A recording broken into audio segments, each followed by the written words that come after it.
Previously on the European LCS. Against All Authority surprised a lot of people last week, especially in their game against SK Gaming. The game is over. Against All Authorities will take victory against SK Gaming. Wow! It was Nono playing very, very well. He managed to survive, he managed to avoid Ocelote's Jarvan, and it was very well played to him. Against All Authorities versus Dragonborns had a crazy base race. This is probably the first base race we've actually seen during Season 3, not counting the qualifiers, so to get that to happen in my 1 week in Europe was really exciting. They're going to go on towards the Nexus. There's a lot of damage coming out there. He's trying to do what he can to delay it. 3-1-2-2. There comes the pulse. It's against All Authorities. He's taking it. Wow!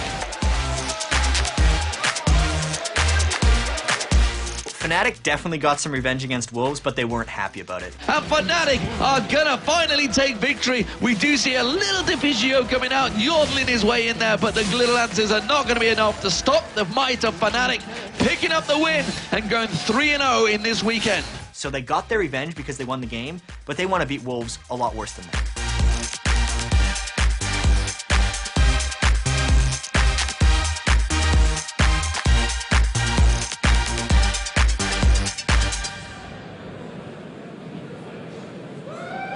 Et voilà, on est de retour. Welcome back to the European LCS here from Lille, France. Now last week in week 5 of the European LCS, EG started winning again. FNATIC looked dominant as ever, and the Dragonborns and Against All Authority even gave us a base race. We'll be starting off the action here with SK Gaming taking on Giants. It's high time to get this party started here, so to call all of the action for our French viewers, it's going to be our casters from Millennium, Kevin Tweaks Remy and Gaston Lege Brienne. And for the English stream, give it up for Joe Miller and Joshua Jatt Leesman. Take it away, guys. Thanks a lot, Sjokz. I'm Joe Miller. I'm sitting alongside the wonderful Joshua Jatt Leesman. First of all, Jatt, How are you doing today? I'm doing fantastic. The French crowds are always so ridiculously energetic. Even during the amateur games, they were shaking the entire stadium, and I can't wait for the LCS ones. Yeah, I almost am jealous of the French guys who get to go over the PA here in the room because it is pretty damn electric, but I'm sure you guys have already realized that at home on the stream. Either way, we have a whole bunch of LCS action coming your way this weekend with 5 games today and then 7 games coming up tomorrow. Yeah, so this is kind of like the MLG 12 games over weekend that we had in North America, but this time we're doing it in Lille, France. So it's not exactly what Super Week was, but it's pretty damn awesome anyway. It's really, really close to Super Week. I think we can definitely call it that, and hopefully the games will be just as perfect. So before we get into this week's action, let's take a look at what happened last week in the LCS here in Europe. When we kicked off, of course, with Evil Geniuses taking down Dragonborns against All Authority, shocking SK Gaming, FNATIC then beating EG, and finally there, from this half, SK taking out Dragonborns. Yeah, and SK had a really up and down week. Ocelote was playing a lot of those really strange things.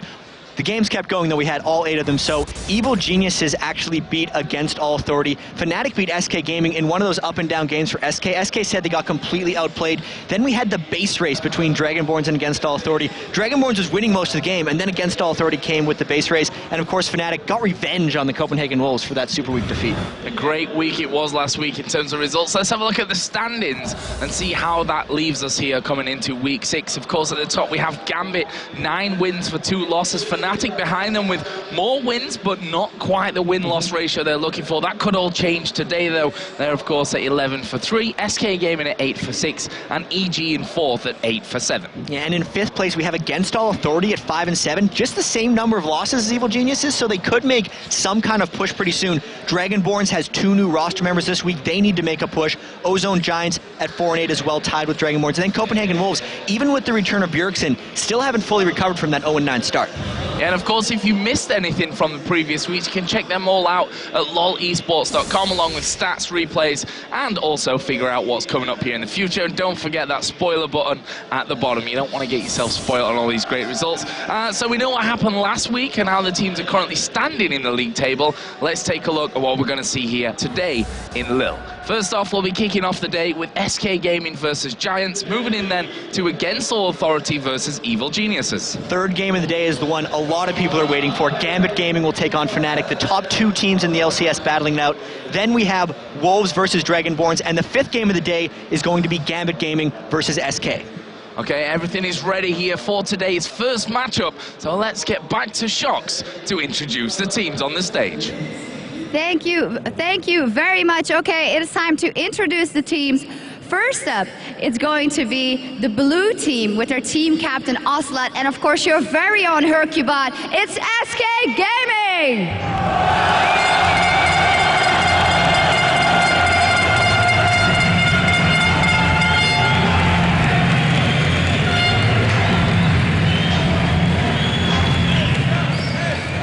All right, a lot of love for SK, but on the other side, it's going to be the team referred to as the Spanish Armada. Give it up for Giants!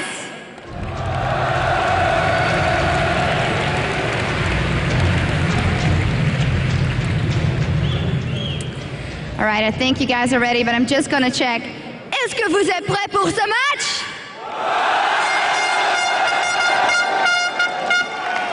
All right, time to go back to the commentators and dive into the game. Thanks a lot, Sjokz. So SK Gaming versus Giants, 2 teams who are actually in a similar situation here coming into today's game, albeit at different ends of the table. Right, they're both trying to push into those break points in the standings. So SK wants to make it into 2nd place, because if they're in 2nd place, they have no risk of going into promotion relegation at the end of this split. So they need to become a more consistent team, and that all starts today. They have the potential. When they're going, they can take out almost anyone, but if they're not, they have a big chance of losing to Giants. Yeah, and the Giants, as we said, they're in a similar situation, but at the other end of the table, joined for that 6th, 7th spot. Yeah, they're tied for 6th/7th right now, and they've had such a long break. They had the Super Week, they didn't go to the IM World Championships, they had their bye week last week, so they've effectively had 3 full weeks to prepare. So since they're in that 6th place of the standings, it's time for them to make a move. Variety and Champ Select could be a big thing for them. Jimbone's playing Kennen or Ashe, right? And mid lane playing Rise, Exterminare. That's been what they've been doing. SK is going to be ready for that. Well, let's have a look at the two lineups here. You guys, of course, at home will know these teams by now. But on the blue side, we have Kevin in the top lane, hyrqBot in the jungle, ocelote in the middle lane, and of course, CandyPanda and Nyph, the AD carrying support for SK Gaming. And of course, for the Giants, we have Samux in the top lane, Morden in the jungle, Exterminare in the mid lane, Jimbz on AD, and Babeta on support.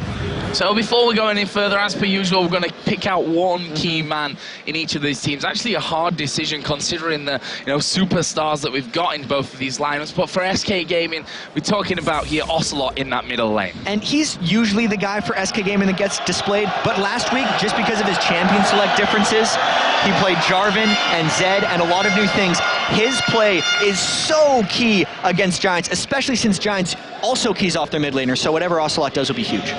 And we'll see how he comes into this one. He's certainly excited. I saw him earlier on when we were... He's always excited. He is always excited, that's true. For Giants then, we picked out their AD carry, Jimbz. We talked a little bit about him earlier. Right, so Jimbz, when Giants was winning at the start of the season, was destroying people with AD cannon. He would go full offensive and just be super aggressive in the lane. But for Giants now, especially going up against CandyPanda, who's one of the most passive AD carries in Europe, he's got to make plays early, because if Giants doesn't get control of the game, especially from the bottom lane, they won't be able to win. So we know the two lineups of SK Gaming and Giants. We know the key players to watch in this one. Let's see what they had to say about each other coming into today's matchup. Vale, pues yo creo que SK es un equipo bastante fuerte, lo está demostrando en este torneo. Well, Giants, I know that they are pretty dangerous for any team. They're a typical team that can beat any team, and their strengths are, I would say, the madness they put into the game. Y como punto débil del equipo yo destacaría quizá que son un poco...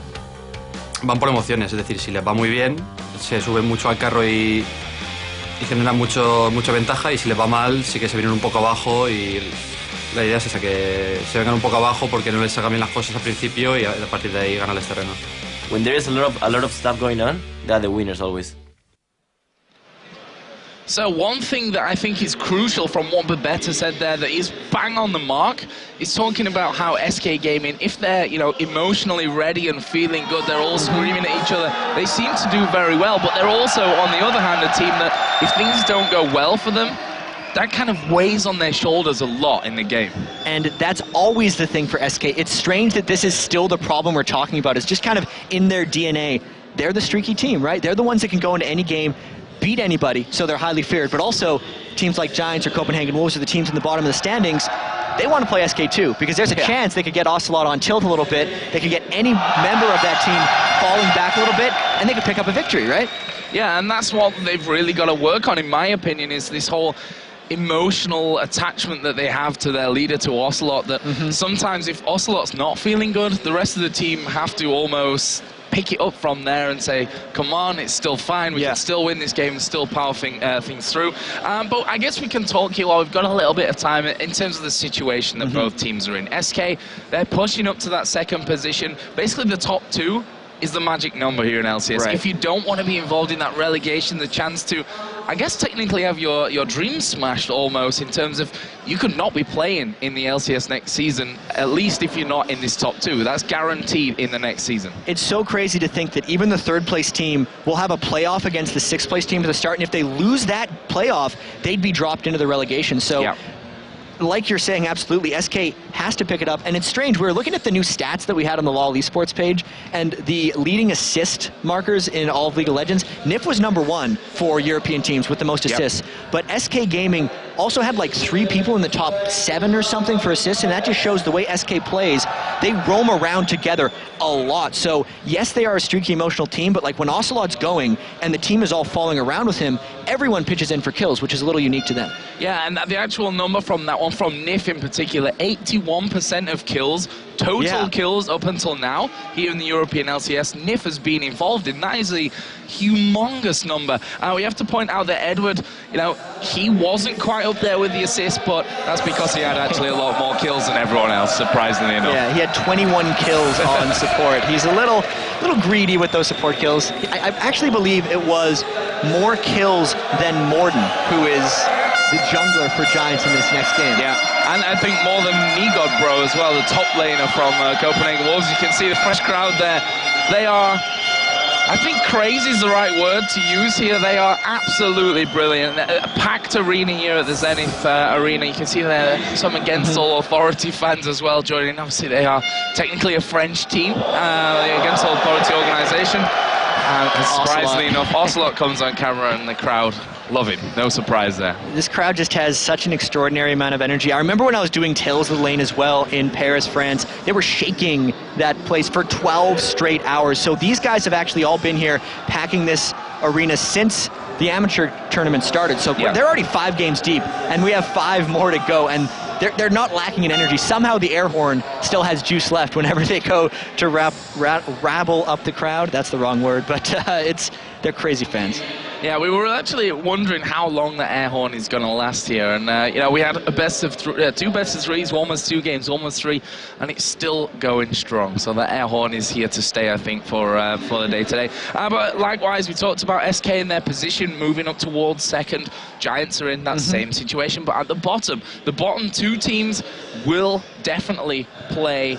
You know, those games that you don't want to play, I think we can call them in the relegations. And 3rd through 6th, you're a bit safe. You're still not safe in terms of the season after, but you don't want to finish bottom 2. And the worst thing about finishing 7th or 8th for the promotion relegation, as we hear the crowd just going crazy in the background, is they're the ones who have to play the top-seeded challenger teams, or at least they'll be on a collision course for it. So MYM versus Alternate, coming up tomorrow morning in the finals for the amateur tournament, could very well be the team that, if Ozone Giants falls into relegation, would have to play against. And those teams are no joke, right? Alternate is extremely strong. Pharrell Lord, the #1 ELO player in the world for about the past year. Aranea, former member of SK. Kerp plays with a trackball mouse, but he's still like 2,900 ELO. So like, these teams are real strong. So Giants, even though they're in the LCS, every game matters for them here as we close out near the end of the season. Yeah, and that's the really important thing, that we talk about the teams close to the bottom, the teams close to the top, but there are still enough games for all of these teams to really shift positions in terms of the group standings. There will have to be some upsets, that's for sure, for some of the lower ranked teams currently to really be pushing towards those higher spots. But everything right now is very important. The crowd going crazy there for hyrqBot. I actually was talking to him just before this game and I asked him, did you bring your French flag with you? Because that's instant points for the fans. He's like, Joe, that's a brilliant idea, but I don't have one with me. Oh no. Sadly enough. But obviously home favourites, that's going to be a case for a lot of these players here today. And hyrqBot, I wonder how much it's going to affect him, right? Because a lot of these guys are getting used to playing in the ESL studio, right? Even though there is a live fan presence there, it's nothing compared to the 4,000 people we have here in the Zénith Arena, or Zénith Arena. We're going to get the pronunciation right. I'm just going to say both of them. So the noise, the feel of the crowd when they're shouting at you, just the vibration that it creates. Obviously, the temperature is actually pretty good in here for these guys, but the nerves sitting in front of this many people is so much different than sitting in a studio environment. Yeah, it definitely is, and in my opinion, we will see some players, maybe even teams as a whole, have their performance affected. That can work in both ways, of course. It can cause your nerves to make you go crazy. It can also fire you up completely. And SK Gaming, we've already touched on it. They are a team that feeds off emotion, and if the crowd's behind them in this one, as it would suggest after the intros there, seem like it. That could really help them out. SK, so popular, and ocelote always, he does play to the crowd really well, right? Like, he shouts usually loud enough for the whole arena to hear, and even though this arena is really loud, ocelote's got some pipes on him, so he'd be able to make himself heard here. And now you see Giants who look a little bit more timid, I think we can safely say, in this one. I have to say as well, though, as a bit of a disclaimer, that Giants have some very experienced players in there as well. Players that have been playing right from the start of League of Legends in terms of the competitive scene. You know, the likes of Exterminare, the likes of Babeta. These are kind of the old guard of Spain, if you like, that have really been there that entire time. And you need those kind of players in your lineup. If you have newer, less experienced players, you have to balance it out with that. And those guys are going to be the ones who have to set the pace for Giants, right? And I think that's actually been lacking for Giants a little bit this season, because when they win and those guys are feeling comfortable, at least the new guys, they win really chaotically. They team play extremely well. They seem to have like so much crazy pressure. Giants is one of the only teams to take a game off of GAMBIT Gaming this entire season. GAMBIT only has the 2 losses, and one of those was to Giants. But when Giants loses, they've had that game against Evil Geniuses, and I think they had one against SK actually earlier in the season, where they didn't really seem to do much after falling behind, right? They got a few kills down early, and they didn't have the confidence or the savvy to just go and make plays, and they kind of let themselves slowly lose. So I really wonder here, if SK gets ahead of them, and the fans get behind SK, and Giants, with some of that inexperience as well as some of the experience, just can't really bring it together, that could be a really big swing point in this match. So while we have a bit of time there, you can see SK just getting themselves set up. They are using the SSD drives. It should speed the process up that little bit as well. So hopefully we're not too far away from kicking off our opening game here. But we can touch a little bit on some other subjects here that we'll obviously delve a little deeper into later. I think the biggest one is, of course, with Dragonborns. They've switched out 2 members coming into this tournament. That is a brave move halfway through the season. Right, and we were talking with the Dragonborns manager a little bit earlier. The 2 members they have now, Yamoto Cannon and Dexter1, I believe they are. I actually usually credit myself on knowing like all the players in League of Legends. I wasn't sure who Dexter1 was, and I talked to Dragonborns, and they actually said they had a bit of trouble finding a jungler. So they did find Dexter because they knew him from a guy they talked to very frequently about strats and stuff, and he was helping them out, so they're like, okay, we'll give you a try in the jungle. But Dragonborns as a whole, with the benching of Maluno and Spontex, is almost a tryout this week for Yamoto Cannon and Dexter, so they are playing this week, but that may not be their permanent solution is what they were hinting at. So it's almost like a wild turtle situation that we had over in North America, where if he goes crazy, we might see more of him later. Yeah, and that's another thing that not only the whole team play thing, but how well is Dexter going to play in front of a crowd this big? Yamato Cannon has a bit more experience. He's got more tournaments under his belt in terms of you know, the big kind of tournaments going in there. DreamHacks and what have you was there with Mebdi's Minions, and Team Solo Mebdi were actually teams based off his second name. However egotistical you might find that one. But he's got more experience. Dexter, on the other hand, has pretty much none to bring to the table here, and that's without even touching on the fact that how much practice have they had? They're coming up against some mean teams today. There's no way they've had a huge amount of practice. I mean, Dragonborns, to begin with, has had some issues practicing. I know Shushay, at least coming into last week, had said they had trouble practicing. He hadn't played the game in almost a week going into last week, and now with the rosters being changed again, it's a huge thing. The thing I always like looking at, though, Joe, when teams have roster changes, is not only at the people who go into the new positions, but the remaining members. Do they kind of get some fire underneath them to try harder, to practice more, to play better? Because I think in North America, that's kind of what happened with TSM. With Wild Turtle coming in, everyone kind of realized we need to pick it up, our jobs are on the line right here. So maybe we'll see a similar thing from Dragonborns. Yeah, it's definitely a refreshing thing as a team when you get new members in there, and you're thinking about how you build yourself as a team itself. It is a refreshing feeling to have that situation on the there is also a hype in the crowd. And I think we can safely say there are a lot of SK fans in here, which if they weren't at the start, I think the whole peer pressure thing from the guys sitting next to them will certainly help things up. And while Ocelote is certainly looking fired up for this one, Nyph's just kind of off at the side like, wow, I just want to play, to be honest with you. I think they want to get this one underway.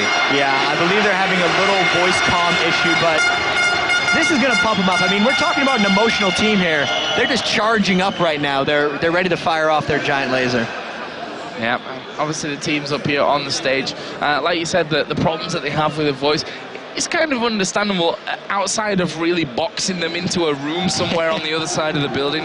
You can never fully protect these guys from the sound of the audience. And to be honest, I like the fact that we have a live crowd here that, you know, they can influence the game. We've talked about it many times before. They can make things good for one team and bad for another one as well, depending on how that game's going. And this venue/setup reminds me a fair bit of actually the setup we had at the World Finals that were in the Galen Center. It's 4,000 people. They're all crazy excited, and just the stage with the overhang, open exposure to the crowd, feels almost the same. There's so much noise and vibration and pressure that just comes through on these guys. So it's a mini preview of what could come if they're able to finish in the top 2 and maybe make it back to the World Finals, right?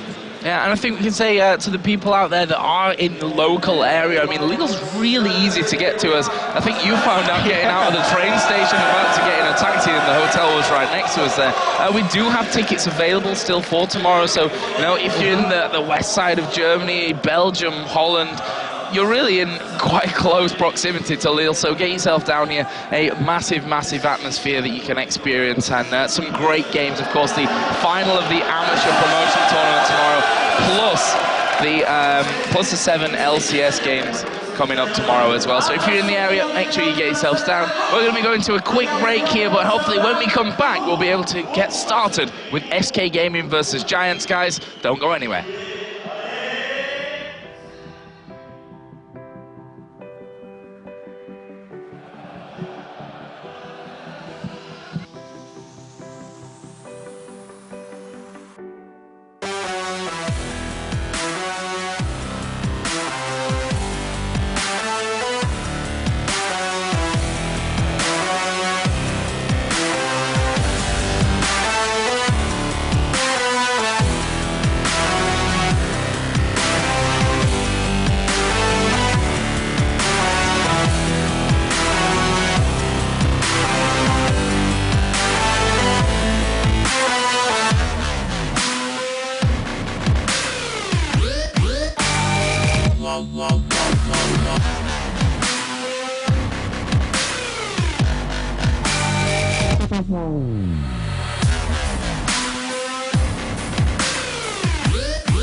So, welcome back to Lille. My name is Joe Miller. Joining me is Jatt.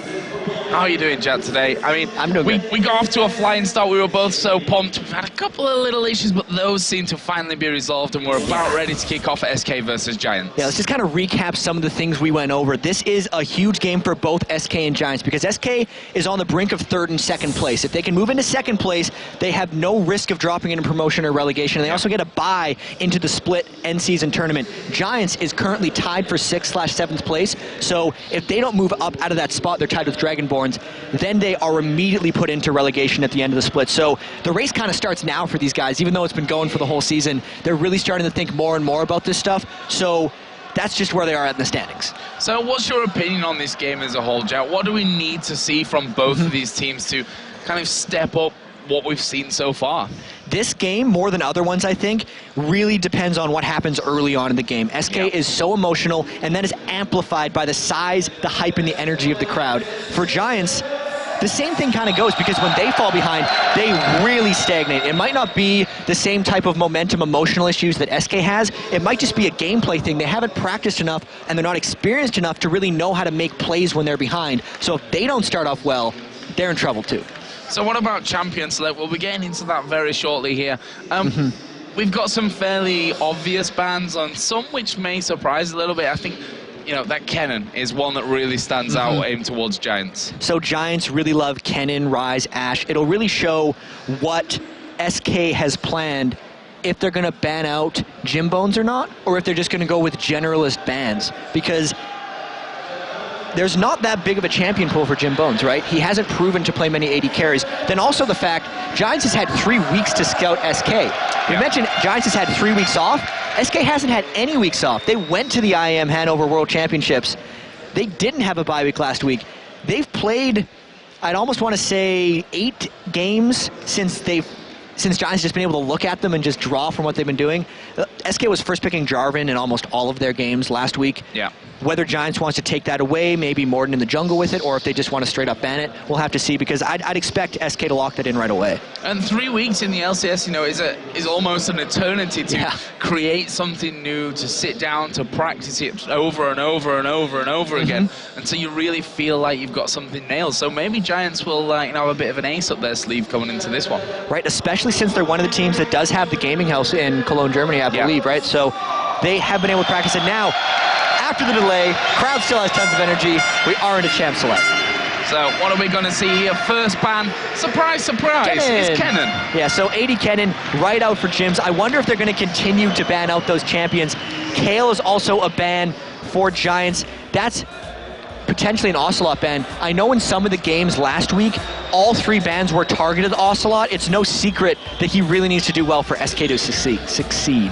Yeah, and we saw as well, when he's not on a comfortable champion, things can be a little bit shaky for him as well. His Jarvan game was not the best, right? It was much better when hyrqBot was on Jarvan, and there's the Jarvan ban, since SK put so much importance into that. I wonder if we'd see an Ashe ban here. This would tell us exactly what they're going for. I'd expect like an Ashe or a Ryze. Instead, they go for Kassadin so early. That is interesting, because I've talked about a lot of these guys, and we have, like, at least on Leaguepedia, and I don't know if they're on the LoL Esports site, comprehensive stats of the picks and bans throughout the season. Yeah. Kassadin's only been picked 10 times, but he's 8-2.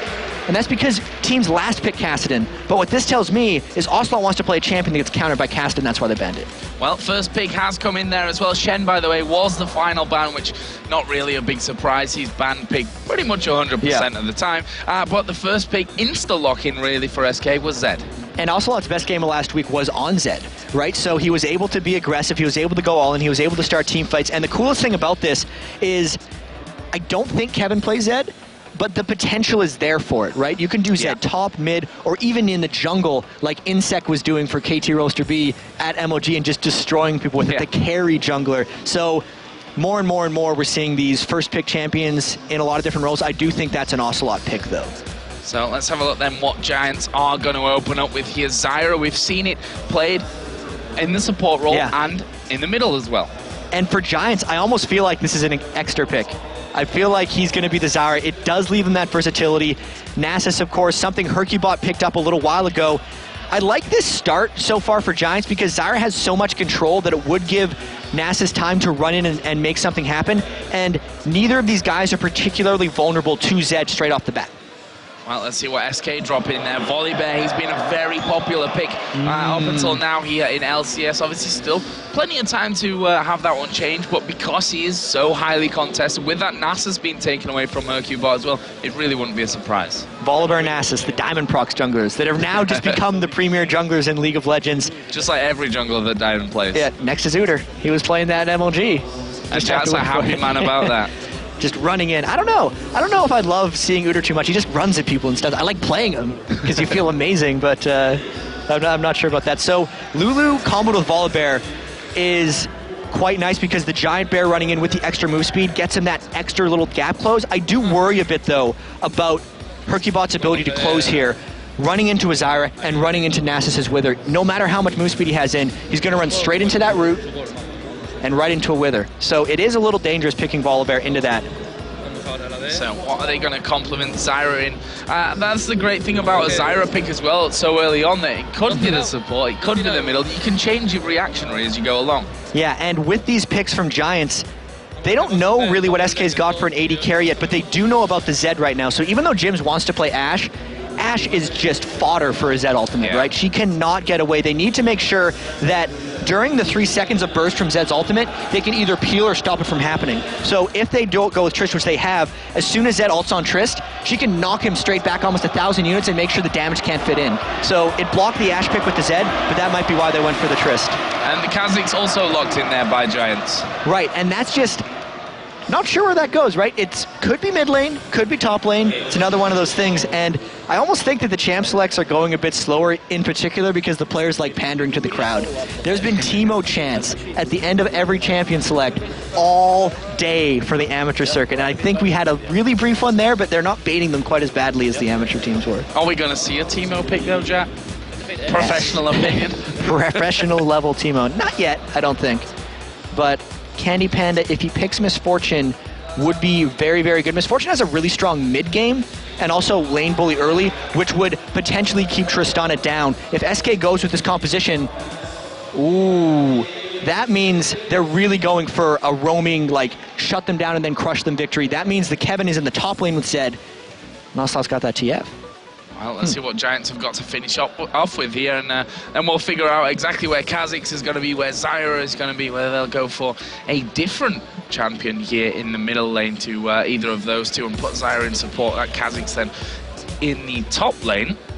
Obviously, Tristana pretty much the only one along with Nasus that we can safely say where they're going to be at this point, certainly where they should be. Of course, the lane switches may happen, come in later in there, but as you can see, Giants, they are very, very focused in this one. Only the right decision is to be brought to the table in this. They need a victory here. Yeah, and all the puzzle pieces are about to fit in the next 10 seconds when they get this pick. Are we going to see Zyra in mid lane or support? I'd almost think they're going to go with something like Sona here to stop SK from diving on top of them. But they go for Ryze. So, yes, mid lane Ryze, his sweet spot champion, supports Zyra. This is a very comfortable Giants team comp, Joe. Was that almost baited in there? I mean, we know that Ryze has been banned against Extermin so often. This time he gets through. Kassadin was more of a choice for him. They didn't want Elise, and obviously that AD Kennen in there as well. Could that be a bad decision overall to let Extermin have Ryze in the end? I think it's a really good decision for Giants to pick it, and SK really just went for the risk. Ocelote was more afraid of Kassadin. Ryze and Kassadin really Extra's two main champions, so they took out one. We didn't notice it till the very end. So looking at the team comps, Giants, really, really good late game. If they get to that point, SK's in big, big trouble. Tristana, Ryze, Nasus, and then the cleanup from Kha'Zix will be so, so huge. You look at SK, though, and they have extremely strong laning and great ganks from Volibear. So it is about SK getting ahead early, and it's about Giants not letting themselves fall too far behind as they try to stall out the game. So, Jatt, we've got the two lineups in here. In terms of, the favorability, who do you think overall here has that stronger lineup? Who's got their comfortable champions?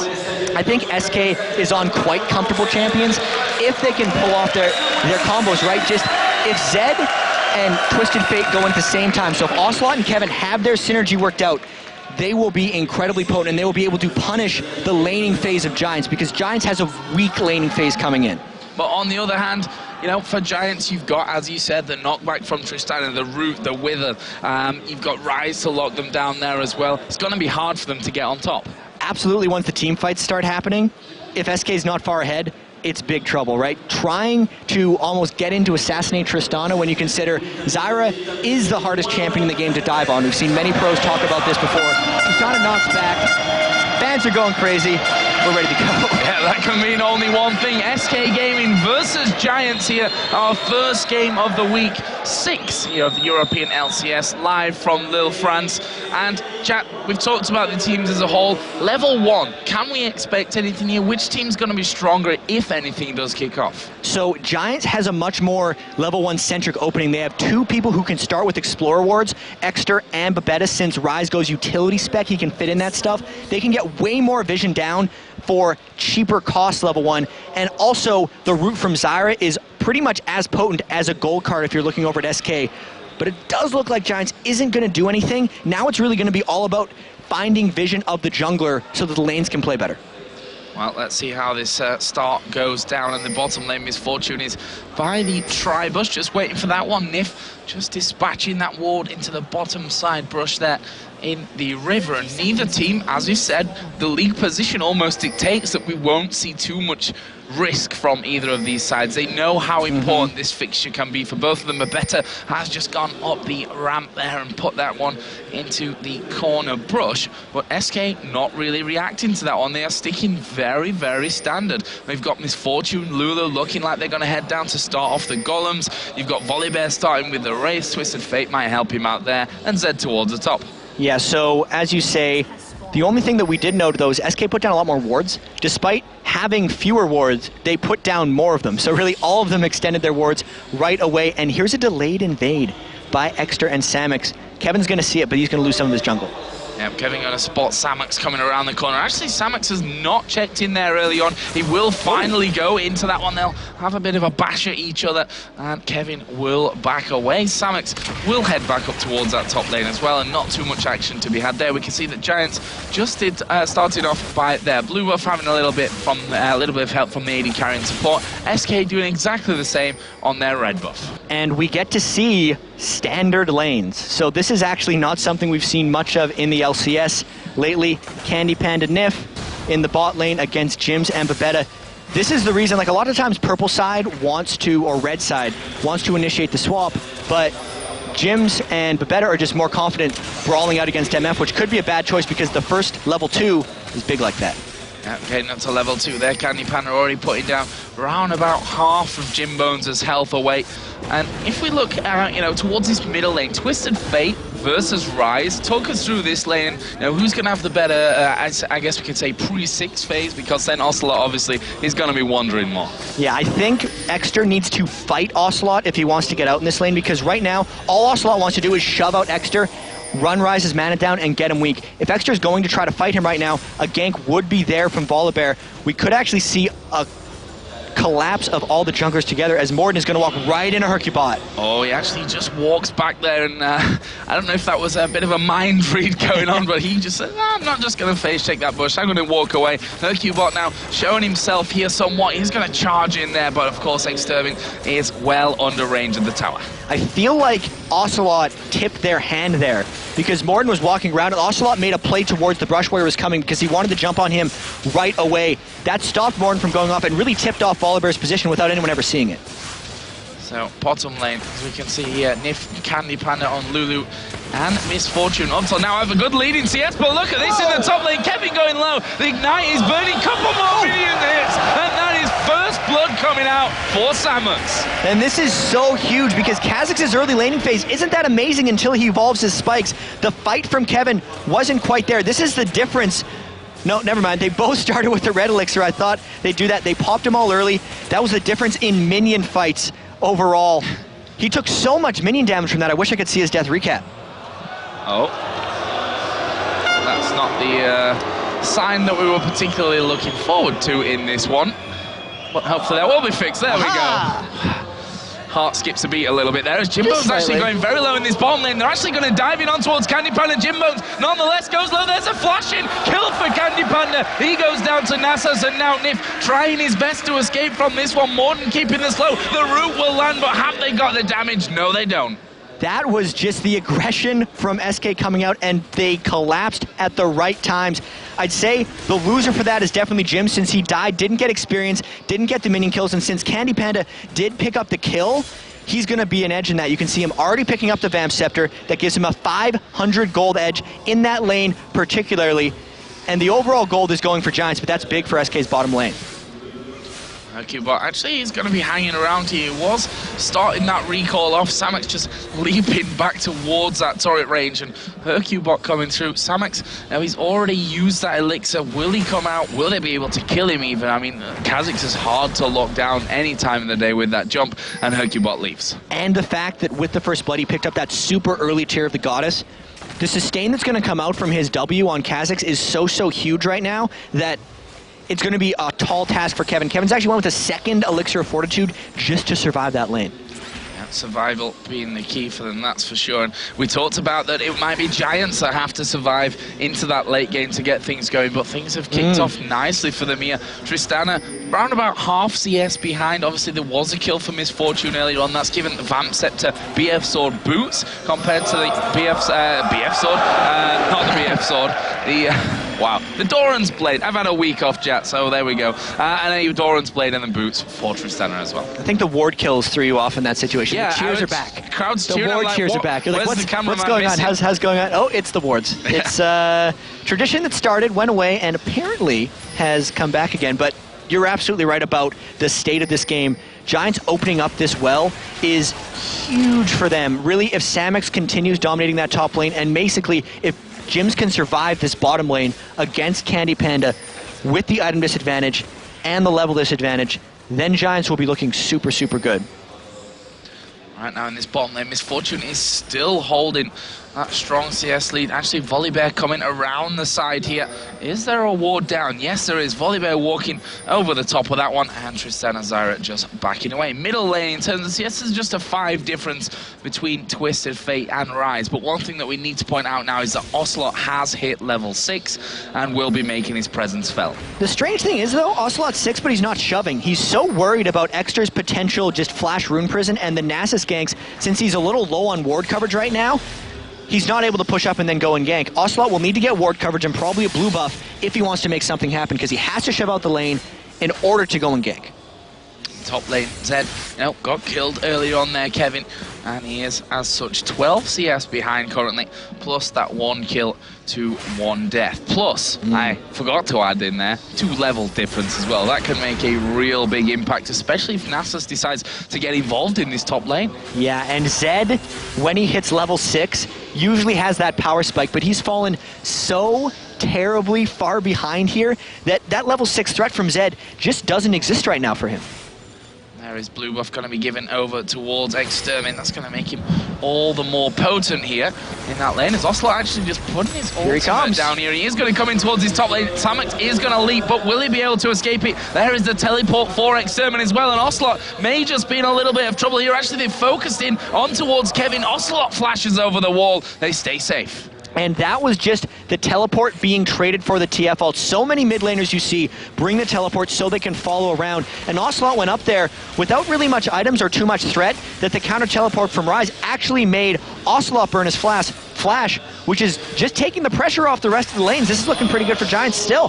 Well, there was a bullet time down in the bottom. Jimbz actually managing to tuck himself against the wall to avoid most of that damage, but he's having a hard time here really facing up to CandyPanda. As you said, Misfortune is a bully early game. She's got a strong mid game as well, and Tristana, she's going to get stronger and stronger as things go on, but it's a case of damage limitation, I think, for Jimbz at this stage. It's just a matter of him not doing much on Tristana. Like, Tristana already has the weak mid game before you even fall behind in the early game, so it's so difficult for him to stick around. If SK wants to focus on something, even though we see hyrqBot running up in the top lane, I actually feel like they should be focusing on keeping Jimbz down. Instead, they're trying to shut down Samux, though. We'll see how this works out. Well, Samux, of course, did get that first blood. They're going to go in towards that turret. Morden will be coming up towards his top lane here via the Tribush to cause some problems for him. Is he going to put that Wither down and go in? No, he's not. He's just happy to have his presence felt and force SK to think again about trying to take down Samux. Yeah, I kind of thought they were going to fight there, but Samux's ultimate on Kha'Zix was not quite off of cooldown yet, and he was sitting on 1,600 gold, so he was like, just come up here, Morden, so they don't dive me. And then I'm going to go back, and then we'll beat them. As you see, he's now running back to lane, and Nasus is holding. You can see here that Jimbz actually starting to push this lane out a little bit, but just one quick combo as they are going to go in on towards Morden. hyrqBot tanking up the turret. They're going to go for Morden. He will put his ulti on, and there is the kill in the end, just about from Kevin. hyrqBot survives as well. So that's the window that Kevin really wanted, and it's kind of funny because that's what Samux was afraid of in the first place, and then Morden stuck around, thought he was strong enough to not be dove, and they just dove him anyway. They're like, well, yeah, we're going to 2v1 dive you and take you up, because that's the power of the Zed ultimate. Once he hits that level threshold, bursting him down with the last tick of the ultimate, and hey, maybe they've gotten Kevin back in the game a little bit. There is another route coming down onto CandyPanda, but they can't really stand and bang with them here. You can see that once Nyph and CandyPanda actually push out from one of them being rooted, the damage is much in their favor, and that's something they need to be really, really careful of, especially if Volibear happens to be sniffing around at one of those occasions. As we know, we talked about it earlier, Nyph 81%, I guess that number's fallen a little bit now, to be honest, considering that first blood, that kill in the top lane. But he was coming into this match, 81% of kills for SK so far in the entire season. He was involved in some way. So I think that's going to continue here, Joe, because there's both junglers running down in the bot lane. There is pretty good ward coverage, but just with Babeta's position in this brush right now, he's pretty forward. You can see Morden's going to be coming in from the back. hyrqBot's gone away now here, so if Babeta lands some kind of route, we could see a potential fight from Giants coming in, but I actually don't see much of this working. I don't really know how Giants are going to close out a fight here. No, they're backing away. Yeah, backing away from that one. Not wanting to get too involved again. CandyPanda stepping forward. This bottom lane being a hotbed of action as we get a quick pause here. See what the issue is with that one. Yep. Well, hopefully it's the audio. Hopefully the audio issue remains resolved and it's not come back to haunt us here.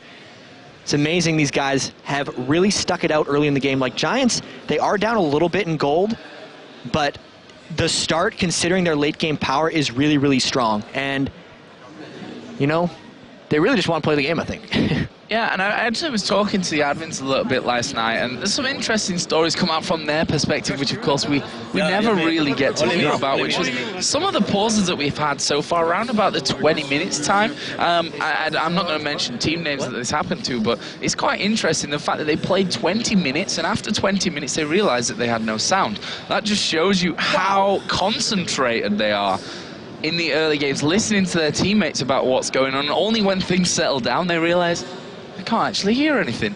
It's kind of like the little things that you don't realize until it's gone. Like, I don't remember playing without a mini-map sometimes. No. It's like a mini-map.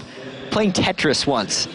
And I couldn't see the upcoming blocks. And I was like, why am I so bad at Tetris today? I couldn't pull anything off. And it's like, because I can't see the upcoming blocks, I need to refresh the page. Same thing with sound, right? Yeah, and because of the concentration level of these guys, especially at level 1, where, you know, a false foot in there when you're sticking a ward down or what have you, as many players have found out, both at every single level of the game, can cost you. As a whole there, we can see the guys from Riot Games and the admins behind them just making sure that everything is good. Seems to be a problem with sound there maybe for Ocelot, but we will be going on here in just a couple of moments. You see that Giants remain in focus from this one. Not too much chat, mostly coming from Exterminare and Morden, to be honest with you, in terms of the calls and saying, this is where we're at, this is what we need to do. And they're very, almost, I expect more ganks from Morden normally, but he's on Nasus. He's normally kind of a mid and top lane camper, so we get the ready from the players. I think we're going to be going back into the game very, very shortly, and he's just in control right now, right? I think Giants just needs to stay calm, not panic, and really almost not even try to make plays if they want to come back in this one. So I can see why they're that calm if they're still in that mindset. So let's get back into game then. The players on pause in this one. Quick rundown of where we're at this point. Approaching 12 minutes, 2 doing kills, 15.6 to 15,000 gold.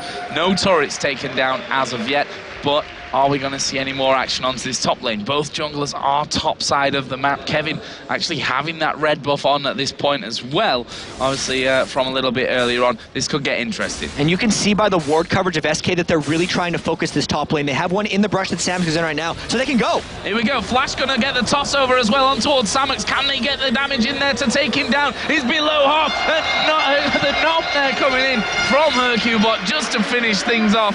And that was a brilliant move out of SK. This is clearly the focus of SK. They knew that Samux came ahead of the game early, and they're just trying to punish him now.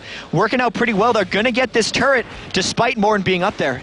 They're backing it away. They want to keep killing him, I think. Yeah, they'd rather camp things out and really get that going, as we have another slight pause in there as well. Ocelote once again got his headphones off. So hopefully it's not too serious of an issue. There's certainly plenty of help for them there from the different departments here, the admins, IT guys and what have you. So any problems should get sorted out early. You can see the spirit's still high here. Kevin and hyrqBot having a chat and a laugh about things. CandyPanda and Nyph, their usual chilled self there on the end, just kind of sat there waiting. Well, they played for so long together. I mean, there was the on and off for SK, well, for CandyPanda and Nyph, but in the Season 1 finals in DreamHack season, I think in 2010, they were the bottom lane for Game.be. Yeah. And it was like, okay, they're still playing the game together. They've been here before. It's a true bromance, you know. They had their time where they split, but fate brought them together again here in SK. They had to come back together, man. Yeah. It's destiny. You can't leave someone after that long. You know, if SK breaks up and in Season 12, they're going to be playing together again. It's like John Stockton, Karl Malone, basketball reference. I'm sure you have a football one as well. I'm sure I could pull one out of somewhere, but right now my brain's not functioning on that level. So hopefully we shall get things underway. And, you know, Jatt, these pauses, how do you think it affects the players here? And, you know, obviously there's different situations. One team's ahead, one team's behind. Yeah. Who does it favor? If it favors anyone. I think it definitely hurts the team that is running into the issues. It's really hard when you're concentrating on fixing a problem. You're mad that it's wrong. You're blaming it on your loss, and especially SK, who's an emotional team. I mean, we saw that shot of Ocelote right now. I don't know what the issue is or what he's complaining about, but he is very much just like, I can't play the game. And apparently we actually have to replace a machine for Ocelote. So the emotional leader, who is the most swingy, has to get a new computer in the middle of a game. That's a disadvantage to SK, I have to say. Yeah, and Ocelote standing up there to get out of his seat. And this is where the team manager can really come in handy to keep these players calm, especially, like you say, someone like Ocelote. If he gets angry, it's not going to end well, really, for SK in this one. But Giants, hardly flinching. They are calm and ready to keep this one going. Obviously not feeling too much pressure at this point of the game, but hopefully we don't have too long of a pause here with Ocelote's machine just being swapped out there. It gives us a little bit of an opportunity to look at the different things that we've got going on here in the game, the items up until now. We're 12 minutes 40 in there. As I said a little while ago, it's about 1,300 gold currently lead for SK Gaming. Right, we do have to be a little careful not to... Oh, never mind, we're not going out to the stream. They can't hear us. We can talk about the game. This is awesome. Okay. Yes, normally we have to be careful not to talk about the game during technical issues because the ESL players in the studio get the feed going out. But this time, you're absolutely right. It is a 1,300 gold advantage, and I bet you SK doesn't feel it yet. I think they're coming back in the game a little bit here. They've gotten some kills, but because they fell behind early, because Kevin's been hurting so much, they might think they pulled even now after killing Samux, but I don't think they know they're there yet. Yeah, and actually Kevin is just a smidgen of gold behind, actually, in the end. But on the other front, it's actually looking really good. Ocelote, 300 gold ahead. The CS in the mid lane is very, very even at 160 to 105. Bottom lane is where the real outstanding difference is, though, at this point. 107 to 84 CS in favor of Misfortune. Almost 1,000 gold. It's around about 800 gold lead right now at this point for CandyPanda. And this is why you pick the Misfortune against the Tristana, because this is where CandyPanda has to be beating Jimbz. So it's a lane that's actually kind of going according to plan here.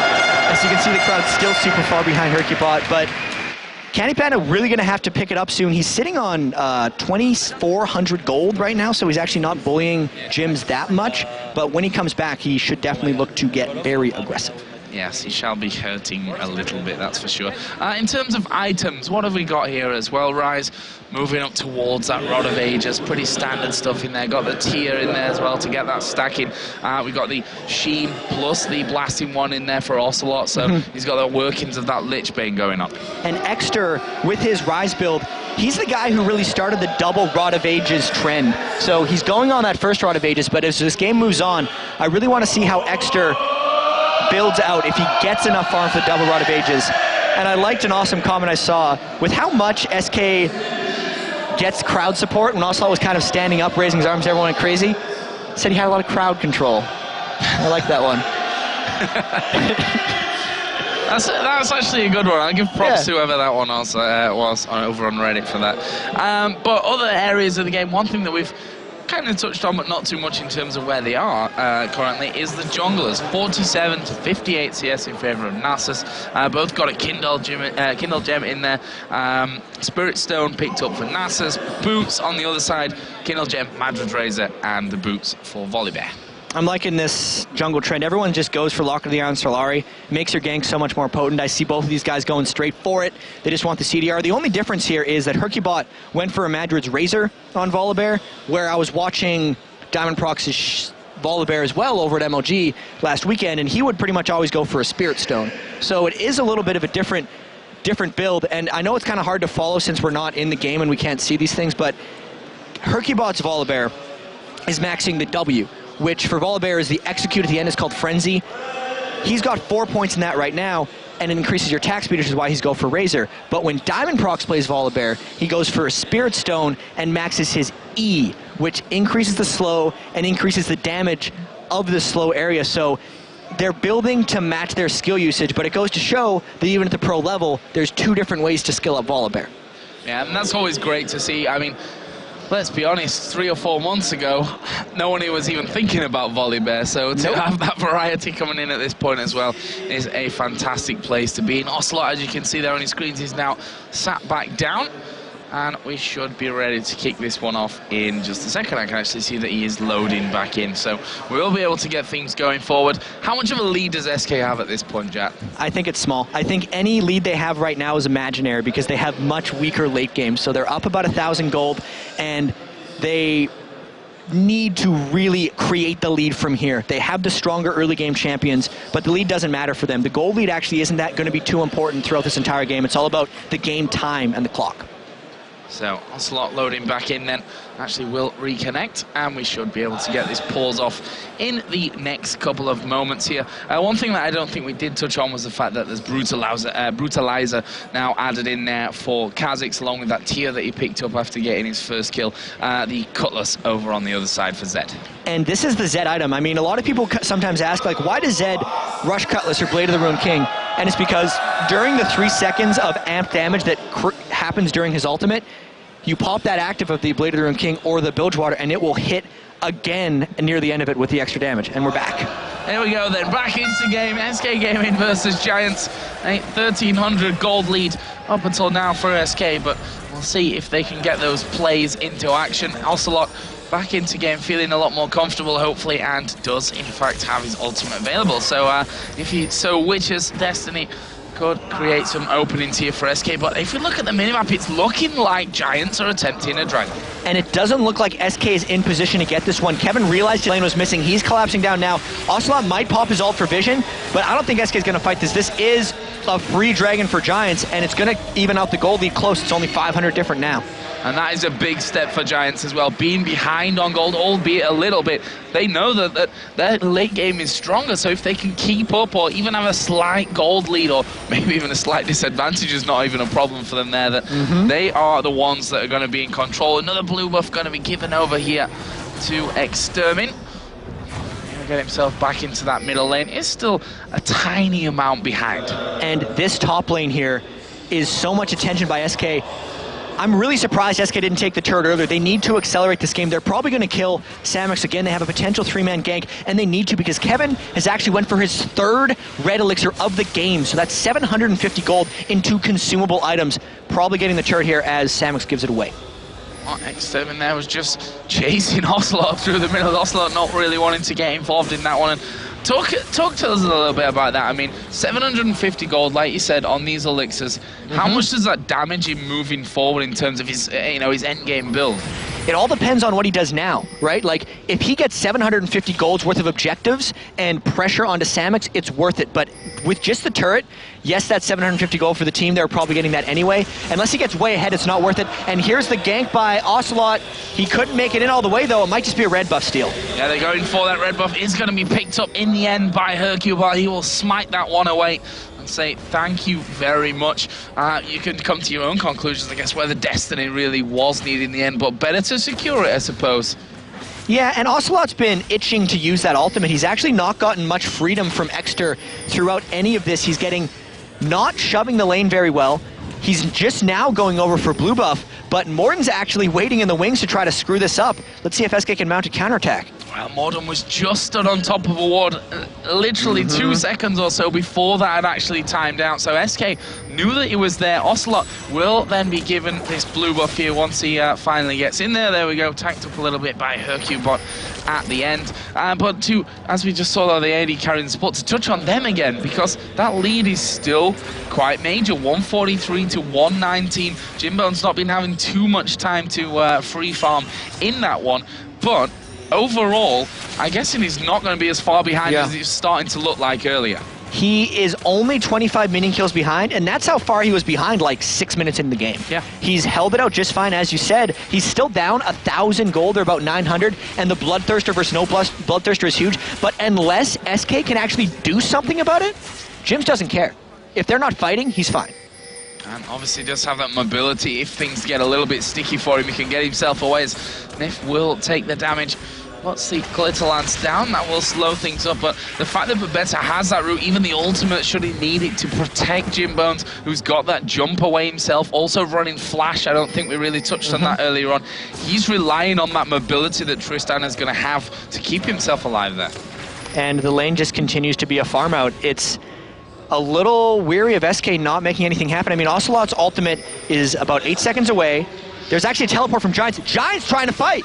Wow, they're going to go for this one. Will Jimbz jump in? Exterminare going to get slowed there, and in the end, couldn't quite make it. And how does this set Ocelote up now? Now that they know that teleport is down and he can't be followed. This is really big. I mean, instead of using teleport to counter, they used it to try to aggress in a lane that wasn't even ready to make a play. I do not like that play from Giants. And now Ocelote is in position to make a play. Here he comes. Here we go. They're going to go in towards Samux. It comes in behind. Samux going to jump over the wall there. And actually was the flash that he used. Obviously jumped a little bit earlier than that one, but he's got away from it, and the possible embarrassment that could have been caused from that one has been averted. He just got away. I was worried about SK getting chased down by 3 members of Giants, but as soon as you saw Giants try to make a play, they just got punished. They're going to lose that bottom tower. The Flash Baller Bear was so close to getting in there, and Giants can't, it's as foolish as it sounds, Giants shouldn't be trying to make plays yet. Yeah, 2 flashes being used. When you hear 2 flashes so quickly after each other, you know there's trouble for someone, and Jimbz's able to escape any possible problems there. But that leaves SK 2-0 pin turrets, and it doesn't look like they're stopping just yet. They're going to go in for that inner turret in the bottom lane. Ocelote going to try and defend in mid. And this is the play that SK's been trying to make for a while. See, every time Giants moves around and tries to get aggressive, they're losing something else. That's 3 turrets they've lost, really off the teleport Exter gave, losing the pressure there. But they are trying to get some damage down onto this middle turret, but between Nasus and Rise, they just don't quite have enough here to finish it, probably in the next 2 waves, especially with Ocelote there, and a wild card, which once it goes straight through, if he actually hit it, would clear those minion waves straight out. Ocelote rushed to Lichbane too, so he's looking for the move speed on the ganks. He's not worried about team fighting at all at this point. Lichbane is definitely his gank-centric item, wants more pop once he goes in initially, and definitely, you know, more move speed in the lane to be free to ganks. They are getting a bit of pressure on this mid turret. They got it about a third, and now that they've killed the bottom turret, it looks like Nyph is going to come up and support it as well. The teamfight phase is getting closer and closer, and this is going to be pretty soon SK's moment to shine. So the question is here, we talked about how good Giants can be in those teamfight situations. Yeah. Is the game far enough on for them to have a chance? It's really at a really close tipping point. I'm not sure yet. I think if Jimbz gets to a big item, like if he can get to his Infinity Edge, they may turn the corner. If they can get, you know, the Rod of Ages on Exter is already there. They can get just a few more items, they'll be in a better position. The crowd's here getting excited about those ward kills going in. Yeah. It's like, I'm just talking what's happening, what are we missing here? But it was just the ward kills as Giants here making a play onto this outer turret in the middle lane. There are 3 men there for SK. The bottom lane will be coming up here to try and support things as well. Giants wisely will back away from that one. Actually, the ward will just time out there. And now's the Dragon, so this is a testing point of whether Giants wants to wait longer or whether they think they're ready to play. Oracle's from Nyph, so we're going to see plenty of crowd cheers with or without a fight, but Dragon's going down here. Giants trying to pile in, and this could be such a big fight if they decide to go. Dragon's getting low.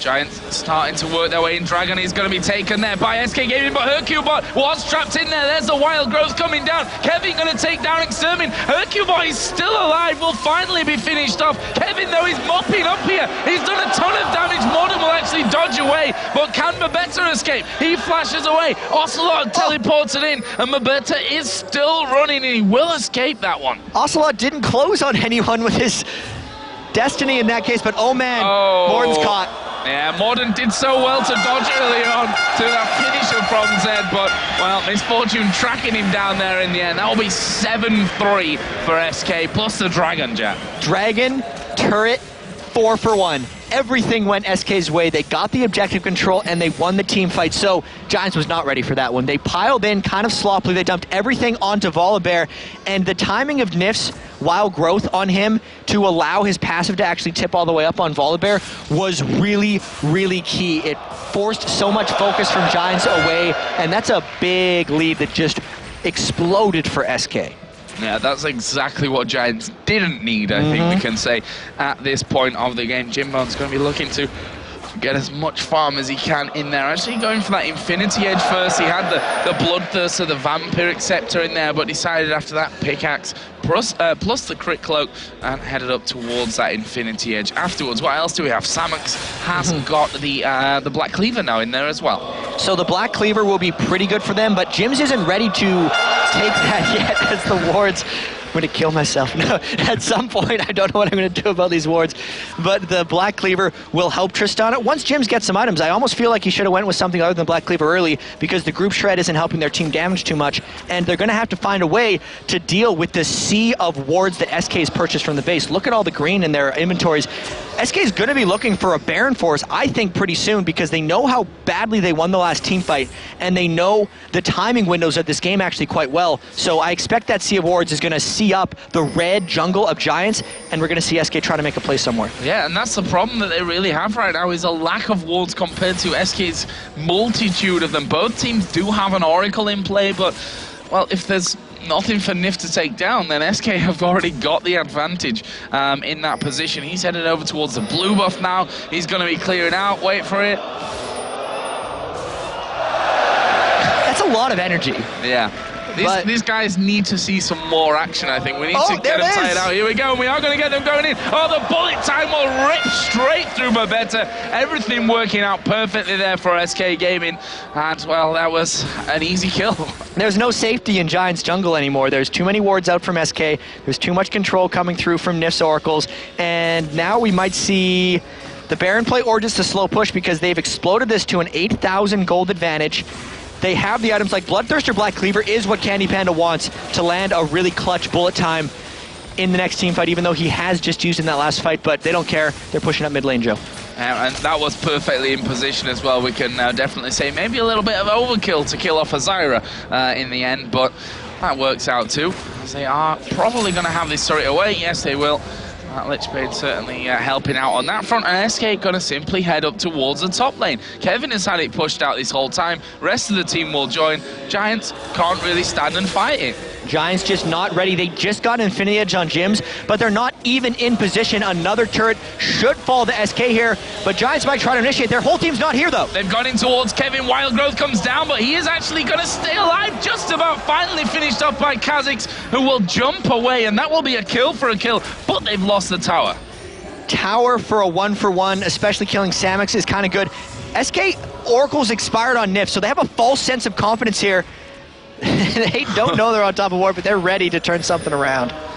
Well, they're actually starting to push in a little bit forward. Look at this Exterminare going to TP in the back there with the home guard boots on. He gets flung over by hyrqBot. Going to get polymorphed up as well. He may die before they get a kill. He will. Here comes Jimbz jumping in. He is destroyed. Will finally go down. ocelote going to TP forward there. He goes in. Stun card onto Babeta, who will also die. ocelote picks that one up, and it's quick kills coming out.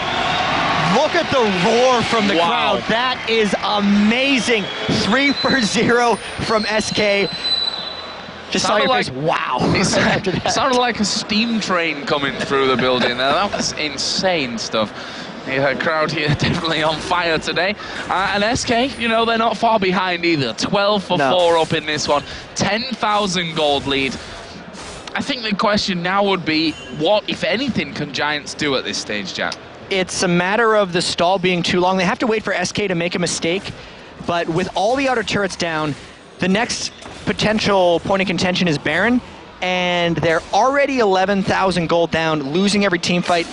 They pretty much have to turtle up their inhibitor turrets and hope SK overdives them. I'd almost say they have to give up Baron unless they pull off something miraculous, or they should group as 5 and just go for a fight, hoping SK's not there. Well, we're going to find out here. Nyph with a second Oracle on there is Kevin going up towards the blue buff.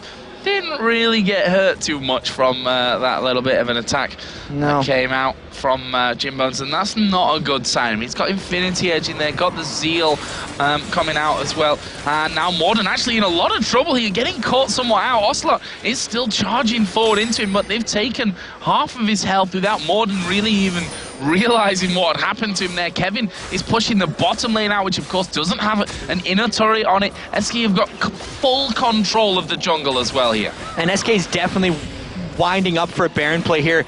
I saw them after they got Morden low in the mid lane. The double pings went out right to where those 2 SK wards are, and those are the 2 ward spots you put if you're going to go to a Baron, because those are the pretty much only 2 approach shots that anyone can take on you at Baron. So Giants knows those wards are down, knows Nyph just cleared things out. They know their own jungler is low and out of position, and SK is going for Baron.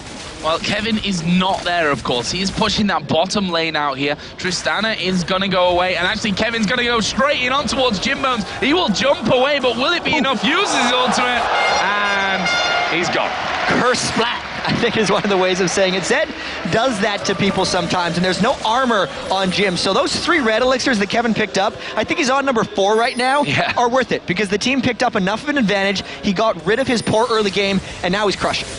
Yeah, and even Morden in there can't really deal with things. Got the Kindle Gem in there, and you know, got decent defensive items. Obviously, nothing really major still at this one, just bits and bats working up. But still, he takes a lot of damage from Kevin at this stage. There's half of the inhibitor turret going down, and SK, to be honest, can probably tank it. Oh, Kevin is still pushing this bottom lane as well. And it's just the split push now. Giants doesn't have an answer. If they go in 4v4, they lose. If they fight someone with Kevin, they lose. They're trapped. They kind of need to go in, but I don't think they have a winning play here. Well, Kevin has taken down that turret, has backed away from it, and SK all rotating around the outer walls of the base. Are they going to go straight in and try and pick up that inhibitor? SK will probably be quite happy to have a fight in that position as well, with the Baron buff running up. The ultis across the board are available here for SK Gaming as well.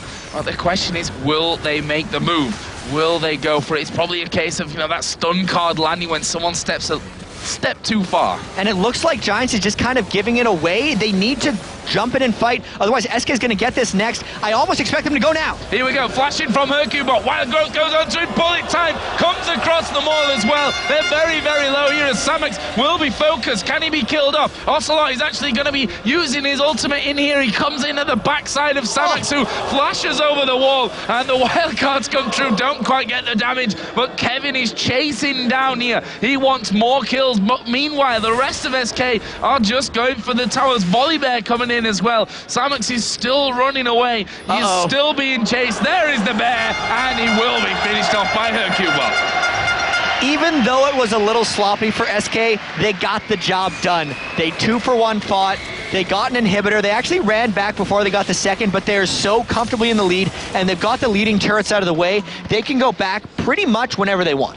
Yeah, and the fact is that SK have in the past had leads that they've thrown away. I'm not sure if we've quite seen one this big being thrown by them, but, you know, when those things happen to you, part of your natural instincts in other games where you have a big lead is to be very, very cautious about how and when you finish off games. And SK's been so cautious about pushing in the right angle so they don't get backdoored. Luckily, they have every single turret up right now, so they should be safe to go in. They're thinking that they can probably go in and end the game. They don't care about the backdoor. It's padlocked right now. They got barriers up against it. There's nothing going to happen. And I think they went back to base. They've gotten their items. CandyPanda actually went a little defensive with the Giants belt here. ocelote's had a good, solid game on Twisted Fate. Kevin finished off his Black Cleaver, so the shred is immense against Giants, who hasn't even been able to build really any defensive items. They've been so worried about the offensive items that they're just going to get blown up right now in these team fights. I think inhibitor number 2 will go down in the middle. If SK doesn't win a fight there, they're going to peel for inhibitor number 3. So Morden again just taking a burst from a couple of men. SK moving in towards that second inhibitor in the middle lane. Zyra plants will be just a mere distraction as they get that one down to half HP. hyrqBot's quite happy to tank up the Void Spikes. Jimbz almost down to half HP from a single Q. Auto attack as Extermin does go in there. Here comes the Zyra ultimate. Will knock CandyPanda up as they pull Morden away from him. CandyPanda gonna back away and SK turn things around. Morden is gonna be a dead man. Jimbz gets stunned up there. There's a bullet time coming in to finish, but Kha'Zix jumps into the middle of them.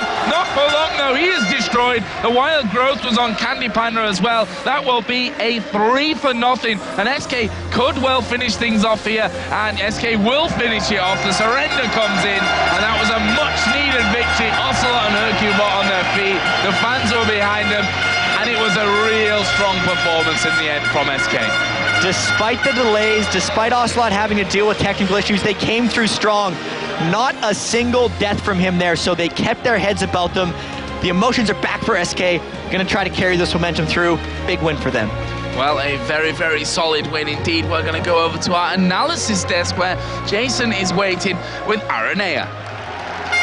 Thank you, Joe and Jatt, and that was an exciting game. As you're still hearing the crowd just roar away at SK, cheering on hyrqBot, which is their hometown favorite right now. It was amazing crowd. I'm listening like every time they were casting Joe and Jatt, it was the crowd all the time shouting. We could not even hear anything there.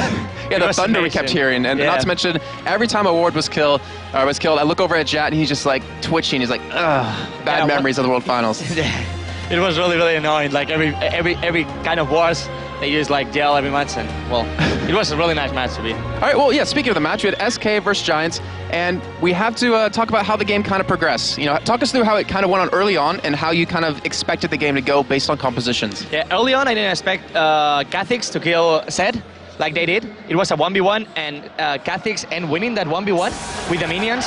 But then, like, in the bottom, 2v2, MF destroyed Tristana. It was so advantage for MF, and they snowballed that bottom lane so good. And also, it was like minutes 15, something like that. They were equal in kills 2-2, but they had 600 gold advantage, SK, and it was only for the TF passive. Yeah, that 2 gold per every minion, it was like 300 minions total. That was the 600 advantage from SK, and they keep snowballing in that top lane with the Volibear, and then with the Drake teamfight was pretty much everything. That Drake teamfight, it ends up so good, and Kevin did that perfect teamfight with the MF ultimate. Well, speaking of teamfights, we have a replay for you. We'll give you a little bit of context about what's happening. It is the second Dragon of the game being done. SK was going to be taking this one. It's 20 minutes in, 3-2 in favor of SK, and can kind of walk us through how this is going to go. Well, SK went pretty much just for the Drake. They were doing the Drake, and Giants tried to counter the Drake with a team fight. They were kind of late because they got the Drake already, Volibear, and then they got Volibear, and they jumped all to Volibear. They focused Volibear, Lulu, ultimate Volibear, and Volibear still the passive. And we see how MF one-shot Exter with the ultimate. He just one-shotted, and now Kevin is going to one-shot Jimbz with the ultimate. They just played perfectly, Kevin and MF and CandyPanda destroying them, and now we see like Nasus has to run away, Kha'Zix is dead by TF on the Dragon Pit, and now they try to get Zyra with the ultimate by TF, but Zyra's gonna flash away. They could not get Zyra, but still, now we're gonna see how they try to get. Yeah, that was really funny. We were watching that. We're like, oh, is that gonna happen? As he tried to escape by teleporting away, was caught by the minions, and then we had CandyPanda actually chase him down and kill him. Yeah, it was kind of lucky because probably like MF passive make him kill Nasus at that point because it was really fast MF, but well, it was kind of lucky. And then we actually had one more replay we're going to go to in a second, as I just set it up perfectly for us. And it was that little bit of an interesting bait top lane where they were standing on a ward. We had SK, 4 members of them just sitting on top of that ward. And we'll give a little bit of context as well as we go into this. 9-4 in favor of SK. They're up 9,000 gold at this point, and it's 24 minutes in. But this was kind of like a really deciding kind of play. We saw Giants throw everything they could at it. I mean, we saw Exter, he teleported in from the back, try to create something, try to make a play happen, but fortunately it didn't work out for them. They were really behind Giants at that point. Like 9k gold is so behind. And they tried to do something. They get 1-for-1 set for Kha'Zix in the top lane before this team fight, and now we come in with a team fight that Exter is gonna try to teleport in the back, but I think SK saw that teleport, that spiral, you can see it on the map, and they saw him and they just go on full on Ryze. They destroy Ryze. Tristana tried to get TF or MF, but he wasn't like, he was full HP. I think it was MF, so he got destroyed as well. Well, we're going to just get the replay up just so you can walk us through it. And they actually did have a ward back in that tri-bush. They did spot him come in as well, just like you're mentioning. Yeah, they were expecting to try to initiate with the Zyra E that he could get the 4 of them, but they have no chance to get it. Now we see like Ryze going in, but they go full on Ryze, and Ryze get 1 shot in 1 second. Now we'll see Ocelote flashing away, Ryze will flash away, and Tristana will jump for Ocelote, but they have no damage. They have real quick. Why did actually Exter flash over that wall? Because he was pretty much 1v5, and was he really going to chase Ocelote down? He could not kill him at that point. He thought he could one-shot Ocelote, but it's impossible with Lulu and with all CC, with Bolivir and with TF. TF went for Lisbon, and I think after Sonias, so it's not tankiness at all, but it's some HP. So you can one-shot Ocelote at that time with full HP. Yeah. Well, let's finish up this replay because a lot still happens, and I wanted to continue. I just wanted to stop you for a quick question. If you get the replay up on your screen, you can kind of finish up how this whole team fight happened. And yep, there we go. It was like Ryze flashing for TF, Ryze died, and now Jimbz tried to kill someone, but they realized that they can't get anyone. Jimbz flashed away, died by MF, and now TF is gonna get Babeta. I think Morden survived this team fight, but it was pretty much like game over at this point, 10k ahead, and pretty much nothing Giants can do at this point. Yep, damage was done. And we're gonna go ahead and go over to Sjokz with a member of SK. Amazing game. You played an amazing game. Your entire team played an amazing game, ocelote. So I'm sorry, we just had a little hiccup here. But how do you feel playing in front of this crowd? Are you enjoying it? Well, it's just crazy, you know. French crowd is just crazy, you know. What can I say? Look at that, you know. It's incredible how we actually want this to become a sport, and crowds like this one make this, let's say, dream closer, like way closer. So all can I say is applaud to them. Great. Good applause here. We of course also have John Valley, hyrqBot. Give it up for hyrqBot, you guys.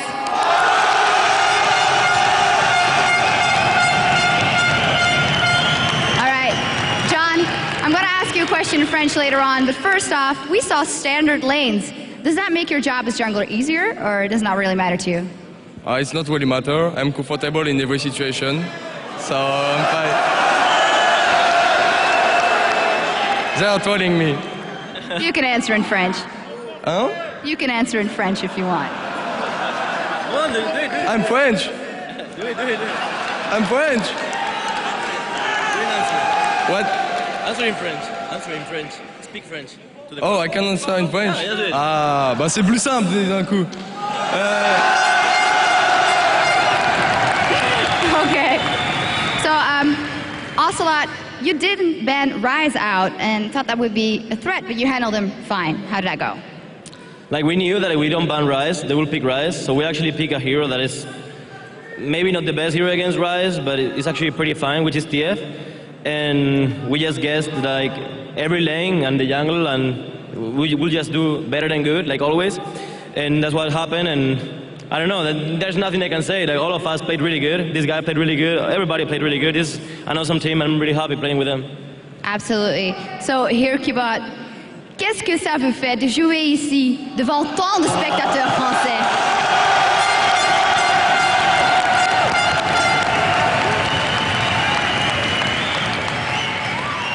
Ça me fait super plaisir de jouer devant mon public.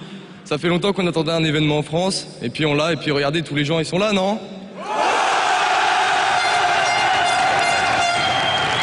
Okay. Some final words here for the crowd, Aslan, John. In French, you mean? Okay. Look at that. That's crazy. Okay, thank you guys very much. Okay, going up against GAMBIT later, wish you luck in that match as well. As for us, I'm going to remind you of our Twitter question. Which amateur team would you like to see in the European LCS and why? Tweet your answer at LOL Esports, hashtag LCS same if you may have any questions for the casters. Okay, the next game is going to be Evil Geniuses versus the hometown favorite AAA. All right, of course, it's going to be a rematch as AAA beat EG last time around. Let's see what they have to show us after the break.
Coming into LCS, we had a lot of expectations on us because we were one of the top 4 of Season 2. We lost 6 matches, mostly against teams we should have won against, but that just proves that European LCS is really, really strong and everybody can beat each other. If we can do a strong week this week in France, we can say we're doing well. Welcome back. Coming up, it's going to be Against All Authority versus EG, and both of these teams are looking to move up in the standings as the season pushes on. And this week, we actually had a chance to talk to all of the teams about what it means to be on top and how all the teams are pushing to make it there.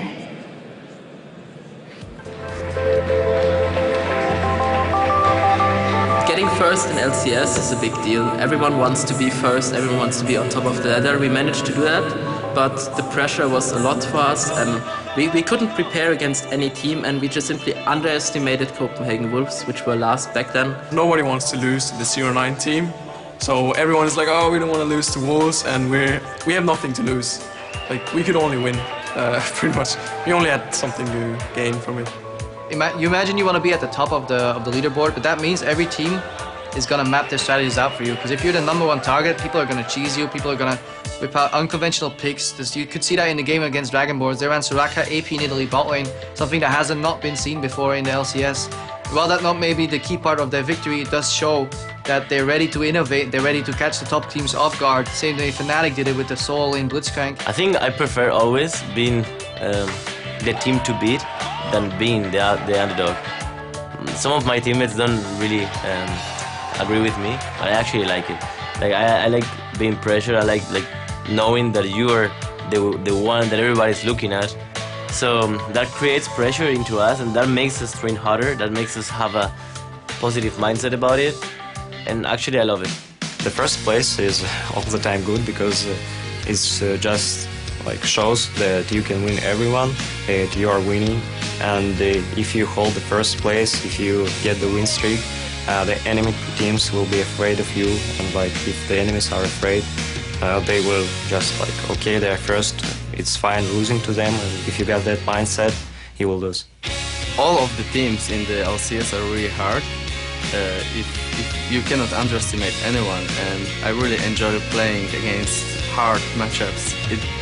It's more fun. The key part in the LCS will be having a reactionary playstyle rather than just trying to predict what people will do, because you can never do that 100%. All right, it is high time to introduce our teams here, and we're going to start off with the blue team. I think you know them. Give it up for Against All Authority!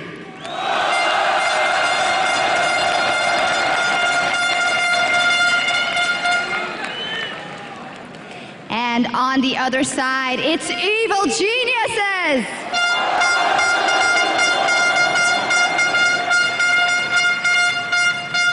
This is going to be a big one. As I said, AAA looking forward to beating EG again. But EG, will they let them? We're going to find out in just a second. So let's get over to our commentators. Take it away, guys. Thanks a lot, Sjokz. We're going to be moving into our next matchup of the day, AAA versus EG. These two teams are tied at 1-1 in terms of their games, obviously, against each other. They're right next to each other in the group stage as well, and it's almost as if we're repeating ourselves here again in terms of the positional play. But this is important for both teams in terms of who's going to be pushing up there and who's going to be slipping back. Yeah, it's the 4th and 5th place. They have exactly the same number of losses. I don't know if you mentioned that just now. I think you didn't, but EG came into the season with such high hopes and expectations, right? Like, they just haven't met them. They're 8-7. They used to be COG EU. COG NA actually fell to 8-9 last night. Hopefully EG can hold off from the same things, because EG just hasn't really adapted to the Season 3 changes very well.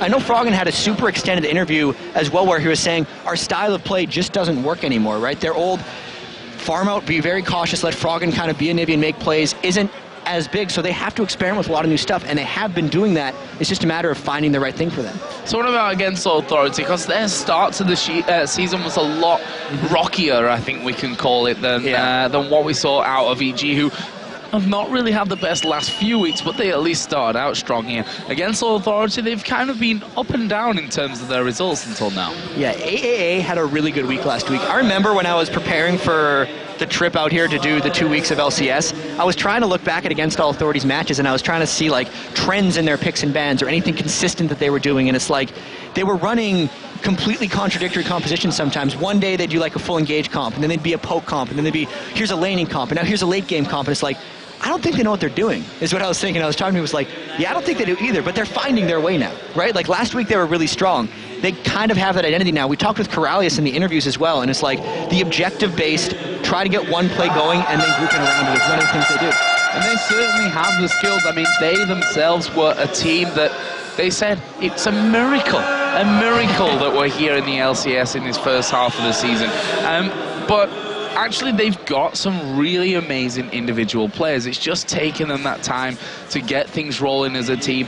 When they've not had the house, they were every single night actually in the ESL studios. I remember doing other shows for different games where I was there till 11, 12 at night, and as I'm leaving, someone's in the building, what's going on? And it was Against All Authority there every single time, practicing. So they know what they're aiming for here. It's just about whether they can find the groove. Yeah, we'll see if their mindset gets them into the victories, because as you said, it was a miracle to them that they made it in, which if they go in with that mindset, the losses they had at the start of the season wouldn't detract them very much from trying harder. They're like, we're a new team. Yep. We're not expecting to win immediately, and they're getting better and better. And I mean, if they can beat Evil Geniuses here, they'd essentially pass them in the loss column and have a real shot at making it past them. Like, we do talk about kind of the top four, bottom four in NA a lot. The same thing does exist a bit in EU, because you have GAMBIT, SK, FNATIC, and EG, and then the rest of them, right? And if we start seeing the breaks in that, like we maybe started seeing last night in NA as well when Vulcan beat CLG,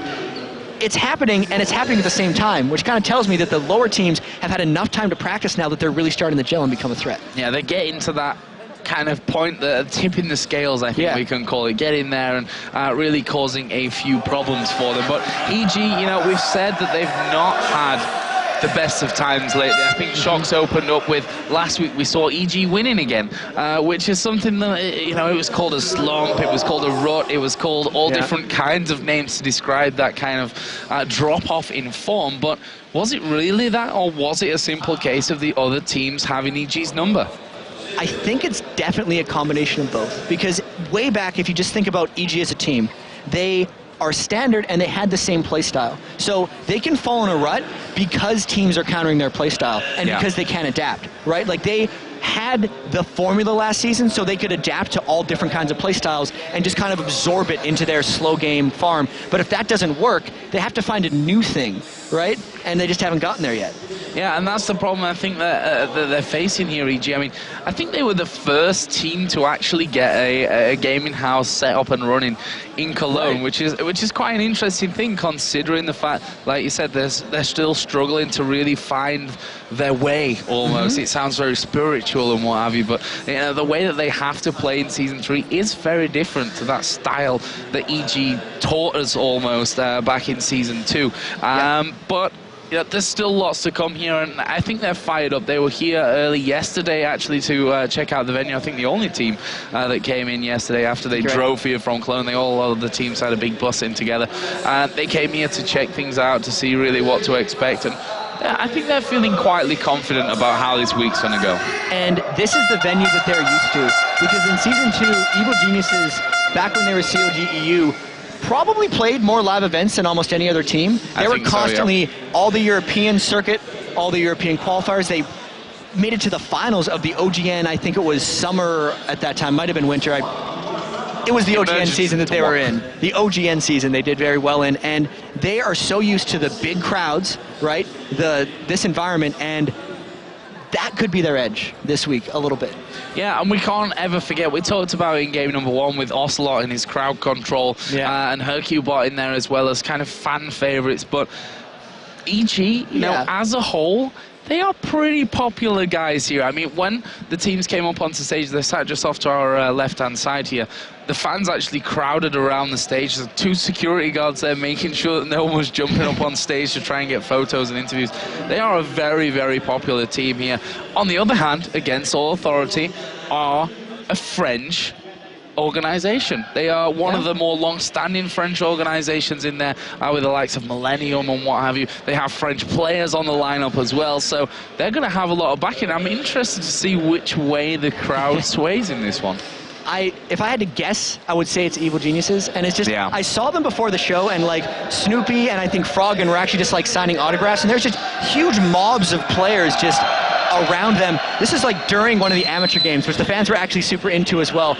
That kind of draw that they have. I know Snoopeh's got like 70,000 followers on Twitter. Like the star power of these guys, even though Against All 30 has like the home crowd feel, I do think it's EG, but I see what your point is with the Against All 30 being the home crowd. Well, I think either way it's going to be loud because, like you said, EG, lots of fans. But if the home team Against All Authority can make some kind of big plays and calls or what looks to be an upset, then the crowd's going to be behind them either way. So either way, the crowd's going to be loud, and I can confirm that the air horn still has plenty of juice left in it. It was still going there after that last game, so he'll be making another appearance for this one. And just to confirm, a few guys on Reddit were right.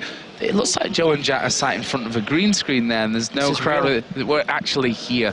These people walking by are, in fact, real people. I guess it's the perspective because we're right on the floor with them, so it's like, I don't expect to see 1,000 people straight behind them. Well, let's have a look at the two teams then. You know them for sure, of course. For Against All Authority here first, they're going to be on the blue side this time around. We have Freddy122, Virtual, ShLaYa, Nono, and Karalius. And for Evil Geniuses, we have Wickd, Snoopeh, Froggen, yellowpete, and Krepo. Yeah, two fantastic teams here. EG, of course, the most known out of the two of them. But Against All Authority, they're starting to make a name for themselves. They've beaten EG once already in the tournament, which is, you can't take anything away from that. They're a dangerous team. It was during the week that FNATIC got upset by Copenhagen Wolves as well, and Freddy122 is one of the key players for them here. His Renekton play, as well as, is he going to go top lane or is he going to go mid lane? Because him and ShLaYa have been swapping back and forth quite a lot. Teams do key on Freddy122, so his play will be very key, whether he's up against Froggen or whether he's up against Wickd. Well, let's have a look at their opponents in this one. Evil Geniuses, and speaking of Renekton, this time around we've highlighted Wickd. Both of these guys, the most played champion is Renekton. It's crazy. They love the standard play, and it tells you the type of player that Wickd is. He likes to control his lane. He masters the few champions that he's really good at, like Aurelia, and he just goes with that. Currently, that champion for him has been Zed. It was Malphite for a little while, but it's moved to Zed. So his play also, surprisingly enough, in the mid lane or in the top lane, because last week he pulled out a mid laner as well. So these guys going up against each other, if they do end up meeting, even in the mid lane, is very key for both these teams. Yeah, really excited to figure out how this one's all going to go down, because we can probably expect some funky changes in terms of positions on the map. But what are we expecting to see? I think this is a real hard one to call. It always seems to be. When you think about what is Team X gonna ban out against EG, there's so many possibilities out there. I know, and the teams do usually go for Froggen. Yeah. But that's changing a little bit, right? Because if Froggen is playing Malphite now, you're not really sure what to go, but it's Anivia and it's Lux. And the strange thing is during Anivia's struggles, so Froggen's struggles so far in the LCS, they've been letting him play Anivia. Yeah. And that's because he'd actually kind of stopped practicing it because he was never expecting it to go through. And he was talking to me earlier, he was like, I'm practicing Anivia again because now I can play. And he had a huge smile on his face. So Anivia and Lux are his two big ones. And after that, I don't know what you ban against Evil Geniuses. Probably Thresh for Krepo. Yeah, that Thresh, he is still a real game-changing champion, that's for sure. And there is Against All Authority on your screen. See ShLaYa there in the middle, Virtual, and then Freddy up on the end. Which positions will Freddy and ShLaYa be playing this time around? We've seen them all over the map, to be honest with you, and in different positions there as well. And Virtual, for me, has been one of the biggest surprises, actually, of the European LCS. Obviously, he came in when Linak was not allowed to play anymore, and he had a lot of weight to carry in this team. You know, he'd come straight in there, they'd not had much practice with him, but he really has stepped up to the plate. And it's another one of those miracle things for Against All Authority.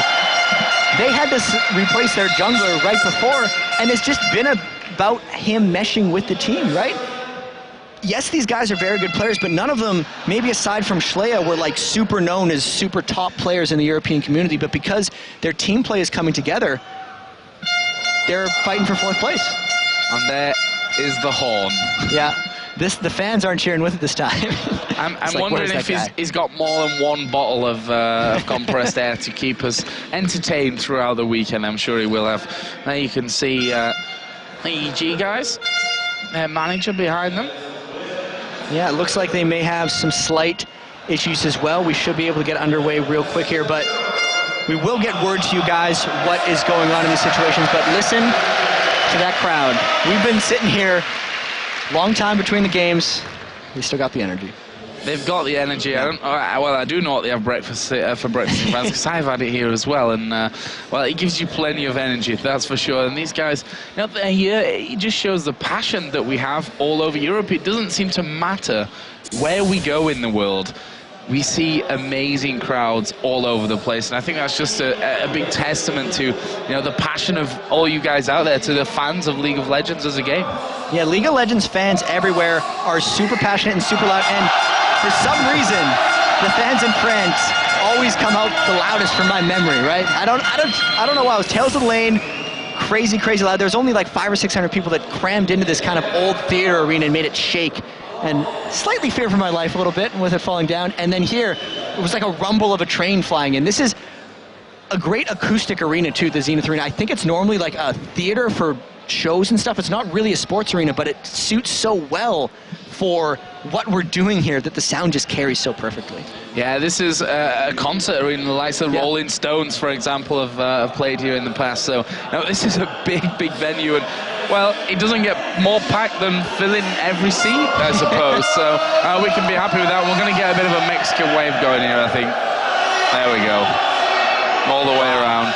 And obviously the French commentators here going out to the main stage, trying to tire them out, I think, so that they can hear so that we can hear each other talk over the cheers. Well, this will be the 7th game of the day, and they don't look tired at all. I think they're going to outlast us, to be honest. I think they'll still be cheering for more when we're ready to get there and get to sleep. There is Nono, of course, who always got a big smile on his face, and I think none more so than when he's on home soil here with fans behind him. And we are, of course, just waiting for Evil Geniuses to get into our game again. Soul Authority are already in there and ready, and have been for a little while as well. I hear there's sound issues for Evil Geniuses, so unfortunately in the acoustically awesome Zénith Arena, there's sound issues. Yeah, it's quite ironic really, because it sounds brilliant, and I think that might be part of the problem in there, that, you know, sound cancelling headsets, they only block a certain amount of sound. Right, like they work so well. Like, it doesn't matter how great your headset's in, or if they're piping in the sound from your microphone, they're going to hear the crowd's vibrations and their cheers. So that's actually one of the biggest things. The first time ward kills got cheered for was during the World Playoffs in an EG game, actually, and Krepo was freaking out when he felt the vibrations from the crowd. He's like, what are we missing? What's going on? Like, everyone on their team speaker, not team speaker, just their voice comm, was like, stop. Because they thought that they were like going towards a ward or going towards 5 men in their brush, and there's like, why are they so excited? And it took until after the game to be like, oh, they were cheering for wards. But it's a really hard thing to adapt to, because you hear a cheer, you immediately start looking around and trying to figure out what's happening. And, you know, it's tough. There's the no-no smile coming in. Really awesome guy. And there's a guy with a gangplank orange on his nose. Find all kinds of adaptations for them, that's for sure. Crowd actually got fed plenty of riot swag as well in the break there. I think the stage managers almost got dragged into the crowd there when they're trying to throw stuff out. People grabbing for as much stuff as they possibly can. But against Soul Authority, not much chatter going on between them. It's a case of trying to focus in up and, you know, having that game plan ready to go to. Yeah, and if we talk about a little bit more, it's really just the objective-based play style that at least Karalius was talking about with us earlier. It's almost an excuse for Sona players as... Okay, I'm going to stop talking. We got to listen to this. I hope that comes across. I hope that comes across as well, because that actually shakes the floor. That is people just banging their feet on the ground.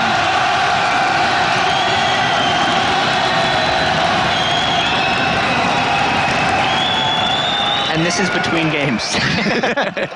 In the game, they all just sit there like, oh. I'm tired. What's this? I want to get to the post game so we can all get on camera here. As you can see, the energy is flowing. And just a great atmosphere. As I said, I think this is a good time to mention it again. We do have tickets still available for tomorrow. So if you are anywhere near Lille, I'd say if you're in a 5-hour drive even of Lille, it's going to be worth your time to get down here. There's a lot of seats. I think it's a 4,500 seat arena here. Tomorrow we'll have, you want to get on camera, feel like you're going to break the stage just stepping on the ground, then you can get over here. So, against all 30, as the crowd mellows out. I almost feel like I want to just watch and listen to how the crowd doing. I mean, the French guys here, as I said earlier, I'm a little bit jealous that it's not us there on the speakers, but the French shoutcasters here off to the side are doing a brilliant job of getting these guys fired up. Absolutely. And there is a bar as well, which definitely helps. It's just a full-on arena for this. Like, it's equipped to handle the crowds of this size. So I think Evil Geniuses is starting to come into the game. I want to know what's going on. Yeah, with the crowd, actually. Sadly, my French, as I've found out here, is slightly lacking, I think, in terms of language skills. I'm not quite up at the level that I have with German at this stage. So I struggle to understand what's being said most of the time. You can see there Krepo looking slightly confused, but he was actually in the game here. In fact, he's just sat in the spec. So looks like EG starting to filter their way into the game, and we shouldn't be too far away from getting things started. There is Freddy122, the lone Brit here in the LCS, except me and Deman. Deman loves talking about his Brit brethren. There's like I'd say the lonely Brit, the lonely Englishman, because Snoopeh is Scottish, so technically he is a Brit.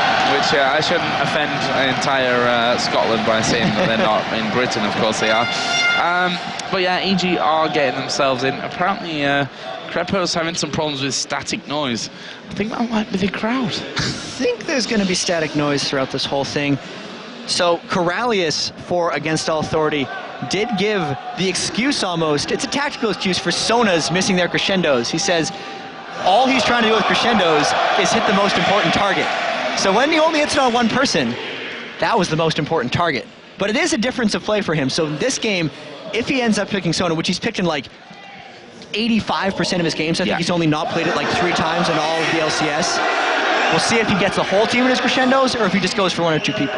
Well, I remember analysing a game a few weeks ago by now where we kind of, first of all, picked on the fact that he'd missed some real crucial crescendos, but the one that he landed ended up winning them the game.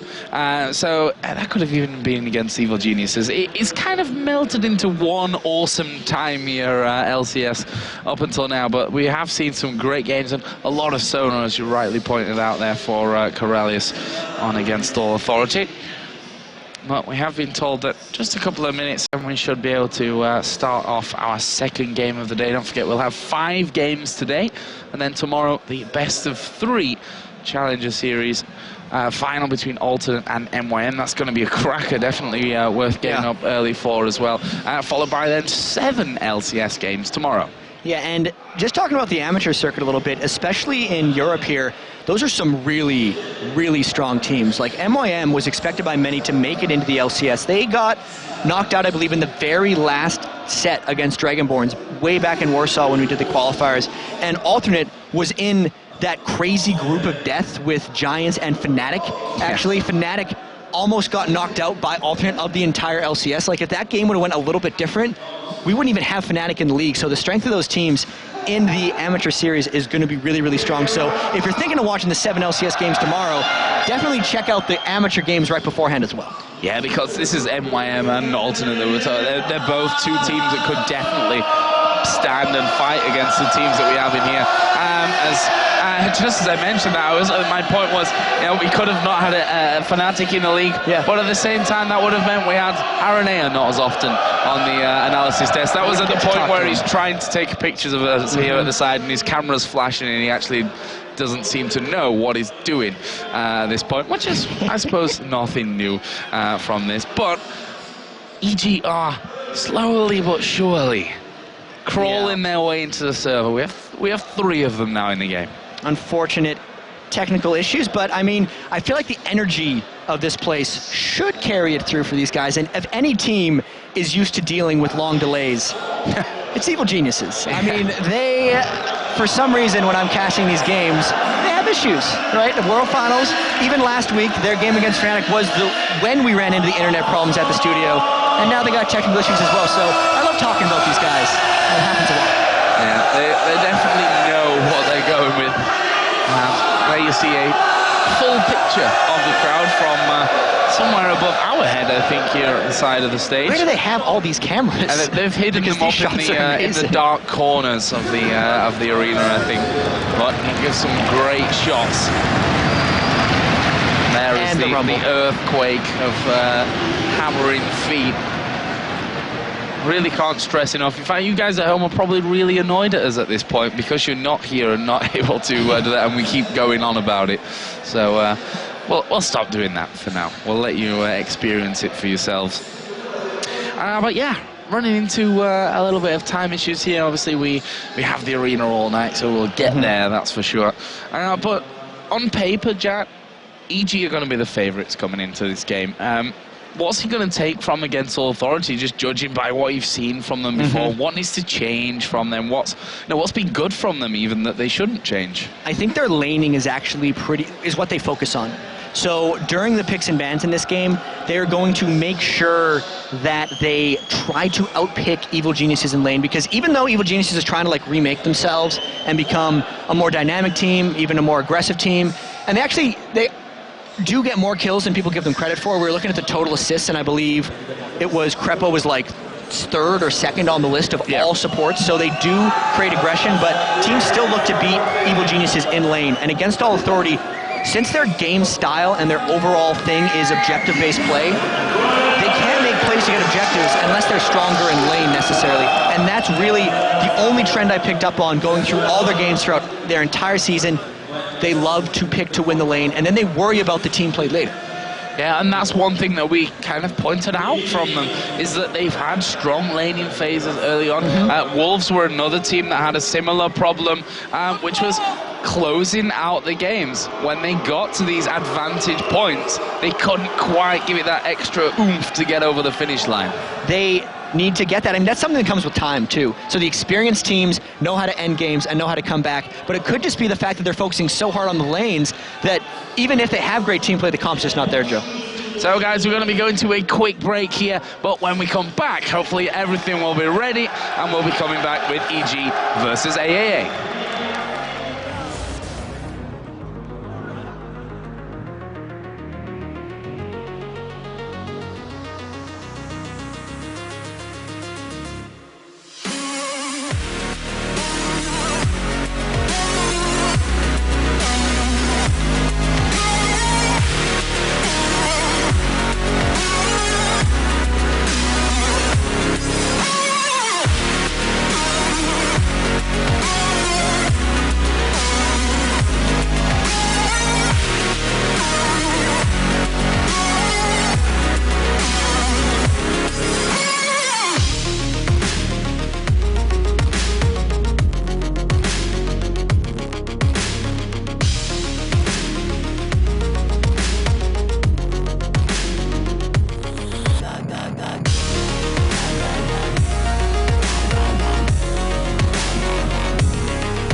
go. Welcome back to Lille, France here in the Zénith Arena. We're about ready to kick off EG versus Against All Authority. Just waiting for the last couple of stragglers to get in the game. Yeah, we're hoping we get back into this one real soon, but let's just talk about, I'd say, European LCS for a little bit, because It's a good topic. It's a good topic. I feel like it's topical for what we're about to experience, and it's just, I just want to talk about it. Like, I don't know, there's so much to go. The top and the bottom, so we have the top 4 and the bottom 4. And I kind of want to just start with that one.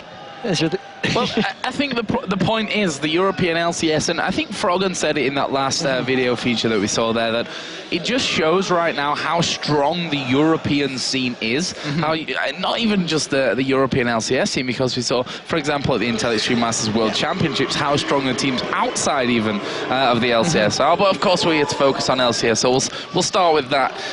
That any team can seemingly beat each other. We've seen AAA taking down EG. We've seen Giants beating GAMBIT. We've seen Copenhagen Wolves beating FNATIC. These are games which, on paper, look one-sided and definite victories, but the fact is that everyone right now can seemingly beat each other.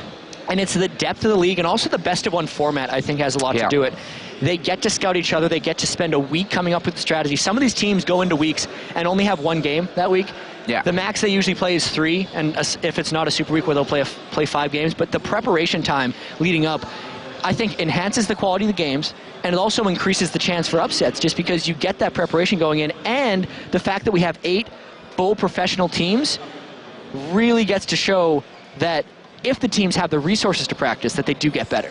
Yeah, and I think 5 or 6 out of the 8 teams, I might be a little bit off with that one, have gaming houses in Cologne or the immediate area right now. So that means that they're not outside of the others. GAMBIT obviously have it a little bit harder with their problems in terms of they have to fly due to other commitments, and the fact that, you know, the visa issue is a problem for them. They have to fly in and out every week, and you know that can take its toll on a team, although when you look at GAMBIT's record, you'd almost not even believe it. GAMBIT Gaming is the almost oddball of everything else, because you look at the rest of the teams, they socialize a lot with each other, actually. But GAMBIT Gaming is kind of like the mysterious ones that kind of fly in from Russia. They're not living here. They come in, they stomp everyone, and they go fly back, right? And it's a weird thing that they have. They are so good just at the game. I don't understand, because how do they possibly have time to practice like the rest of these teams when every week they're flying back and forth from Russia? And I think is it Genja who lives the farthest away from all of them? He's got like a 7 or 8 hour Edward, yeah. A huge flight every single week back and forth. Yeah, and that's what I've wondered as well. When do they practice? Because if we think about it, LCS is normally a Saturday, Sunday. Obviously, the exception is sometimes with a Super Week, we'll have a Friday game, Friday day in there as well. But if you think about it that way, that they'll want to fly in Thursday night at a push Friday. Yeah. And then they're going to fly out Monday morning after, you know, a hard weekend's work, and then get home. And like you said, some of these guys, Edward in particular, has to fly a lot further. That leaves them basically Tuesday and Wednesday, maybe a little bit of Thursday as well. So that's 3 days in the week, whereas the other teams, they get on a train for between 10 and half an hour minutes, and they're there, which means they're also home just as quickly and can practice right in the meantime. So GAMBIT, you have to give them credit on that front as well, that they are pulling out what almost seems impossible at this stage, which is to lead the European LCS while still having that crazy travel schedule. It's like Russian professionalism or something, because you talk about Tuesday and Wednesday. When's your holiday, right? Like, when are they actually taking breaks? Or are they just 7 days a week, every single week of the year? That could be it. I mean, keep out of the fact that Alex Each is actually, I think, the only married pro we have as well, with a child. He's pulling this off somehow, so it's incredibly impressive. And I kind of want to talk about GAMBIT's playstyle a little bit, because it's something that a lot of the other teams could mimic, maybe. They do have something fairly similar that do every game. I got thrown off. I thought we were going to start the game in a second, but might be a few more minutes to delay. Talking about GAMBIT, though, Alex almost plays mid lane like a top laner, in the sense that he is the one split pushing lanes usually, and he is the one that flanks in through the back of fights. And you look at their champion roster, it's not super limited, but they only have like 30 or so champions that they pick from. Every individual, it's like, okay, he's got 5, or he's got 5, which is the number of, if they tried to ban you out, and then they picked one of your champions for the role, you still have another one to go to. And it's actually a trend I noticed with GAMBIT Gaming. And it was also something I saw with the Azubu, Frost, and Blaze teams when I was checking up on them before IEM Katowice, when GAMBIT Gaming actually just crushed both of them, is some of these teams only prepare like 6 champions per player, which gives them a total roster of about 30, and they just go with that. Yeah, and I'm sure GAMBIT, and they have said this before, that they are a very patch-reliant team, I think we can call it. They study what is strong at an exact point. They know exactly which champions they can really excel on at that time of the game, because League of Legends is a very fluid game right now in terms of what's good at which point. One thing that's good this week is maybe not good the next week afterwards. So that kind of play style where you do study what is the strongest at that time seems to really work out nicely for GAMBIT as well. And it's just a matter of them saying, we play the OP heroes. And even in the player talks, they tell us that GAMBIT Gaming always knows what's good. So whether that's the players getting in their own heads and just thinking whatever GAMBIT plays is actually a good champion, or it's just GAMBIT Gaming's being wizards and just playing amazingly no matter what they play, because all throughout, you look back, they have driven a lot of the meta-shifting things. Very first time they played at IEM Kiev, it was jungle Shyvana. People didn't think Shyvana was a viable champion before that, and then it was absolutely everywhere. Same with Volibear, same with Nasus. Mid lane Zed and Kha'Zix is something that exploded kind of throughout the world, but was something that GAMBIT Gaming really focused on right away, so they're definitely trendsetters. Yeah, and that's going back to the whole psychology thing. I think GAMBIT have put themselves in a position as this mysterious team that are very innovative, that a lot of teams, I mean, you've got to have respect for every team. It doesn't matter whether they're top or bottom of the table. But I think some teams have a fear of GAMBIT Gaming, which automatically makes the game a lot harder. And I think a lot of these teams need to break that whole mental barrier of GAMBIT being, you know, almost unbeatable. And that could be something that GAMBIT does intentionally, in a sense, because we were talking about the 7 other teams being really buddy-buddy with each other, right? Like, there's the players area up in the ESL studios where they hang out between the matches, and a lot of them become really good friends. Sometimes they go out after games, sometimes they hang out together, but GAMBIT Gaming doesn't really talk to that many people. One of the craziest things is, like, Diamond Prox. He speaks good English, but he doesn't actually speak English to people. Only his own team, so he listens to everything that's going on, and you'll talk to him, and he knows what you're saying, and he just won't respond to you. And it's like, that almost intimidation factor coming from Diamond just adds to the mind game, right? Yeah, and I honestly think if you look at other professional sports, that there are a lot of mind games involved. I mean, the likes of, to talk about, you know, MMA and boxing, those kind of fighting sports almost, the way that they talk to each other and deal with each other is very much about intimidation and causing that one part of your brain to be a little bit worried about the team or player that you're going up against, and that can play a massive role actually in your confidence in a team, because if you have doubts about your ability to win, chances are you're gonna lose. Especially in the jungle against Diamond Prox, where like the jungler has more mind games than any other role in League of Legends. Like the whole mini game of League of Legends is figuring out where the jungle is at all times. So if they can't even talk to the guy, how are they going to figure out where he is in the jungle? Where is he going to be? We should play a game like that. Pin the tail on the donkey. Where is Diamond in the jungle? That would be a fun game. It's like, where's the jungler? Point, and then you show the whole mini-map. It's like, oh, there he is. And if we look at the innovations that he's brought to us in the jungle, I mean, 2 that really stick out to me are Volibear and Shyvana.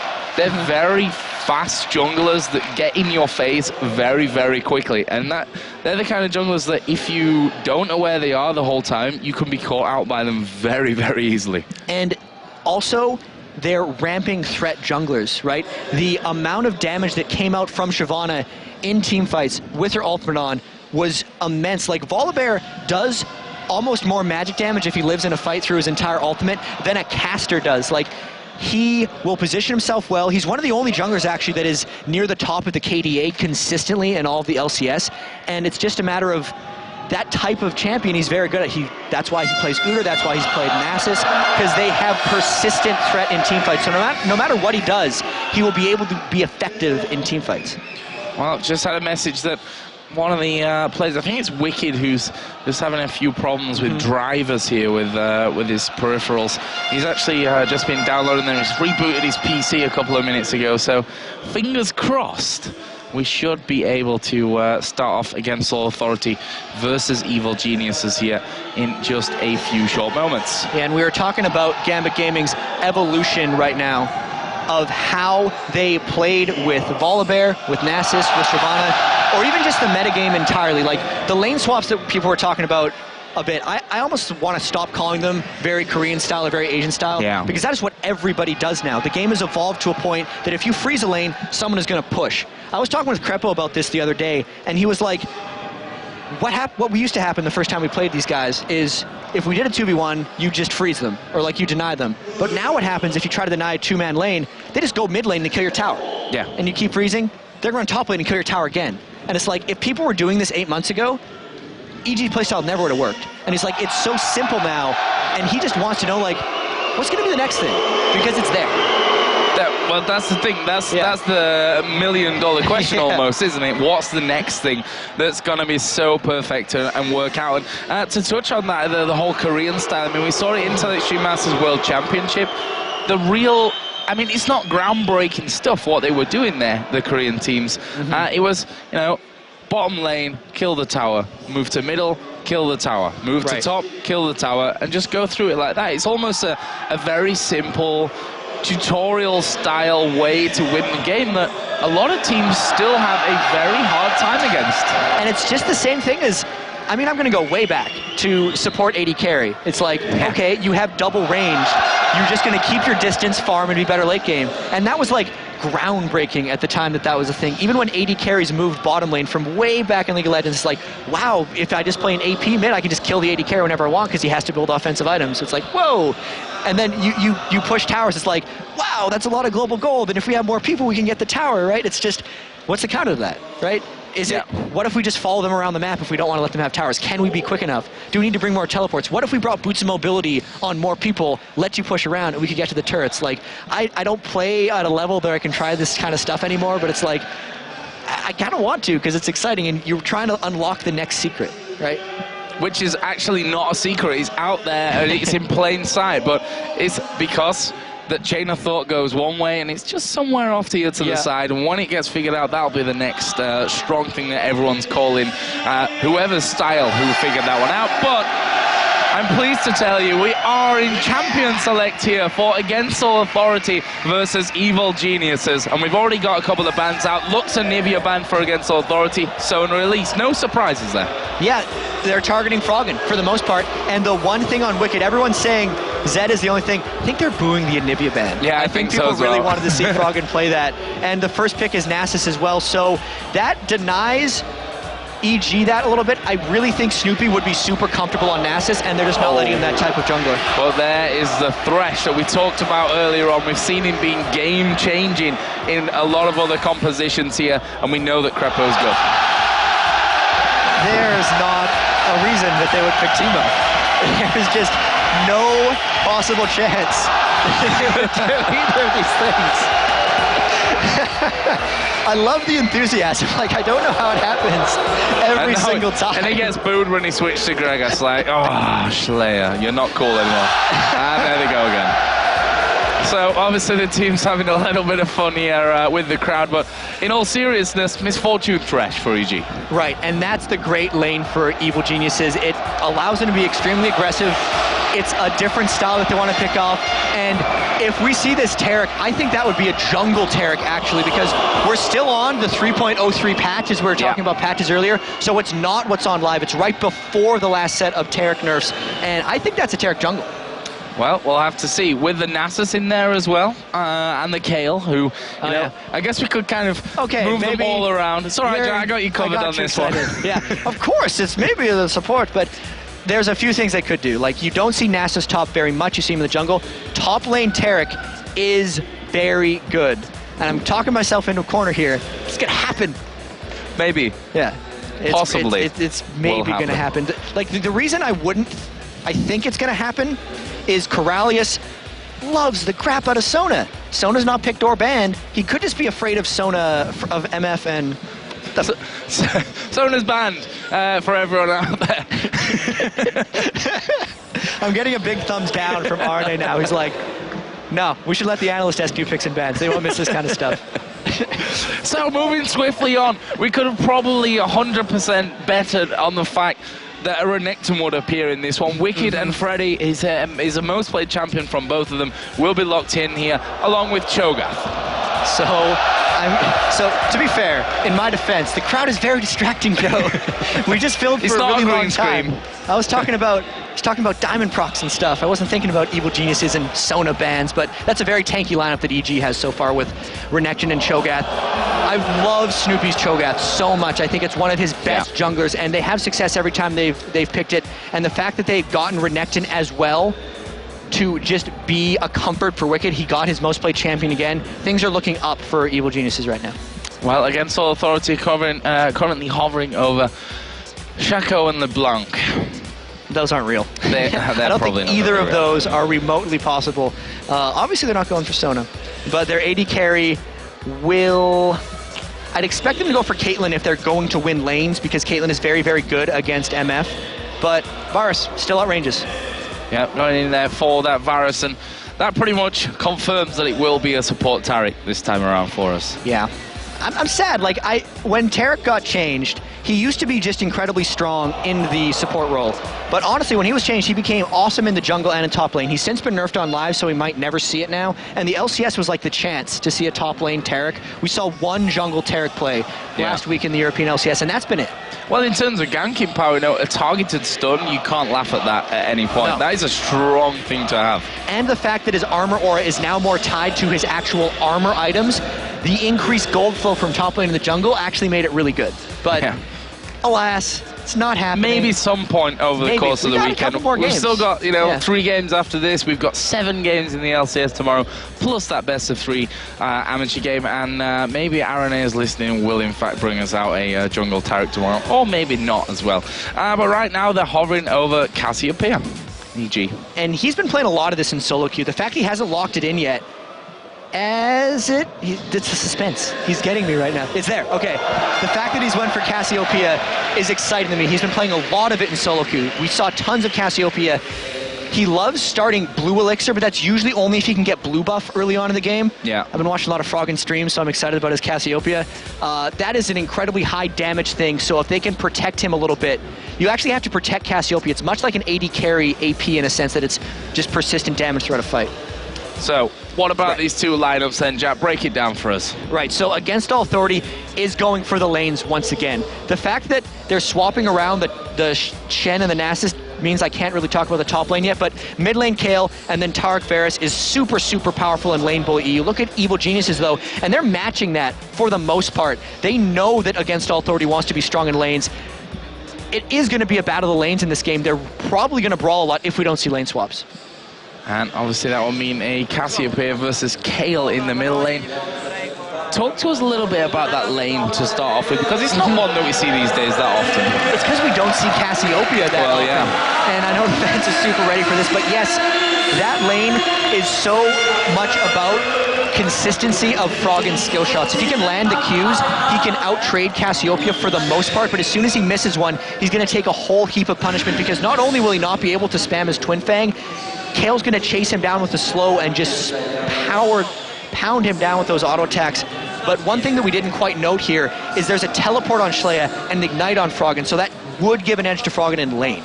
And we did, in the end, have Nasus staying in this top lane with Shen going in the jungle there with Virtual as well. So just to clear those little bits up there in the end. In terms of the supports for EG, Krepo running Ignite and Flash with his Thresh. There's a Cleanse with the Flash for yellowpete compared to Nono, who's got the Flash Barrier. So the summoner spell choices are a little confusing. Like the barrier versus cleanse debate has happened as we're now finally getting into the game. So clutch, and the red elixir as well on Nono means his potential like baiting is the entire health of barrier, which at level 1 is 135, and the 120 health he gets from the red elixir. So he's got 250 more health than yellowpete essentially. We'll see what that gives us here at the start, and whether we're going to be seeing any switches, any funky plays coming out. We heard a lot from Krepo, the importance of studying level 1 against a different amount of teams and on different sides. He's put a ward up there on that curve bush on the top side of the map, but can we expect much at level 1 with these two lineups? From the looks of these two wards, I don't think they're going to be doing much. They don't even look to be trying to get vision on the enemy jungler. Both of the wards that they've placed is to protect against a red jungle invade.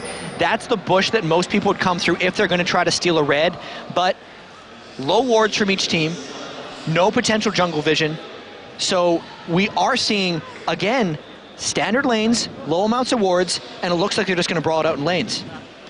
Certainly looking that way here as they do settle in there, and it's going to be, for once, a standard setup. I say standard, more of what we were used to this entire time. No switches coming in as of this point. We're going to have Misfortune and Thresh versus Varus, Taric in the bottom lane. See there, Varus and Taric were just starting off by the golems. EG going to be doing the same on that top side here with Wickd, Snoopeh and Froggen, who's coming around to give them a little bit of backup there. Right, and that's not something I'm used to seeing. No one starts double golems with their jungler right now.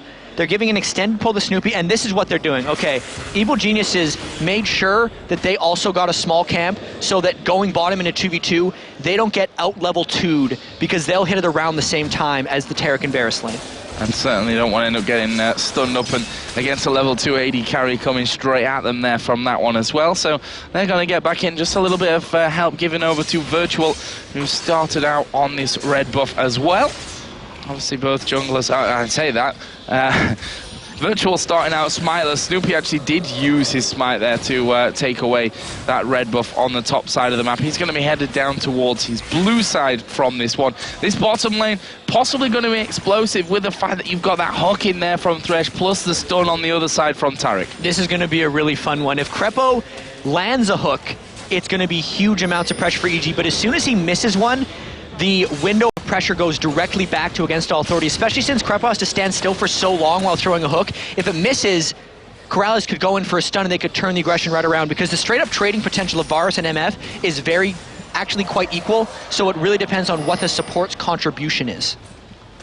Well, we'll see about that one. This top lane is going to be, of course, Wickd, a champion which both top laners are very, very familiar with.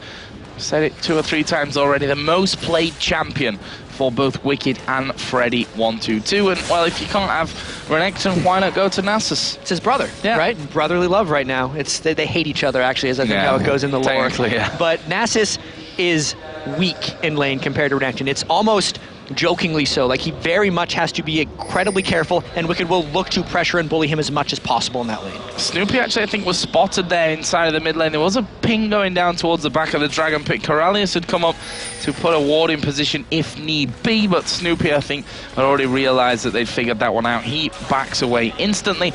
No early action in this bottom lane. Misfortune does have a slight lead there as well. So far, Froggen doing a great job of, he's got around about a 7 CS lead here in this middle lane as well. So as you said earlier on, Froggen has been practicing a lot of this Cassiopeia, and if he's on the mark, we know it from his other champions. He's deadly. Yeah.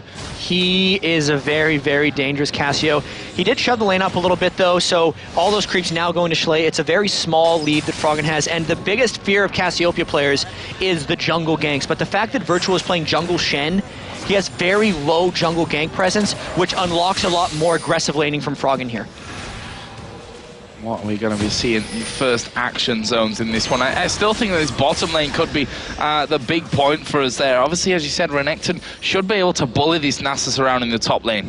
And you're right about this bottom, because both junglers have gotten the Q. There's the Thresh gank. Here we go. I'm ahead of the game. You're ahead of the game, but I'm not. We're going to see them going there with the hook. Krepo taking a lot of damage, but it's Nono who's lowest in this one. Snoopeh, is he going to fall here? He doesn't want to give away those double buffs, but he will to Shen. Here comes the TP. They go in towards yellowpete. Will use the cleanse. Krepo going to knock them back, and that will be first blood going over to AAA with the double buffs as well. And the huge TP play coming in from ShLaYa there. That was an awesome use. He was down in the lane. He's losing a bit of CS to Froggen, but he used it to turn around the kill and get them the double.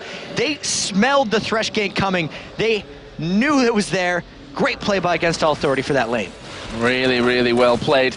That gives them a nice little advantage. It's Shen that's got it in there. It's allowed him to go back. Picked up that Madras Razor. We are going to see another grab here on towards Nono. Stun comes in onto yellowpete. Who's taking a lot of damage. There's barrier from Nono. But Krepo's going for it. He's got the lantern down. Why is he not coming in onto him? He's too low to risk it. And in the end, EG decided not to go for that one. But you know what, Jatt? I think they could have had it. Krepo, I think, was trying. He just didn't have the move speed, and he auto-attack was barely out of range. He was out of mana as well for that one, so they couldn't close out. That was the barrier plus red elixir really clutching for Nono. He hadn't consumed it until he got aggressed on right there, so they salvaged it out. And actually, despite that gank, Evil Geniuses is winning in gold, because I just realized it's 47-30 in the bottom lane and 45-30 in mid as well. Yeah, decent leads coming in from that one. It's equates to 200 gold in that bottom lane. 300 gold in the top. Wickd, of course, is a super solid Renekton player. I don't think we need to really elaborate on that one too much more than saying he is very good. We've seen it time and time again from him already this season as he goes in there. The Wither slowing him down to a stop, but you just see there the difference in items really tells you about who's having a good and a bad time in that top lane. The Doran shield, cloth armor, obviously from the start there for Nasus, and double Doran's blade from Wickd. And Wicked's actually tried an AD Renekton a bit in the past. He went like Blade of the Ruined King as he's just brawling Freddy right up there. Every lane for EG is winning by about 15 right now. Like, this is EG using against all authorities, wants against them. AAA wants to win all the lanes. EG is outplaying them in that situation, but the teleport got used from AAA. They have a Shen Global coming out of the jungle fairly soon. The roles have almost been reversed, where it's now against all authority who wants to survive, pull off the counter ganks, and punish the other team's aggression, and EG is the ones that are trying to make things happen. See again there, Wickd in this top lane just going in on towards Freddy there, already down to less than half HP, and keeping him very, very low there. And always want to be a little bit careful with that. Teetering on a knife edge always is kind of an invitation for him to dive in onto him. Yeah, and for Freddy in the top lane as well, he's maxing his Q, right? He's got plus 66 on it right now, so he's last hit 22-ish things, unless he's been getting some candy minions. That's his only goal in this lane. He's not trying to kill Wickd. He's just trying to farm his Q and not die.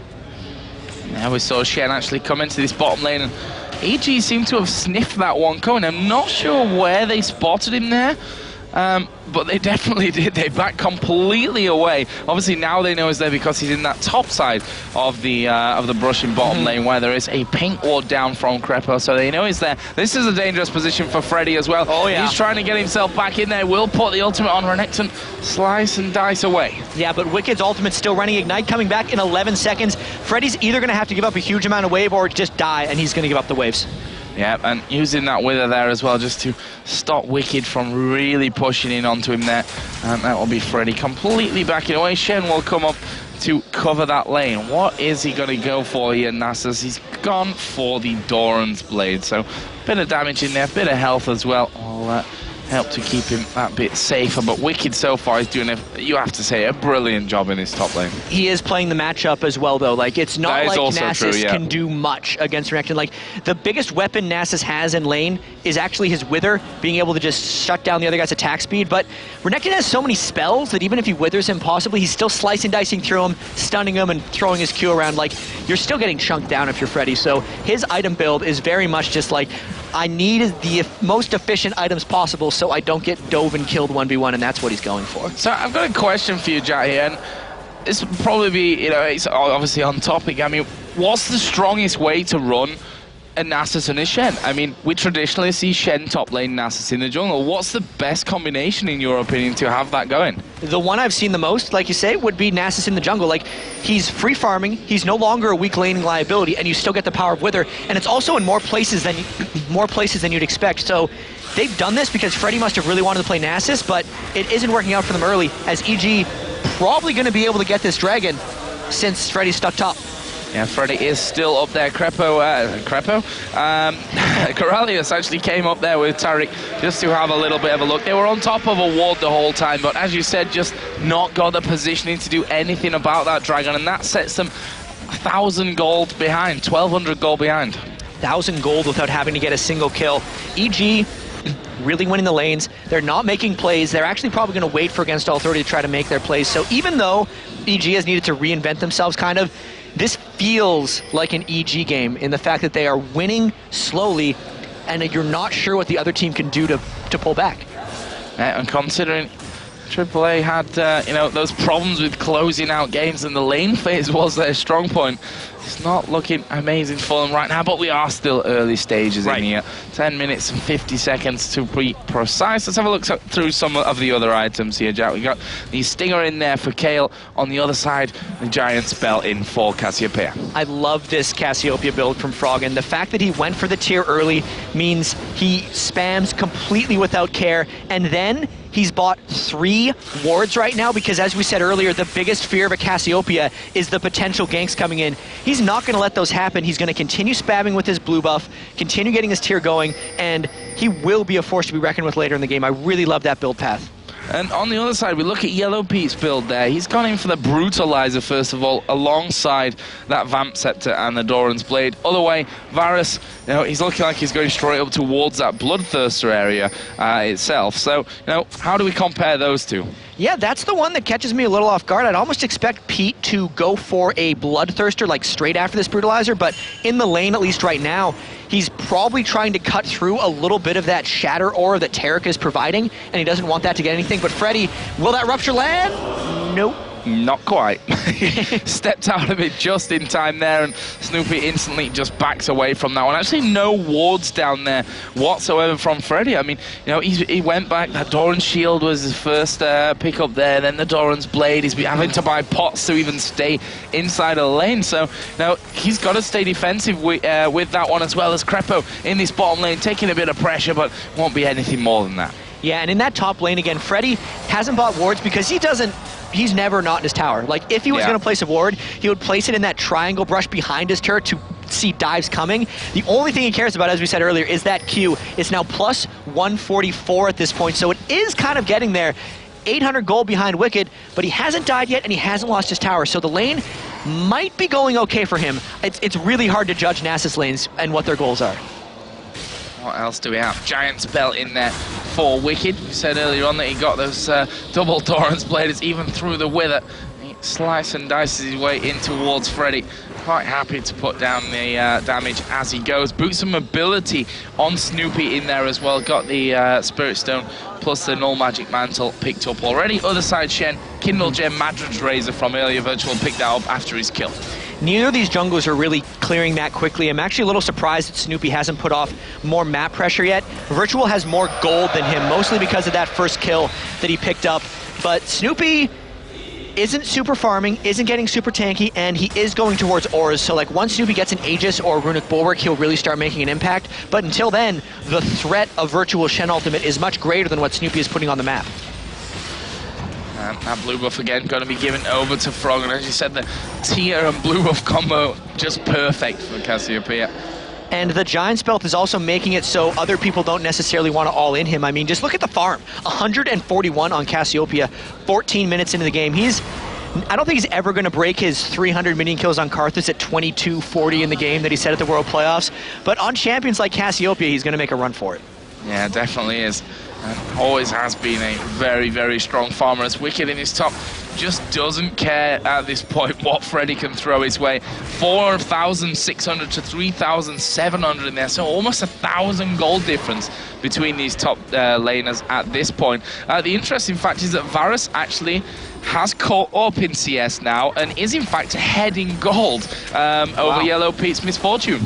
Even with the Brutalizer, maybe that wasn't the right choice. I mean, the thing is, with armor penetration, it actually becomes more effective the closer you get the enemy to zero.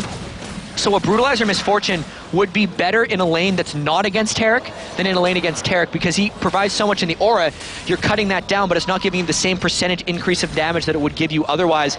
And Nono's been happy just farming. Krepo hasn't landed any big play hooks, and the ganks haven't been able to help them much yet.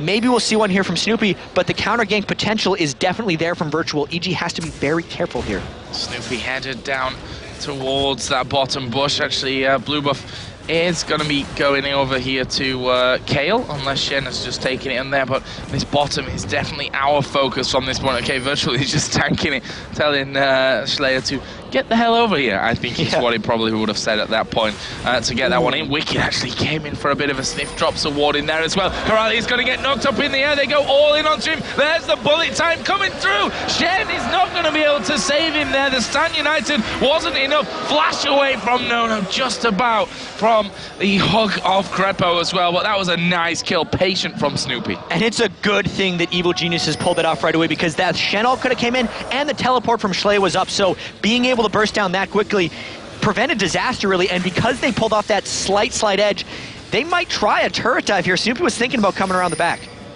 Yeah, just sniff it in there. Actually, we see here in the middle, Froggen has finally landed a nice combo onto ShLaYa, and with that blue buff on, he's quite happily to do that. This could be a Dragon number 2 even, it would be for EG. They had the timer on it, and that was probably why they timed the gank to come up at this point.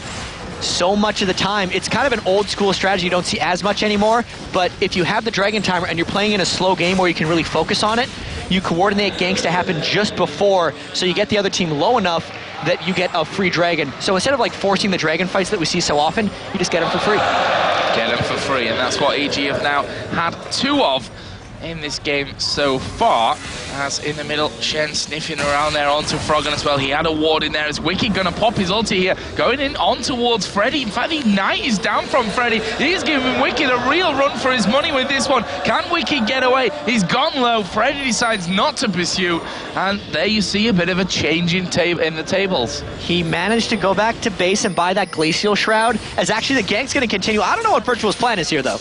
Yeah, this is an interesting one. Wicked's in the bush recalling there on that top side. Virtual not going to get the chance to go in, but blocking out for the turret. There's the plan, actually. They want to delay / get Snoopeh low enough that they can take a turret, and just like that, his Nace is powered up now. He's gotten the Glacial Shroud, plus 246 on his Q, 17 minutes into the game. If this keeps going, could we see a 600 damage Q? Now it's a 249, you know? Oh, is he going to get another one? There's another one, right? It's now multiplying its effectiveness and speed. Gonna be dangerous either way, that's for sure. Actually, Wickd did finish off that Sunfire Cape. We saw it in that last fight. The animation around him is Virtual just hanging by Snoopeh's race there. Actually, Snoopeh is just gonna nom down on one of them to get an extra stack up for him. What items have we had finished off? Nash's Tooth in the middle lane finished there for Kale, and that Riley's Crystal Scepter for Froggen was finished in the last buy as well. The big items for both of them really. Kale keys off the Nash's Tooth, and Cassiopeia often Kale's off the Rylai's because the Twin Fang that Cassiopeia throws out that she can get refreshed if she's on a poison target applies the single target version of the Rylai's slow. So in any kind of team fight, the control that Cassiopeia gets just off having that Rylai's Crystal Scepter is massive. So if the team fights do start coming out, that's when it's going to come into big play. You were talking about the aura items as well that Snoopeh headed up for. The Aegis is now added in there. On the other side, Shen, Locket of the Iron Solari. We've seen it more and more in the jungle here, so that's going to be a plus point for Against All Authority when they get in towards these team fights. But right now, they're having a tough time before they get into that phase. And I actually think this game's going to get real interesting pretty soon. Just the fact that Freddy didn't lose the lane that badly. Like, he was looking like he was in trouble for the longest time, but you take a look at the lane now, he's the one who's killed the turret. Wickd 0, 0, and 0, just like both of them are. The team as a whole, despite losing 2 dragons, is only down 1,500 gold. And the team fights haven't happened. Everyone is just building up their items. They haven't fought each other. They don't know for sure who's stronger yet. The ore item trade-off is a Locket of the Iron Solari active shield versus the Aegis for Snoopeh. When they decide to fight, it's probably just going to explode. And I'm definitely looking forward to that one here. We're about to hit the 20-minute mark. It's almost a 2,000 gold lead for Evil Geniuses. And obviously they've had, with that, 2 dragons, which certainly have helped a lot in getting them where they are at this point. If we look down the gold, Misfortune is actually falling behind in CS. That's pretty incredible considering that yellowpete had that nice advantage coming in. 6,200 to 6,000 gold. So he's got a 200 gold lead built up there. And you have to give credit to Nono in that situation. And there might be a 3-man dive coming into ShLaYa here. Finally, EG trying to make something happen. Look at the speed, though. He's gone. Yeah, and at the end of the day, he's Kayle as well, which is always a hard one to lock down. But what they've done is freed up that tower completely. That's a middle outer turret, an important one in many respects. Right, and this is the big thing. They saw that Shen was bottom lane in a ward, so they know that the assistance is late coming for Against All 30. They got half that turret. Maybe we'll see it collapse in, though. Here comes Nasus. He wants to make something happen. Freddy coming in onto this one. The way they're going to go down to Froggen. There's the intervention. Can they get in? Flash away from Froggen. Snoopeh got to silence all three of them there as Karalius joins in as well. They've not managed to pick up a kill here, but they forcing Cassiopeia away. That could be enough to give them some leverage. Dragon not up for 1 minute and 40 seconds here, so for that, a little bit too early, but nonetheless. And that fight really told me something about Freddy. He's going to have to be a lot more creative if he wants to make something happen in these team fights. Jungle Nasus pretty much always bring Ghost. He needs it to stick on people in team fights. Freddy has Flash. Also, with the Rylai's Crystal Scepter on Froggen, the only thing Nasus can do to get in fights is walk at you. Froggen can keep people at distance with that Rylai, so if Freddy wants to be involved at all, he's got to be creative, because he definitely looked like he had a flanking position there, and then pretty much did nothing.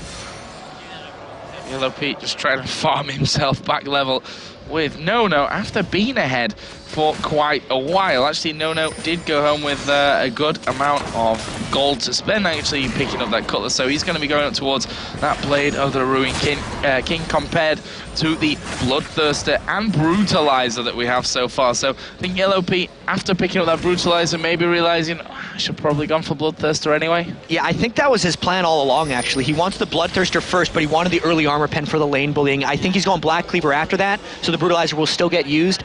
The AD ratio on MF's ultimate is actually really huge, so if you're just looking to get all the damage out, it's better to go Bloodthirster first and then Cleaver. So, what else do we have? Giant Spell picked up there by Snoopeh. Shen got a Giant Spell in there as well. The Dragon is up in 15 seconds. EG have had 2 out of what will be 3 here. And here's going to be the one that I think Against All 30 wants to contest. It's 22 minutes. They're tired of giving them up. They have the Frozen Heart. A lot of them have hit their big items, right? They're ready to fight this one. I want to see if Freddy can make it in this fight. His Q is at plus 318, and they want to fight this one. But Freddy took so much poke just there, I don't know if they can contest. Yep, and EG have actually let the Dragon reset in that situation, so not feeling 100% confident with going in for it. Freddy actually looped around to the bottom, is now looping back to the top side of things. Will they go for it? Clearing out the wards so that there's no vision down for Against All Authority. Dragon pulled out again. I mean, you can see how creative Freddy is trying to be on Nasus. He wants to get in from the other side, but they are very aware that Freddy wants to come through the back, and EG is not wanting to commit. They might try to wait for a Thresh Hook to start this one quick, but they're so aware of Freddy, and there it is! There they go, on towards Nono. Here comes a bullet time. Intervention is already on Nono, but as that runs out, he gets destroyed and will die. That's 2 kills coming in for Evil Geniuses. Krepo going low. Froggen will finish off Virtual on the top side, and that is 3 kills. It may be even more. Krepo is low as we get a pause in the middle of the fight. I gotta say though, Krepo is the Thresh Prince. He's in a battle right now with Edward to see who can make the biggest Thresh plays, but that one was huge, and it shows the danger of Freddy trying to come around the back of the fight, because if they get initiated on, they're just screwed. They didn't have enough people in that fight, and it was the 3-for-0. So a pause while they're not quite finished off there. Actually, Wickd, I think, if I can tell from where he is in the bush when the screen's like black and white. Okay, so he was actually headed down towards Kayle's position there, by the looks of things. Yeah. You know, Kayle had already used the ultimate. Would he be able to catch him? Not really sure. Don't forget the tower is still there on that side. It looks like a couple of players just having issues here there. See, Unwilson from Riot just making sure that everything is being done to fix any problems. Absolutely, but this game in general really just happened, right? Like, they spent so long farming and giving up dragons, and the first one they tried to contest, that's Against All 30, it got turned around on them really badly. I say Evil Geniuses have been called the best team fighting team in the world by a lot of people, and especially in Europe, and it did show there. They got the initiation, they really went for it. So I think there might have been some spiking issues during that game, but they're asking for ready, and I think we're going to be getting back in. Yeah, as you said, that hook coming out of Krepo was just sublime. Managing to land it onto the AD carry when you've got other big targets in front of you right now. We are going to get back into the game then and see how this one all goes down. And unsurprisingly, really, EG turning around for Dragon. Yeah, they had the 3-4-0 clean. They pick up the Dragon, and it would have been a lot better for Against All Authorities in retrospect to either not flank with Freddy or just give up the Dragon, because if you're not going to 5v5 and you're just going to stand around and wait for Thresh to get a hook on you, you're just waiting to lose, because Against All Authority didn't have any counter poke that could win that fight for them. They were only risking getting hit by Snoopeh's Rupture or getting hit by Krepo's Thresh hook, his death sentence. And eventually it happened. They needed to take some initiative. And that's exactly what it was for them, a death sentence, as Nono got hooked in there to kick off that fight. Where does that leave us then? 5,500 gold. And as you said, you know, it's been pretty close, those two Dragons.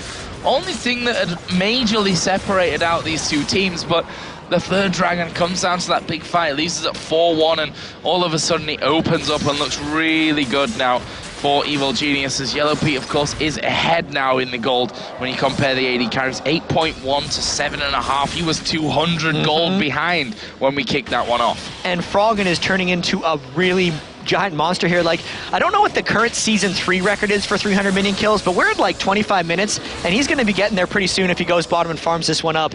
It's got to be between him and Scar's Diana a couple weeks ago in the North American LCS, but this is a remarkable farming performance by Froggen on Cassiopeia, and his team fighting has been fantastic as well.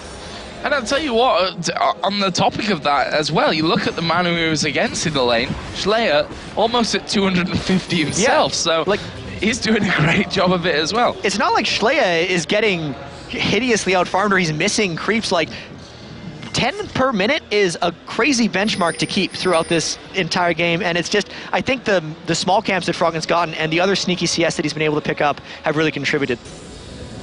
So, where is the next play going to come out? Evil Geniuses starting to get together in mid. There was the hook coming out of Krepo.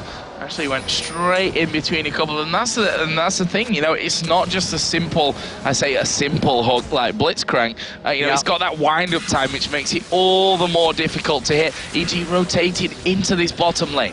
And you can see Wickd coming in behind the turret. I mean, if Against All Authority wants to fight this, again, they're going for a flank. You can see Freddy coming around the back. He's in a vision ward, though. EG is going to get a free turret, and they're on to Freddy. He's got a flash, or he's dead. Oh, he's going to get caught out here. There is the hook landing. That is definitely the death sentence coming in. Froggen will pick up the kill, and that is one totally for free. And that's what you've got to worry about, Jatt. Surely when you've got no wards down and you know that EG have just come through there, you've got to count on them putting them down. He walked right through a pink, and the Shenol got burned onto Freddy right there, so the threat is down even again. He actually saved his ultimate on Nasus at least. He wants to be involved in a fight, right? He spent this whole game getting his Q to plus 372, but he can't find his way into a fight, and you can tell he's pressing for it. EG is just capitalizing, extending their goal lead, and this may be turning into a rout. EG now going to do exactly the same on the top side of the map. Take away everything that they can from the jungle, get the wards in position. They may just end up taking themselves a Baron from this one. I mean, 27 minutes in there. They're actually going back, I think Shen's going back on top of a ward at this point. So EG know what's going on, but they're playing it safe here. And that's, you know, we've talked about it as well, that when teams are so close to each other in the league table as these two teams are in place 4 and 5, you know, you don't want to mess up. You can't afford to mess up. It's also the Evil Geniuses way. They love to just take it slow, and Froggen is very strong right now. 497 AP. He finished his Sereth's Embrace as well, and it's just, they waited for the farm thresholds. They got the Runic Bulwark. Even Wickd has went for a Last Whisper because they are against a Taric, so he wants to shred through more of it. That's going to combo very well with the Black Cleaver that yellowpete has taken off. So like, they were waiting to get all these really huge items, and I don't see why they wouldn't start forcing around Baron. They're probably going to make sure the side lanes stay pushed up. That's why yellowpete is going bottom to clear right now. And they're just keeping Against All 30 at bay. It'll give them time to clear out the Baron area. There's a fight up top. I think Wickd can just disengage this one. Yeah, Wickd and Freddy going head-to-head on this one. Ultimates pop from both of them. Can he actually get away? There's the Ignite going down. Wickd going very low. There's the Q, and there is the finisher. Freddy actually flashed in there at the end. Not sure it was 100% needed, but he gets the kill, and that's that lane we were talking about. Freddy really wants to fight people. It's just like only Wickd was the one he could get onto. He hasn't been able to pull that off in team fights, but that shows the potential of Freddy's Nasus since he has gotten plus 387 on his Q, and now they have a 4v5. They're actually going to catch Freddy again. Wow, the flash came in onto that one. Freddy getting hooked in. The stun came onto Froggen, but a little bit disorganized in terms of going forward. There's the knockup. Ulti comes out of Varus, but will it be enough to save Karalius? No, it won't. Froggen getting caught. Freddy, why has he come back in here? Surely going to die from this one. It's a double kill for Froggen. And since there's a split push bottom from ShLaYa, his teleport is actually either canceled or he just used it bottom lane, I'm not sure, but this means it's a 4 members of EG, just a Nono, who could potentially stop it, and ShLaYa is just trying to get turrets. Nono is crazy if he tries to stop this one. I think this is a Baron for Evil Geniuses. Well, it may just be crazy, Jatt, because he's going to be going in there for this one. Is he going to be able to do anything with it? No, not really a surprise that he can't, and he will back away, and that will be Baron picked up, 10,000 gold lead. ShLaYa pushing this whole time through there. They've been thinking about, you know, pushing down, racing for the bases. Yeah, they've seen it before. They won the base race last time. They were against Dragonborns. This was game 7 of last week, or game 5 of 6 on the Sunday, but I feel like Evil Geniuses is not going to willfully engage in a base race as much as the crazy Dragonborns are. Evil Geniuses is a much more standard team, and oh no, ShLaYa was trying to make a play. Evil Geniuses is on top of this dragon. And actually, Virtual just coming in there as well. Froggen was in the top lane, so against the Authority might fancy their chances of taking this dragon away, but at the end of the day, they're against an Evil Geniuses team with the Baron on them, and in the end, EG say, no, we don't want to think about that 4 versus 4 it actually was there in the end. I think Evil Geniuses was worried about either their mana health cooldowns or just the general feel of that fight. They didn't know if all 5 of Against All Authority were there, I'm pretty sure. And it goes to speak to the type of team they are. Like, they're very much in control of this game. They know they have more turrets, they know they have the Baron buff, and even though they don't know the exact number, they know they're very far up in gold. If they engage in that fight, what do they really get out of it? Maybe they get a dragon or a few more kills. But if they lose it, they lose their Baron buff and they let Against All Authority back in the game. EG would very much rather group up, buy their items, and have a fight on their terms. They don't care about the 975 gold 30 minutes into the game, and they just gave it up. Let's have a look again through the items while we've got a little bit of time in this one. And again, towards that middle lane, we said earlier, the Nash's Tooth picked up by Kalis. Now got the Liandry's in there, Needlessly Large Rod, plus a Blasting one picked up. So Rabadon's Death Cap in the making for Kale. On the other side, already the Rabadons, that Crystal Scepter, plus the Zerath's Embrace, and a Revolver in there for Cassiopeia. And look at that for ShLaYa. He is 0, 0, and 0. 31 minutes, 30 seconds into the game. He hasn't been able to get involved, and this kind of shows how much overall control Evil Geniuses has had in this game. Against All Authority hasn't been able to do anything on their terms. They either get caught and give up an objective. They've never been able to get a catch onto Evil Geniuses or really have a favorable team fight. It's a very low kill game, but particularly low assists. Like, only 2 assisted kills on the entire team of Against All Authority. That is a remarkably low number. And now 5 members of EG with Baron. I think they're going to take this one slow. It's going to be the poke battle again. Oh, they're going to go in. The hook actually landed on Freddy. A lot of damage coming in there. He is well below half HP. And they've done a fantastic job. Krepo got that Oracles running there to clear out any vision that was put over the top side there.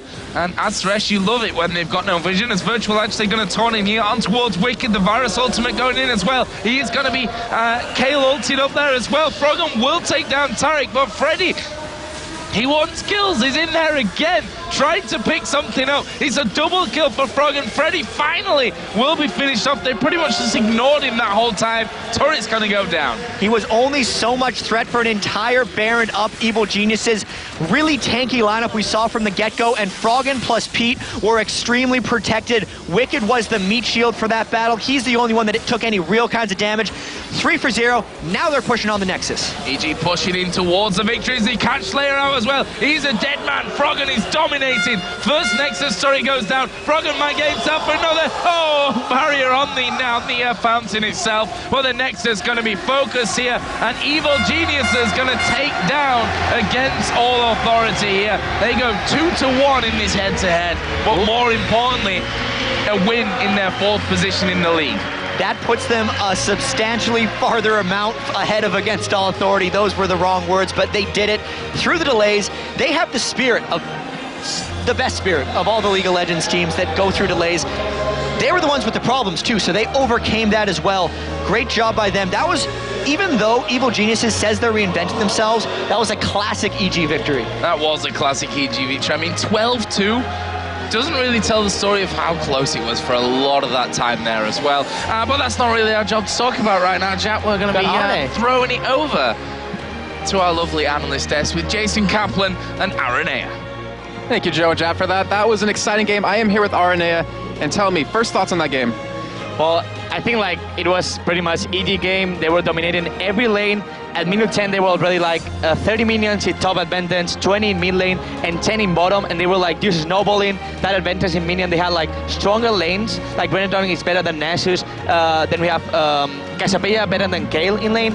And then in bottom was like equal, but they managed to do like better at the end, yellowpete. So it was like pretty much an EG game, farming, and getting the tactics and just winning by that. All right, we heard Jatt's opinion on this about how you have Nasus top lane, Shen jungle. What are your thoughts on that? Because it didn't really work out, it seemed, with Nasus top. Yeah, actually, I think they're saying that I think like Nasus in jungle is such a beast. You can pre-farm and get the Q so strong. And Shen in top lane is really beast as well, because every ultimate you go to a lane, you're going to be a really strong gang. It's not like all your protection, because if you run Shen in jungle, it's not at all a counter gang. It's just a protection and maybe a turn to protect, but it's not really counter gang to the damage. So I think like I prefer to see Shen in top lane and Nasus in jungle. Okay, well before we get into the replay, let's talk about what happened early game, because we saw that gank come down towards the bottom lane. Snoopeh came in, and we had the turnaround gank with ShLaYa teleporting down, and they got first blood off that. They got double bust, but where did it seem to go wrong for Against All Authority after that? Well, I think like that counter gank was good. Kayle teleport, but he didn't do anything. It was only about Shen getting the kill on Snoopeh. On Sjokz, the double buff went to Shen. But I think like at that point, when Kayle teleport and fails because he didn't get anything from that, Cassiopeia get so far ahead in the mid lane. And then top lane, Renekton, Nasus need like a camp to get like a same farm than Renekton, and he didn't get any camp from Shen, so it was like just Renekton free farming top lane. And it was like just that, like laning phase from EG is really strong at the moment. Would you say that since Wickd did get all that free farm, that was like the big turning point, or would you say it was Froggen because he had that, was it 300 CS, 20-something minutes in? I think it's both. I mean, Wickd is really famous for getting a lot of ganks and always like killing Wickd, because he's like, he always said, when I talk with Wickd, he's like, how do you play top lane? And he always tells me like, you have to play top lane as if it was a 1v1 without jungle. Jungle doesn't exist. Just like go to him, try to kill him, farm, get more farm, and try to get kills. And then like, don't think about the jungle. And that's his mindset. He is almost barely never warding his top lane, so pretty much I think you have to, if you can Wickd, we saw so many tournaments how Wickd get behind from that. But in this game, he didn't get a single game from Shen, so it was like so good for EG. And the funny thing is, he always talks about how he never gets a 1v1 lane anymore. People are too scared to go up against him. They always send him in a 1v2, but as you saw right there, I mean, he won his lane. He did die once to Nasus, but you know, in the end, it didn't really matter anyways. But we do have a replay, and it was kind of the big fight that showed how dominant EG was in this game. It's about 23 minutes in, and it was over the Dragon. And Arne, can you kind of just walk us through what happens here? I don't know what's happening here, but Nono get completely mispositioned, and Krepo just hit the Q, sorry. That grab, you're gonna see perfect grab by Krepo, getting Nono and just destroying him. Even Kayle ultimate doesn't stop all the damage coming from Sjokz. Now Sjokz gonna flash an ultimate on Nono. Nono is going to barrier, but it's not enough to save Nono. Nono is gonna die now. We see like Sen dying in the top, and also Tariq dying. And another problem was Nasus was trying to come from the left of the Dragon Pit, from the back of the Dragon Pit, but he could not reach that team fight. So it was like a 4v5, perfect from EG. And he came out of that fight actually with full health and pretty much full mana as well. I mean, we saw him trying to get in there earlier, it didn't work out. And the funny thing is that during LCS, we've seen Nono get caught like this before, mostly on his Ezreal, where I can remember one game in particular when they were playing against the Copenhagen Wolves, he would get caught by Thresh, and then from that, he would get just destroyed. He kept being in really bad positions at wrong times. That's something like a double-edged sword. It's like, Nono is really aggressive. Sometimes that aggressivity is making him to win the game, but sometimes that aggressivity is making like him to lose, like happened here. They were equal in goal, but at that point, like when Thresh get the grab on him, they just completely lost the team fight. And I have to reference about what Jatt said. Jatt said something about Edward. He said, we can call Krepo the Thresh Prince. And I have to say, if Krepo is the Thresh Prince, Edward has to be the Thresh King, actually. It's not all the war for him. I know you've been thinking on that one for a long time, and well, it was actually a good statement as well. And you know, who's MVP of this game? Because we talked about it. We had actually mixed thoughts at first, but as the game progressed, we kind of decided it was one person. At the start, I said like Krepo, that grab on Drake was really nice for them. It was a good advantage for the team. But at the end, we saw Froggen farming like everywhere. He was so ahead of everyone, farming and also killing. He got like 3 team fights where he did perfect. One ultimate on Sen when he was trying to taunt him, and he ultimated in his face and just destroyed him in 1 second. Was really impressive by Froggen playing that Cassiopeia that we rarely see Cassiopeia anymore on the LCS. And that's what I was curious about. Do you think that was picked specifically to counter that Nasus? It's or good. Pashen, just to kind of keep them away and allow your team to attack? I mean, I've been on SK with Ocelote, and I remember when Ocelote was playing Cassiopeia, he told me like, I can't play Cassiopeia anymore because there are so much gap closers. There are like Irelia, there's like Kha'Zix, they like said. There are a lot of champions that you can destroy you without it doing anything. But against Nasus, against Sen, against Gale, it's perfect. It's like a perfect pick, and I'm really, really impressed that Froggen plays that really good Cassiopeia. Okay, and you mentioned that you like Nasus in the jungle more than in the top lane, and if he is going to be the top lane, from your perspective, what kind of champion can you run with him to make him work? I have to say that I said Nasus jungle is good, but I don't like it. You don't like it? It's not really a skill. It's like, oh, I slow you. Oh, I farm. It's really like, Nasus, I'm helping. Yeah, I'm not saying helping. It's like, yeah, but I feel like if you run Nasus jungle, first of all, you have to be sure that enemy 80 has to be a really out-attack 80. Like Caitlyn, like Varus, something like that. Against MF is going to throw the ultimate, and you're not going to stop him. So it's really good to pick like MF against Nasus, and also like, I don't know, I think like 80 picks probably like, they expected to be like Varus or Caitlyn, not MF, but that MF was just too strong against Nasus. And I think it's they first picked the Nasus as well on top of that, which is a little bit weird. But Arne, thank you very much for your time and your insight. I think we're going to be going over to Sjokz for an interview with Krepo. Yes, I'm here with Krepo. Krepo, congratulations. We're in France. Okay. We're in France, so you just had to go with Renekton, right? Yeah, because he's French. It never gets old.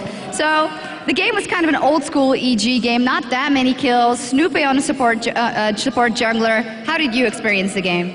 We actually wanted to go for a lot of aggression early, but they had a teleport to help them out in bot lane, and then they also had the Shen ulti, and every time we were trying something, you could see that they were waiting for us to make a mistake, so we just out-farmed them and then went for team fights and objectives, and that's where we took it home. You told me also that you were ready. You knew when we were going to use that teleport. Well, it's pretty obvious that they want to use it on us, and he kept warding behind us every time, trying to get the ward in, even like taking damage for it. So it was obvious that they were looking, whenever Kayle went missing, we knew they were trying to look for a teleport, and suddenly Varus went from super defensive to super aggressive, so we could see it every time.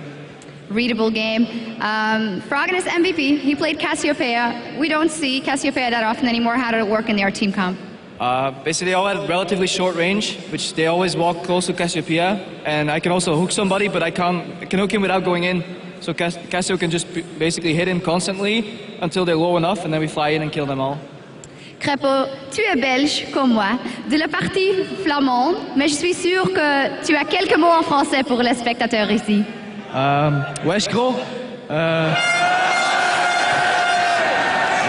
Juste une petite dédicace à tous les francophones ici. Il y a si nombreux, et c'est toujours tant de bruit aussi. Une bonne ambiance, French OP.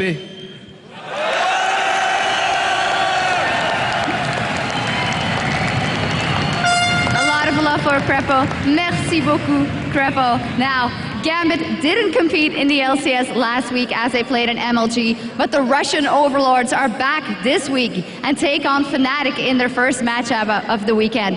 Coming up next, FNATIC versus GAMBIT.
Welcome back here in Lille. Now, before we go any further, I'd like to thank you guys because you are an amazing crowd.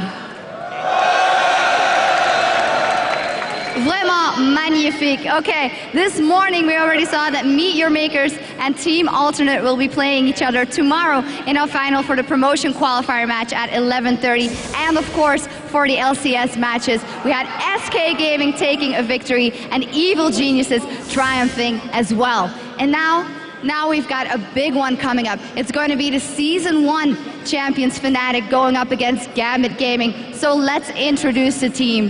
First up, in the blue corner, the Russian Overlords. Give it up for GAMBIT Gaming!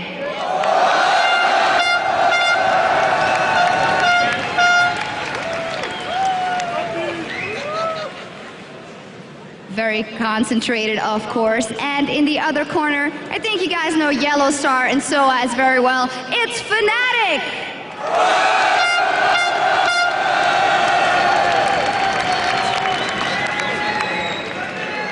They're excited, but I can see the tension on their faces. This is an important match, of course. FNATIC looking to climb in the standings and maybe try and take that #1 spot from GAMBIT soon. So let's dive into the game with our casters. Take it away, guys.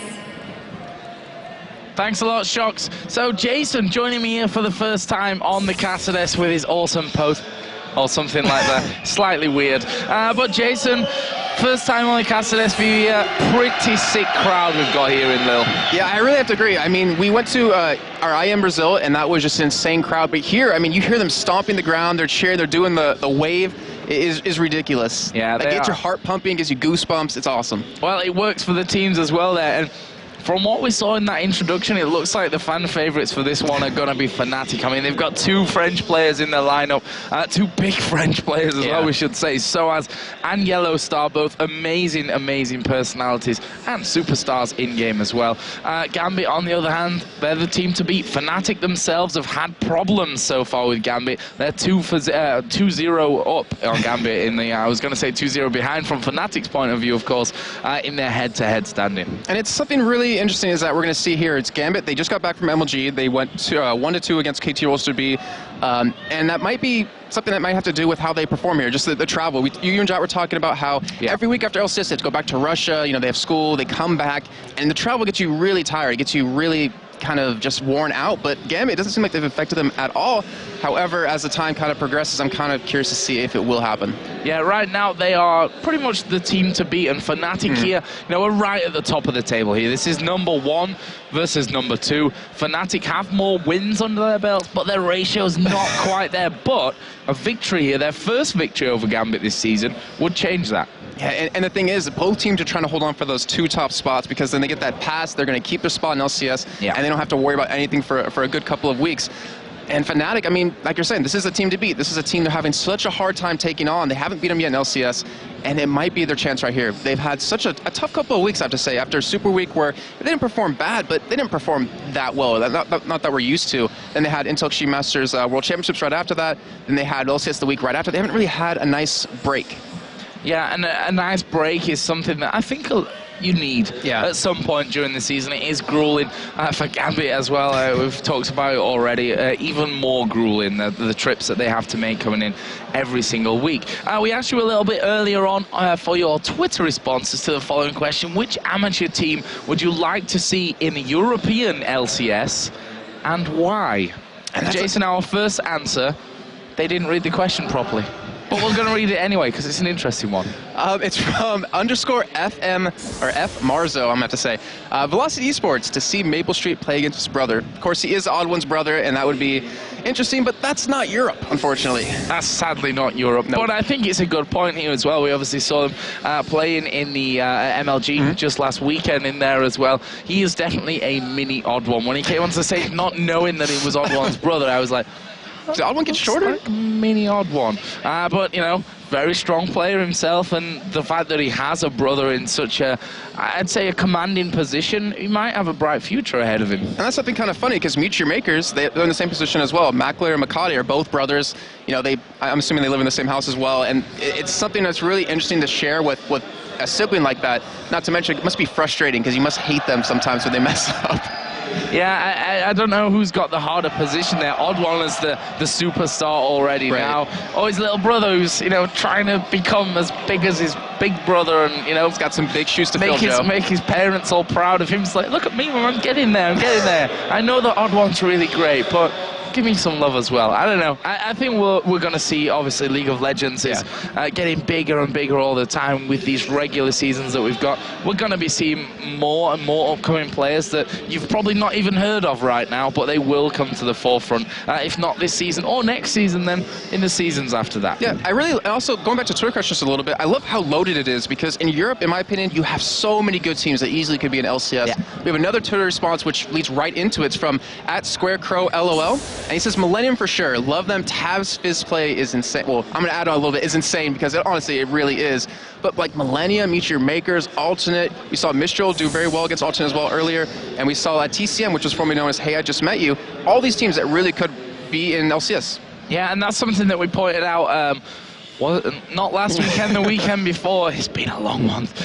Where the Intel Extreme Masters World Championships was, the LCS teams, the teams that are in LCS right now, didn't perform as well as the non-LCS teams, which just shows you how strong the field is, not just in Europe, where anyone in the LCS can beat anyone else at this point, but also out of it, where these teams are definitely good enough to step up to the plate and do that kind of thing as well. And they also have that advantage going into this because they're craving that, they're craving that blood, they're craving that attention to be in that top 8, and they have that advantage to look at every week your team played and see, what was your play style, how did you develop, and they have the ability to counter you easily when we do come into those relegation matches. Well, we're about ready to kick off our third game of the day. It's going to be a big one, of course. The Russians of GAMBIT taking on FNATIC, a brilliant matchup. These are the real highlight games, I think we can call them. Obviously, as I said before, GAMBIT are 2-0 up in this head-to-head matchup against FNATIC. So let's have a look at the two lineups. Not that they really need that much of an introduction anymore. We're seeing them week in, week out. GAMBIT will have blue side, first pick, first ban for this one, with Darian, Diamond Prox, Alexic, Genja, and Edward. And over on the red side for FNATIC, Soaz in his hometown but home country, Cyanide, Expeke, Yellowstar as well, and N-Rated. Yeah, both amazing teams with amazing personalities and just superstar players all over the place. And they're both pretty amazing. However this is going to go, I just don't really know. The word amazing is coming out far too often from me today, but I think it can be excused coming into a game like this one. So let's have a look at the key players then for either side, starting off with GAMBIT Gaming and their jungler, their innovative jungler, Diamond Prox. He's been a beast in the jungle, bringing new stuff to the forefront since day one. Yeah, he's pretty much introduced Volibear and Nasus completely in a League of Legends right now. Jatt mentioned it earlier. It's like the league of Diamond Prox in terms of junglers because you've seen him played every single game now, and he's bringing these new champions. He did it in Season 2 with Shyvana. He brought around that really aggressive counter jungling, and I'm curious to see what else he has in store as the season progresses. Well, let's have a look at their opponents and the key man that we've picked out for this one, a role which doesn't get enough love, in my opinion. That, of course, is the support player, N-Rated, who's had a fantastic time of things in the LCS so far. He's had, his favorite champions banned away from him, which he hates, but I think as a team, FNATIC aren't too mad about. Yeah, it's something that's really interesting because if you're getting bans taken or used against your support instead of other lanes, it really opens you up to other compositions. You see, Nivea always banned out against Froggen, but imagine if Krepo was targeted with the bans every single time. He's also been really strong in the team in terms of calling. We saw when they played against EG, he was that voice in his team to say, go, engage, or really to set the entire fights. He's a really strong person in his team, and he really doesn't get the credit I think he should. Well, I think all supports really don't get the credit that they should, to be honest with you. But before we get into our match, let's go over to a video to see exactly what FNATIC and GAMBIT had to say each other in the game. The game against GAMBIT is going to be really hard since GAMBIT is a really strong team. Their lineup is very consistent and they always learn of their mistakes. The FNATIC team is, I think, the most threat at LCS for us. We all the time going equal against them and then getting the win. At some point we make a few mistakes, which doesn't matter, but against GAMBIT they just take advantage of that mistake and win the game. That's every time we face them, it was like that. Like we were equal or ahead. One small mistake, they snowball it and they win the game. We have to beat them to stay on the top. So we had, they counted me in completely wrong with that one. I was still putting my drink back under the desk, but you never saw that one. Yeah, exactly, Jason. Thanks for that.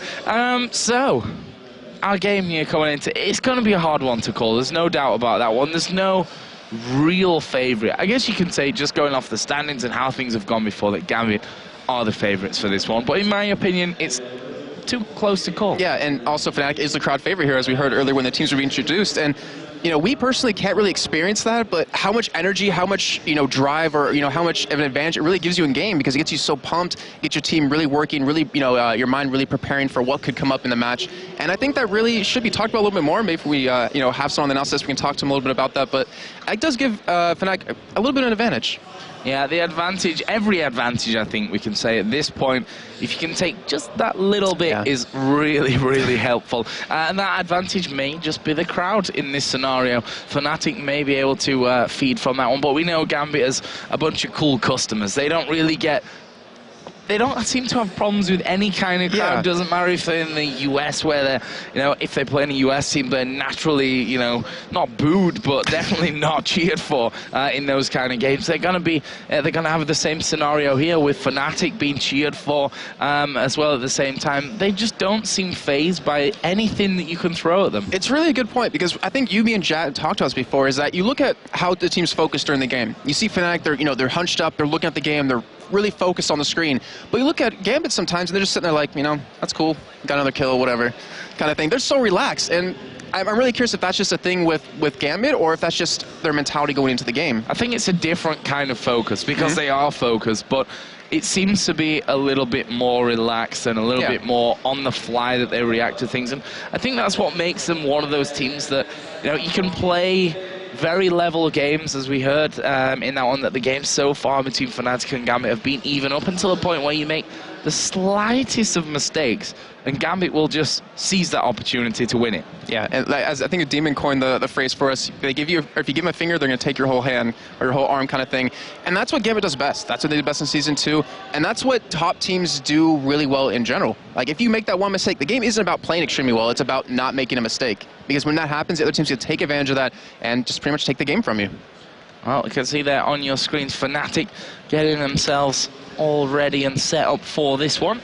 And manager Harry in there, as per usual, behind them to guide them through everything. It should be pretty close to getting things started off here in this one. We do have quite a few in there from FNATIC. GAMBIT got a couple in here as well. So it shouldn't be taking us too long to really get things going. But Jason, what are we to look for here? What are the key things to have in mind coming into this one? I guess we can start there with the pick and ban phase.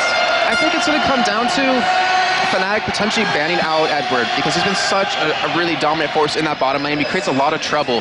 So if you take him out of the game, well, the thing is you can't really take him out of the game in the end, but if you take him out of his comfort zone, you really open up your bot lane to kind of carry the game as it progresses. And for FNATIC as well, xPeke's kind of been the player that they've been depending on. I mean, he has the highest, or actually the most kills in LCS right now. He's sitting at 72 at the top, and I believe the person under him has about 53, so he's ahead by a large margin. He's creating these kills, he's creating these opportunities for his team. Oh, that little look from Venerated, that's a little awesome. But yeah, so that's what I'm looking at for FNATIC, and over on GAMBIT's side, a little awkward. Over on GAMBIT's side, I think it's about Alex and Darian, because the games that GAMBIT loses, it seems that Darian gets a little too cocky. He overextends quite a bit and gets picked off because of that.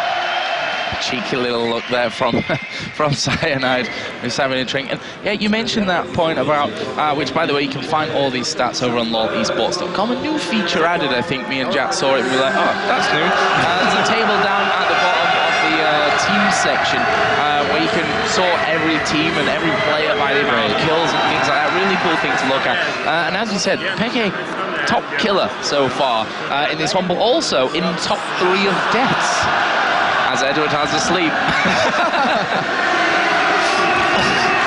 Well, to make big plays, you got to make big mistakes, I guess. But I'm really curious about this, because we talked to GAMBIT once when they're playing against SK, and they completely had the advantage. We knew they were going to win. They're up 10,000 plus gold, and yet they didn't want to end the game because they wanted to kill CandyPanda as much as possible, just so Edward would have a higher KDA. But knowing that xPeke has the most kills in LCS right now for Europe, I wonder if they're going to focus on that any. Well, that's the funny thing as well, going back to these stats, that you sort by assists, and you naturally expect that you've got a bunch of supports there at the top, which is true. Nyph number 1, and then I think N-Rated was number 2. Basically, all the top 4 teams right now, their supports were up there, apart from Edward, because quite frankly, he didn't get the assists, he got the kills.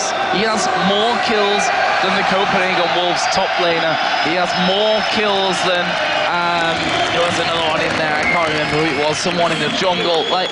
Oh, I think it was Morden from Giants. Yeah, I mean, this guy is not scared to secure kills for the team. And that's what I love about him. That's what everyone loves about Edward. He's not afraid to take the kills, and he's so damn aggressive in lane. And finally, with how Season 3's progressed, until Extreme vs Katowice, we finally saw Genja matching him in aggression, and that is a deadly lane to go up against two people who aren't afraid to get in your face and try to kill you.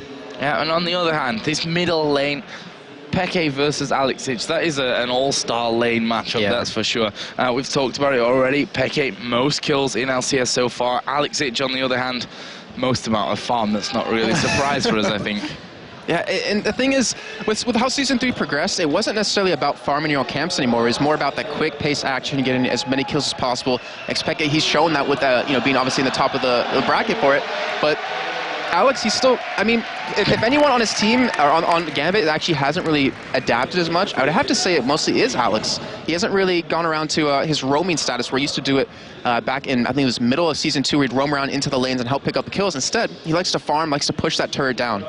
Yeah, but we've also seen him on the other hand, the Rise teleport that he's had in, I think weeks 2, 3, 4 of the LCS was a massive trouble for a lot of teams. We saw him first bringing it out. I say first bringing it out. Teleport on Rise is definitely not a new thing. But we saw him doing a lot of that first at Intel Extreme Masters Katowice before we kicked off here in the LCS for Season 3.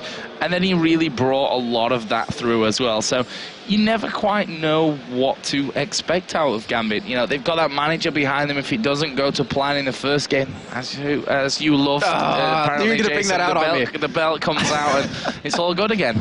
And this is one thing, well, besides that, but I'm going to just skip over that, is that a lot of AP mids, which we've seen ocelote do, we've seen Froggen do, are kind of switching over to AD carries now. Or not 80 carries, but like kind of AD assassins. We haven't really seen many AEP carry champions play in the mid lane. And Alex, we have seen him do that before. We saw him run Olaf once. I can't remember exactly where it was. He did run that. He's also run Kha'Zix quite a bit, which he's actually very, very good at. But I'm curious to see if he's been training a lot of these other champions. There we can see the audience once again. They are still not tired of being here, and that's a great thing to see. Keeping the excitement high. Is this your first time in a French event? No, it's not my first time in a French event. Actually, I've done 3 or 4 different French events. I can definitely say, though, this is the best French crowd I've ever had the pleasure of, I say casting in front of. We're not even going out to them, but I still feel like they're cheering when we get into a team fight for us anyway. But yeah, I think the French esports fans, and we can see here French League of Legends fans in particular, are a real step above a lot of other nations. I mean, we were together at Intel Extreme Masters Brazil in Sao Paulo, and that was not even a fifth, or not even like a 10th maybe of the amount of people here, but they were really, really loud. And I said this to Jatt before, it's really just a testament to you guys out there at home that come along to events and how passionate you are about the game. And how esports is kind of developing over time as well. And I remember Jatt and Deman were casting Tales of the Lane. I tuned in right before they had this long little interlude, and the entire crowd, because of Chips Noir, started dancing to Gangnam Style in there. And I'm not talking about, half the people. The bottom floor, the rafters, everyone was doing it. And I just was sitting there watching like, holy crap, I want to go to France. I want to cast an event there just to see that crowd. Well, now, Jason, all your wishes have come true. You are in France. I am? Slightly different area, but still, the crowd is definitely up for this one. Now you can see Diamond 2. Was it in that last video where he spoke at the end? I was putting my water under the table, so I kind of missed the end to that one. It's always good to hear. That's why I really love these interviews and the features and what have you that are put together for time between games, that we get to hear from a lot of these players that we've not necessarily heard too much from. Especially in Europe, because there's so many different languages that are talked. Exactly. Spoken, thank you. Wow. Spoken, it's that you never hear from the people who normally don't speak English. Like, if you think of GAMBIT, you mostly think of Alex to do interviews with, but we've heard Diamond talk before, we've heard Edward talk, and it's nice to get, like you're saying, that opinion of them, because they never get the limelight. You've got the likes of GAMBIT, who are Russian, you've got Giants, who are Spanish, you've got Snoopeh, who's Scottish, so there's just a lot of different languages out there to be understood. You got ocelote as well. I don't know what language he speaks, though, sometimes. Jumping in the jungle. Exactly. That is what ocelote does best, for sure. Obviously, I'm just poking fun there. But still, you see the personalities, which you don't typically see when they're behind the game. And that's the biggest point of it. You don't necessarily see that translate through the game, so it's really great to hear from those players before the game. I've got a bit of good news for you, though. We seem to be all ready to go here with Champion Select, with FNATIC versus GAMBIT Gaming. just as soon as both teams say they're actually ready. Darian has just joined in the game, so we shouldn't be too far away from getting this one underway. Jason, what are you expecting from picks and bans here? It's your chance to be, you know, a little bit psychic. Crystal ball. A little bit of crystal ball. So I'm expecting a Thresh to be banned out. I'm expecting a Leona to be banned out. I'm going to take the easy ones first. I'm going to go the easier route and then get to the harder ones a little bit later. So I expect those two to be gone. I wouldn't be surprised if maybe Misfortune was taken out by one of the teams, because Yellowstar and Genja both play an amazing Misfortune. Yeah. In terms of top lane, you really can't lock Soaz down with bans. Darian kind of as well, but he's been playing a lot of Renekton as his main champion. The jungle, that actually might be one of the ones we might see. Maybe Volibear, maybe Nasus, depending on how afraid each team is, depending on what kind of composition they're going to run. And then I don't really think there's going to be an AP bans targeted, unless it's maybe Katarina or maybe Kassadin, because Katarina expected plays quite well. As you hear the crowd behind is ridiculous. I am not sure if it goes through the mic that well, but it is insane. I'm glad I'm not from, you know, an earthquake-stricken area that's used to that kind of rumble, because then it really sounds like something's going to be collapsing here. Hopefully that won't happen. I thought there was thunder outside we want to go. Oh, I thought, no, we thought it was a steam train just plowing on through the event.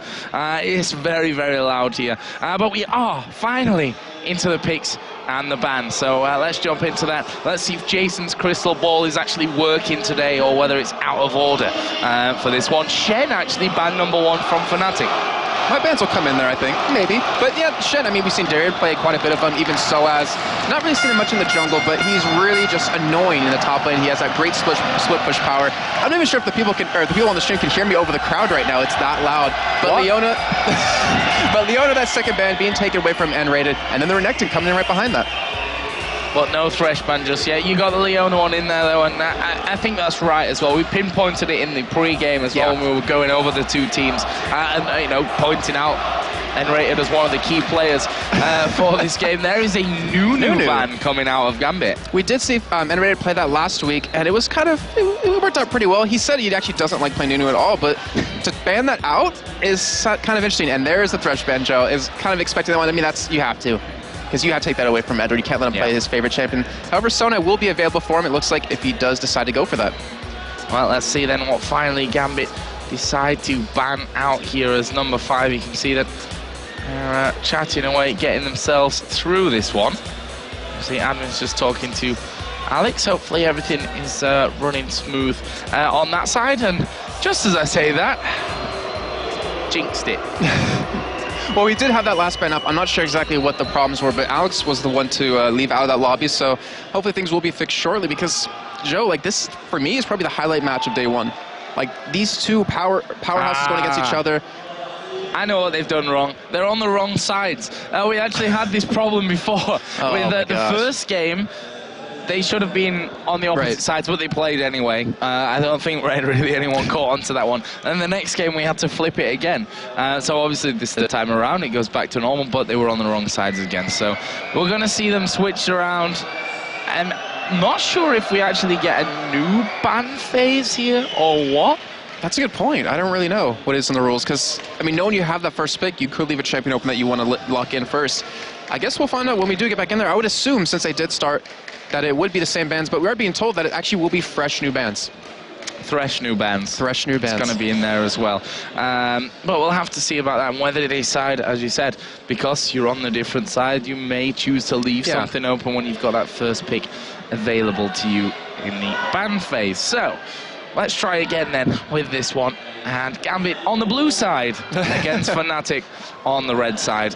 And first ban's going to come in here in just a second. I wonder if that gives them much time. Leona first ban out. Shen banned by FNATIC. So far, sticking to the plan. Nono as well. Yeah, actually, all the 4 same bans right now. So we would assume that Thresh would be the last ban at FNATIC. But we will see GAMBIT's final ban here coming in shortly. But having that first pick, I'm not exactly sure what they want to take out as their last champion, because they have a lot of champions they could go for, but there isn't a real rush for it to ban it out.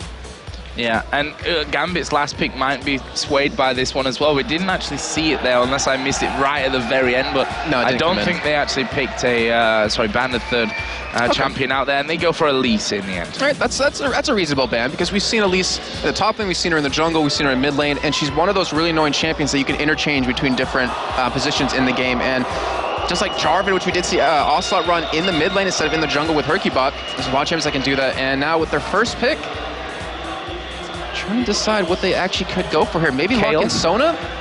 I don't want to say they're not going to go for it, but we haven't seen Alex play him that much lately, or play her that much. I wouldn't be surprised to see maybe a... wow. Should always listen to Joe. My crystal ball's working today. Better than mine. Seems to be at least. So Kaylee's going to be the first champion locked in then. Let's see what FNATIC reply. Maybe, as you said, want to take that support away. Well, looks like Nasus will be locked in pretty quickly, so no messing around with that. Looks like Cyanide's pretty well prepared to go against Diamond Prox in the jungle, so we might see Volibear actually come out as their jungler, or maybe even Udyr, which you did see at LMG quite a bit when they're playing against KT Rolster B. Not to mention there's a couple of Udyr changes coming up in the next couple of patches, which y'all should check out. And then with their pick here, I mean, you could go middle, but then again, you're not sure where Kayle really will go. We haven't really seen Diamond Prox player in the jungle, but it is always a potential. Yeah, that's definitely true. In this, we've got 20 seconds for FNATIC to finish off their first pick from this one. I was waiting for that. So I was just like, I'm pretty funny, guys. Obviously, it's not going to be a Teemo. If it was a Teemo, I would be very, very surprised. And the crowd all disappointed, as though it was never going to happen, that it would be changed to Varus. It kind of reminds me of Brazil, where we saw foreign players pick Mordekaiser, the crowd would boo at them, but when the Brazilian teams would pick it, they would all cheer. Yeah. Not much sense made, but Lulu, wow, we've seen Edward play in the top lane in a 2v1 situation and just picked up kill after kill. He had, that was when it was 5-1, I think. Something like that, yeah. And he secured lots of kills in that game. That's what got him so high up there in the kill standings, actually. And it looks like they may go for a Kog'Maw. That would be actually really interesting if it does get locked in, because you do have, it does in fact, you do have Nasus there to get that Wither down and to shut him down completely. Also, since you do have Nasus locked in, we won't see a Jarvan, we won't see someone to lock him down in that Cataclysm, because we do typically see Genja run the Ghost Cleanse kind of combo. Yeah. And with anyone that can lock him down, you pretty much destroy him instantly. That might be interesting. It might be a little bit of an early pick for them. It just seems like there wasn't necessarily a need for an AD carry when you could also pick a jungle. Unless that Kayle is, in fact, the jungler. the crowd is cheering for Teemo right now.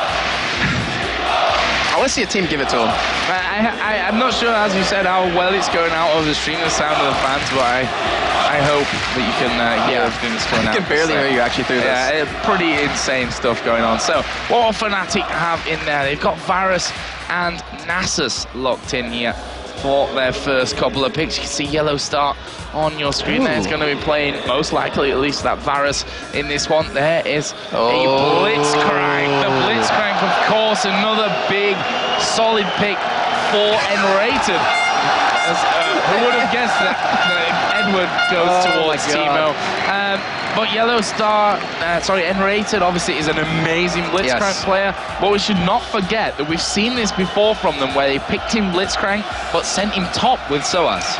It definitely did happen, but the thing is, they don't have Leona open this time, which really worked out well for their combo.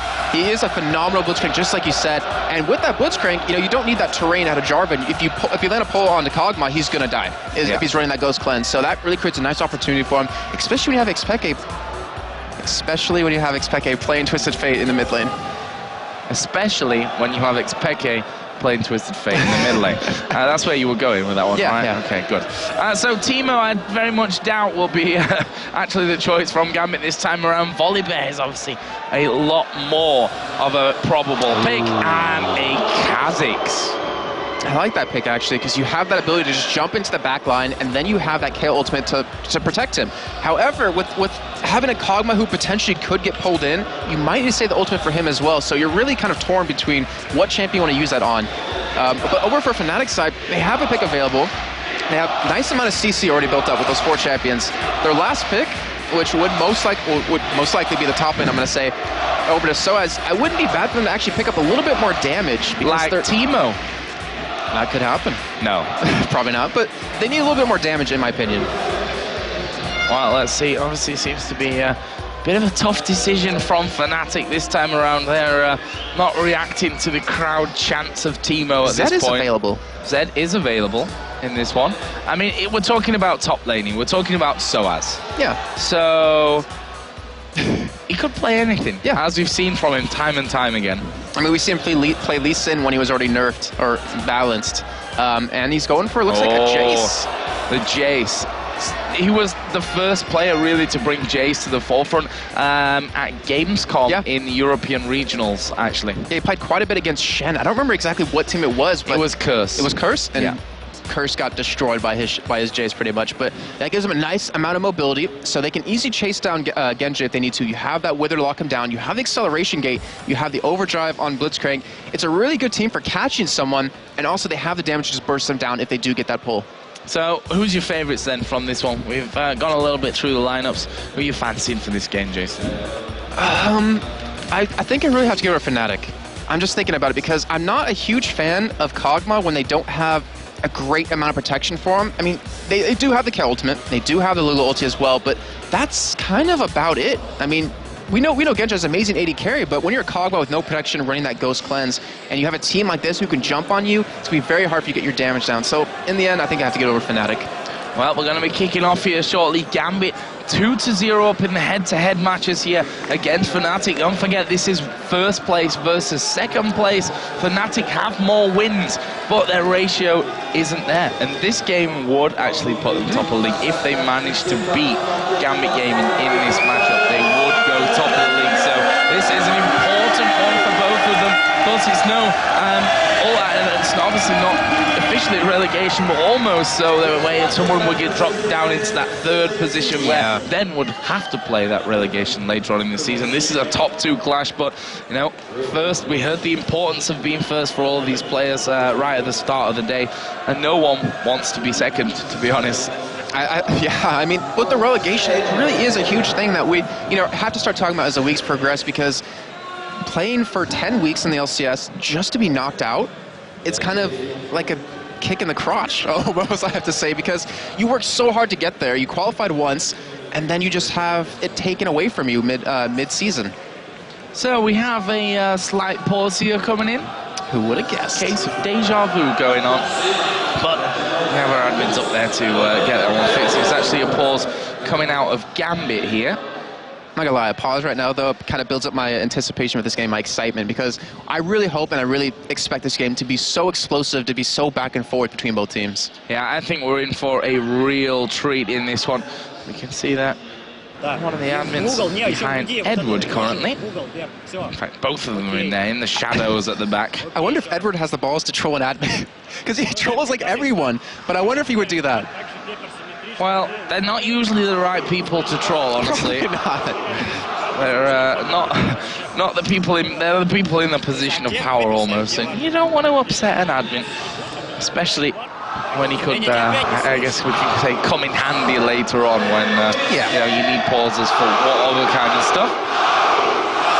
Looks like the French audience is certainly ready to be starting this one off, and it seems like the players also going to be ready to start off the game. So let's get into it then. We have GAMBIT versus FNATIC. GAMBIT, of course, on the blue side after we switch them around after picks and bans. And here we go. Jason, talk us through level 1. Can we expect anything? Well, I'm going to think about it. I'm going to just kind of walk you through as I'm thinking about this, is that we have that potential flip on a GAMBIT, we have the slow as well, we have the glitter lance which can lock you down, and usually when we see any sort of invade, it comes out of the blue team. But the way FNATIC is kind of setting up right now, it looks like they want to be aggressive. They have a Blitzcrank, so it's pretty much a giant sign blinking at you saying, hey, we're probably going to invade you, you should probably do something about it. And it looks like GAMBIT is responding to that just by kind of sitting down towards the bottom of the jungle, just wants to be safe. But that 3-man stack right there, that's actually worried me a little bit. Yeah, the interesting thing here as well, that GAMBIT didn't put any wards down on the top side of their own map, so of their own jungle, sorry. So we'll see if that really comes into play a little bit later on. Obviously, we have some of the most experienced tournament players here in this one, so we definitely can't count them out for making mistakes, but they do happen. And I'm curious to see if they're going to give this blue buff over to Soaz in that top lane just to give him sort of an advantage. Actually, as he is backing away, it looks like he might even go into a 1v2 in the bot lane, which we haven't really touched on, but, Jace is one of those champions you have that potential to, because you have the ability to be ranged, you have the ability to poke down your the enemy champions. Also, the catch immunes in the back, if you can one-shot those, you're pretty well off. But the thing is, if you have Genja on Kog'Maw in a bot lane, why would you not want to send your AD carry support against them? Because you will, Varus will just destroy Kog'Maw early on, and you have the potential to go for a lot of kills. However, if you send a 1v2 situation, you're not really going to get anything on him. Well, FNATIC are still waiting here. Actually, GAMBIT are crossing over in towards the FNATIC blue buff, as Zenrated is going to pull the blue out here. FNATIC going to be taking that one away, and Darian goes in, spots the fact that they've taken that one out. But look at Soaz, he's going to face check. This could be deadly for him. He's going to get the acceleration gate down, but the first blood comes in from Genja. Brutal mistake from Soaz at level 1. I don't even know what's going through his head right there. That was so, as we see a pole missing, but that was such a mistake on his part. I'm not sure if that was like a little bit of a delayed reaction in his brain, because we saw him walk in there and he kind of continued to go in there a little bit more, but you can't afford to do that, especially with the combo that GAMBIT has. They can lock you down and pick up that kill so easily. So first blood now going over to Genja, and you don't want to have a Fed Kog'Maw ever.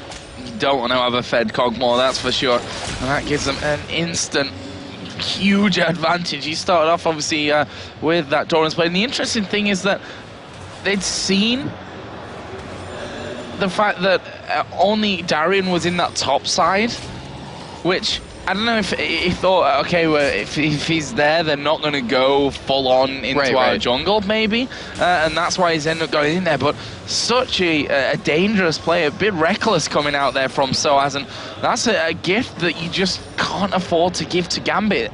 And one thing that makes that more interesting is FNATIC didn't ward to counter that as well, because they came in through the tops of the jungle. They knew if GAMBIT was going to go towards the red, they would spot them. But that kind of seems like a thing you would want to do, to put down that ward, just to make sure it's safe. We even saw GAMBIT invest a pink ward into that bush just to kind of deny any vision. But I'm curious to see if we're going to have any 3-man ganks on this bot lane, since Soaz no longer has that flash, and they have a lot of ward coverage to open up an opportunity there. Yeah, a real interesting start, and considering Enraged had said we've had close games against GAMBIT, it's just been one little mistake later on that's really cost us it. For that to go down in this way, a big mistake so early on, is a really interesting turn of events. Diamondprox actually just coming up in towards this top lane. They want to try and save as much damage onto this tower as they possibly can. He's just going to wait out here in the tri-bush at this stage. And here we go, he's going to go running in, they're going to go for Enrated, who's forced a flash, but he's going to be flipped back over, not into range of the tower, but the Ignite is down, and there is the kill. Darian picks it up. Diamond going to be able to escape here as well. Darian takes a bit more damage from Yellow Star, but that is 2-0 to GAMBIT, 1 for Kha'Zix, 1 for Kog'Maw.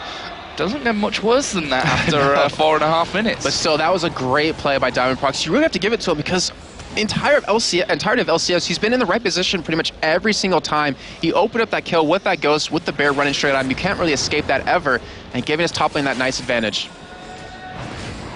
And one thing that was interesting, just to point on, is that Cyanide actually sat bot lane quite a bit. Got a little bit of farm right there, got a little bit of experience, but he had his red buff completely wide open, and it looks like Diamond, instead of going for that, he wanted to create that kill opportunity, and in the end, obviously it does work out for them. Let's have a look at the CS here between these two AD carries and the single lanes that are coming in there. 29-30, or 30-30, let's call it all even between the AD carries. Top lane is actually the same as well. However, obviously that kill for Kha'Zix, he's just picked up that tier. That's going to give him that bit of extra time, that extra sustain in the lane. Actually, Jace just picking up the Doran's Blade as well to go back down into this bottom lane. Still has Elixir from before. Yeah, that Doran's Blade, he's pretty much buying that specifically just to last hit under that turret, since they are shoving the lane into him every time. That's going to help quite a bit. As you're seeing the top right now, FNATIC, they're being very aggressive. They want to take this turret, looks like, as soon as possible, and then switch down to that bot side and let Jace farm 1v1 against Kha'Zix. However, Darian has that advantage right now. That tier, I mean, obviously it's not going to give him any sort of damage right now, but just the ability to sustain in lane with those Void Spikes is going to make you such a nuisance in lane. Well, we see that the top turret is very low.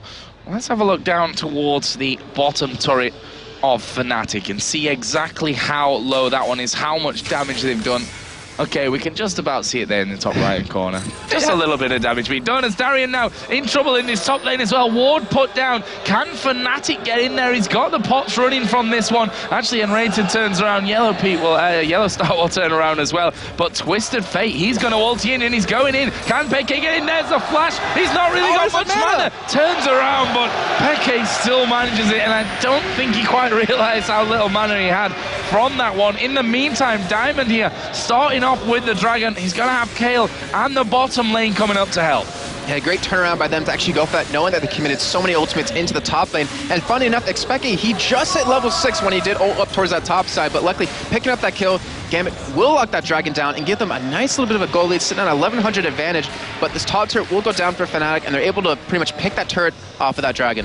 That turret will be finished off here by the minions, and that leaves us with a 400 gold lead for the Russian side of GAMBIT Gaming. There you can see the individual differences, and actually between Varus and Kog'Maw, he's rather ridiculously even right now in terms of their gold totals.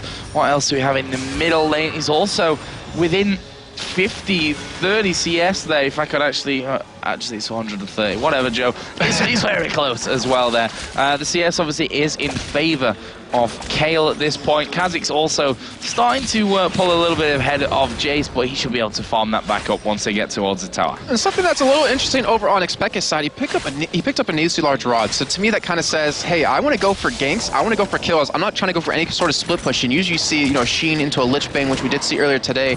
But he wants that damage. He wants to go, looks like, for an early death cap just to create those opportunities for his team, because with how it's happened so far, having Soaz getting killed once, we had Enraged kill once, they're going to need to pick up some kills here to really kind of even out how this game is going to progress, because when you're against a Kog'Maw as the game progresses on, it's going to be harder and harder to win those fights.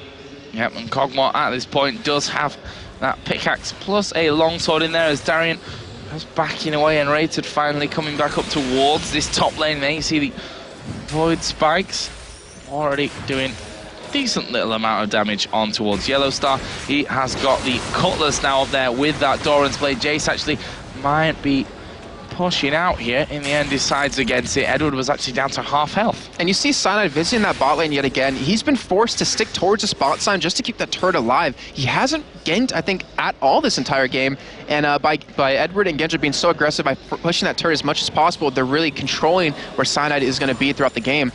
And the thing is, I mean, if you get a Wither on a Kha'Zix in the top lane, if they went for a gank earlier on, it's pretty much impossible to miss that pull. Yeah, they should be able to get in there for that one, as Yellowstar and Enrated are headed down here somewhat. We've got wards on the blue side of the GAMBIT jungle.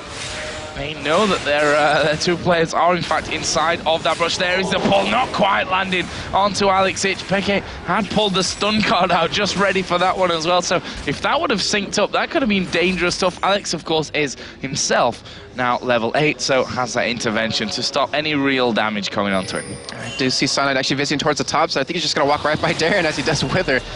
They're not really going to go head-to-head against each other. Obviously, Cyanide won't do much damage right now. Ooh, we see Peke getting caught! Wow, flash in there. Diamond actually is going to go in. There's the ultimate coming down. Peke in so much trouble. They managed to get that one. Diamond still tanking up the turret. He's going to die here, but they get 2 kills. Can they get the third? Now it's Alex Ich who's tanking up the turret. Finally, it comes out. Cyanide is still alive. Finally finished off by Darien, but in comes Yellowstar from the side. Can he catch up? Doesn't have flash available, but Soaz is coming in from the bottom side as well. Darien will be able to get himself to safety. Bit of a crazy encounter. Such a great play to GAMBIT right there. Diamond knowing he was going to die, he ended up just staying in there, allowing Alex to pick up another kill off of that. You see FNATIC pushing down this turret right now, but that was such an insane play that Wither coming out of Cyanide was able to pick up a kill on Alex, at least give him something, but still, FNATIC losing 3 members right there. 3 men down. That was, what would you call it in terms of a trade there? Was it a good one? It wasn't ideal, but FNATIC was able to pick up 2 kills off it, which in the end does kind of save the entire gank that we saw. We also saw quite a bit of summoners and ultimates used on GAMBIT's side to really make that happen.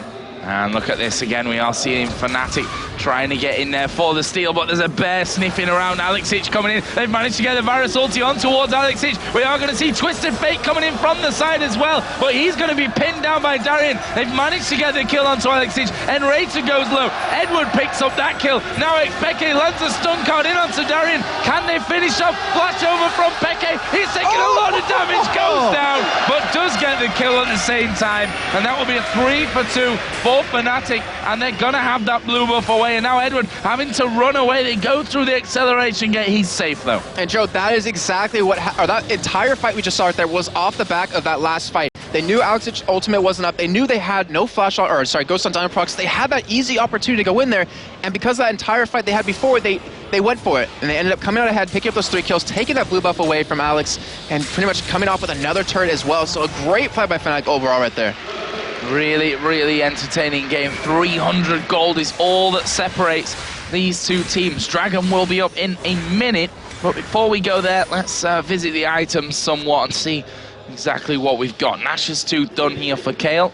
On the other side, the Sheen plus the Needlessly Large Rod. That is the Blade of the Ruin King. First item for Varus. Yeah, it seems like a lot of AD carries love picking that item as their first big buy. To me, it's still kind of something that's interesting. No, not interesting. I say that word a lot, but it's kind of...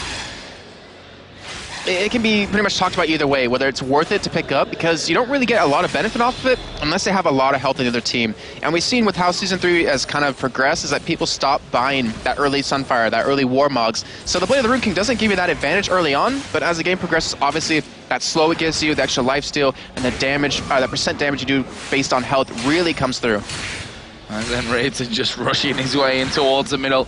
Always a threat.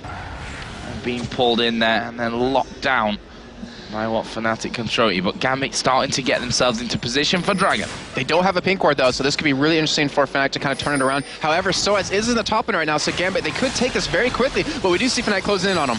FNATIC come down, Edward gonna get stunned, then healed up by Kayle, but will FNATIC be able to get in there? The pull just flashing by Genja. He gets stunned up by Twisted Fate, but Peke low on mana here. Are they gonna keep going? But they stalled long enough for Soaz to come down, so it looks like they will deter GAMBIT from taking this Dragon. Great play overall by FNATIC. Even though they knew they couldn't really contest in a fight, they were able to stall it long enough to stop from happening. However, looks like GAMBIT is going for it yet again. Yeah, they stopped it for a while, but how long? And Rayton's grab will be off cooldown now, and that could mean trouble for one from GAMBIT, and it's going to be Darien that they pull in. There's the intervention, and Rayton goes low, and he's picked off. Varus ulti comes out, but Cyanide dies. Alex Hitch on the top side was found there in the end, and that will be a 2-for-1 in favor of GAMBIT as they try to escape here. Soaz just poking from that right-hand side. Yellow Star is still there as well, and actually Genja going to follow into this one. The slow not quite getting where they wanted it. He will flash away just outside of the Void Spikes. That entire fight was so amazing off of GAMBIT's side because they had that wither on Edward. So what happened was Darien actually stepped in front of him, took the pull from that, knowing that he has that leap to get away if he needs to, and got the Kayle ult on top and just fought. He went balls to the wall, did as much damage as possible. We do see the TF ultimate coming in. It looks like he might catch Edward. Yeah, they're going in on towards Edward, and he's destroyed. Actually, the Q through the acceleration gate there from Soaz really helping out with that damage. And that will be an easy one locked up. It's 9-8. It's now 2,500 gold with the Dragon being started off here once again by FNATIC. Enrated acting as the wall here at the front with the danger of pulling one of them in. Diamond actually is going to go very low, and he's finished off there by Yellow Star. Can they get any more? Jay's poking through, but FNATIC decide to back away. The Dragon is still alive. Would you believe it? After all this, Darien going to jump in. The Void Spikes over the side. Soaz going very, very low. Darien slowed down. He's not deterred by that poke from Jace, but they forced FNATIC completely away. Yeah, I was going to say, that didn't really seem like a fight that FNATIC could win in the end, but getting that kill on the Diamond Prox either way did help out quite a bit. Alex, coming in with full health, was able to just turn that fight around. Looks like they should be able to pick up the Dragon off of this, and that Dragon, I mean, he's been alive for so long. Everyone's been trying to kill him. Looks like he will finally go down in the end over to GAMBIT. Yep, that will be a Dragon picked up by the Russians, but look at where that leaves us in gold, Jason. 200 is the difference. That's with FNATIC having a 2-turret lead at this point. GAMBIT got an advantage in CS in the top lane there with Kha'Zix. They are behind in the middle lane by 10, but they've got a 20 lead in the between the two AD carries. That's a 100 gold difference there for Kog'Maw. Obviously, he got the first blood in, even with Yellow Star being currently 2-0 to Kha'Zix 4-1. We see it time and time again how dangerous a Kha'Zix with a lot of gold, with a lot of kills is. Yeah, that's exactly something I want to talk about right now is look at what happened as the game progressed. We had a lane switch on FNATIC's terms. They wanted to send their AD carry support top lane. In the end, it didn't work out. Darien is 4-2 right now. We see Elstar getting caught. Yeah, Yellow Star surely will get exploded here. Genja actually gets the kill as Darien CC to high heaven is going to go down in the end. Now they're chasing onto Genja. Stun card cleansed away, and they've turned around because the bear is charging in from the side. I'm not sure if he's going to have enough damage, but he's going to try and stall long enough for Alex and Edward to come in. Where's the flip? Hey, not quite going to get it. Intervention is down. Peke stuns up Diamond. Can they get through onto him? There's a pull by Rayton. but Peke is being chased down. He's going to be finished off there. It's Volibear that picks it up. Edward getting another one, and Rated is heading south and will be safe. But look what's happening right now. We have Stars pushing up that top lane. We have Sunnet in the mid lane pushing as well. They might be able to pick up a turret or maybe a turret and a half off of this. That was a great job by FNATIC to stall as long as possible with that entire gank. And in the end, N-Ready was able to survive off of it. Look how low that turret is. I mean, that was just off of 1 kill. Gambit got 1 kill, almost lost 2 turrets. That is completely not a good trade for Gambit in the end. Why does it leave us on gold now? 400, 350, let's say. Double from last time. Is the difference? Well, I suppose it did in that respect.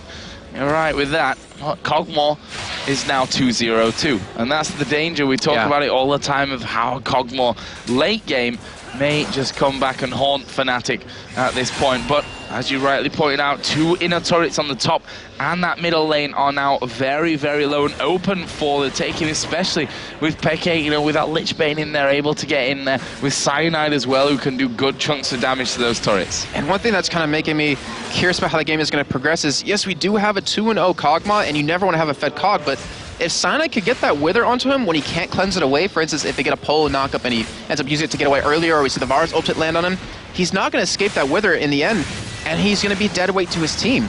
I mean, we had Jatt talk about it earlier. If you're going to pick or actually, I think it was Aranea. If you pick a Nasus, you want to go against a champion that's really reliant on that auto attack, and Kog'Maw is that champion.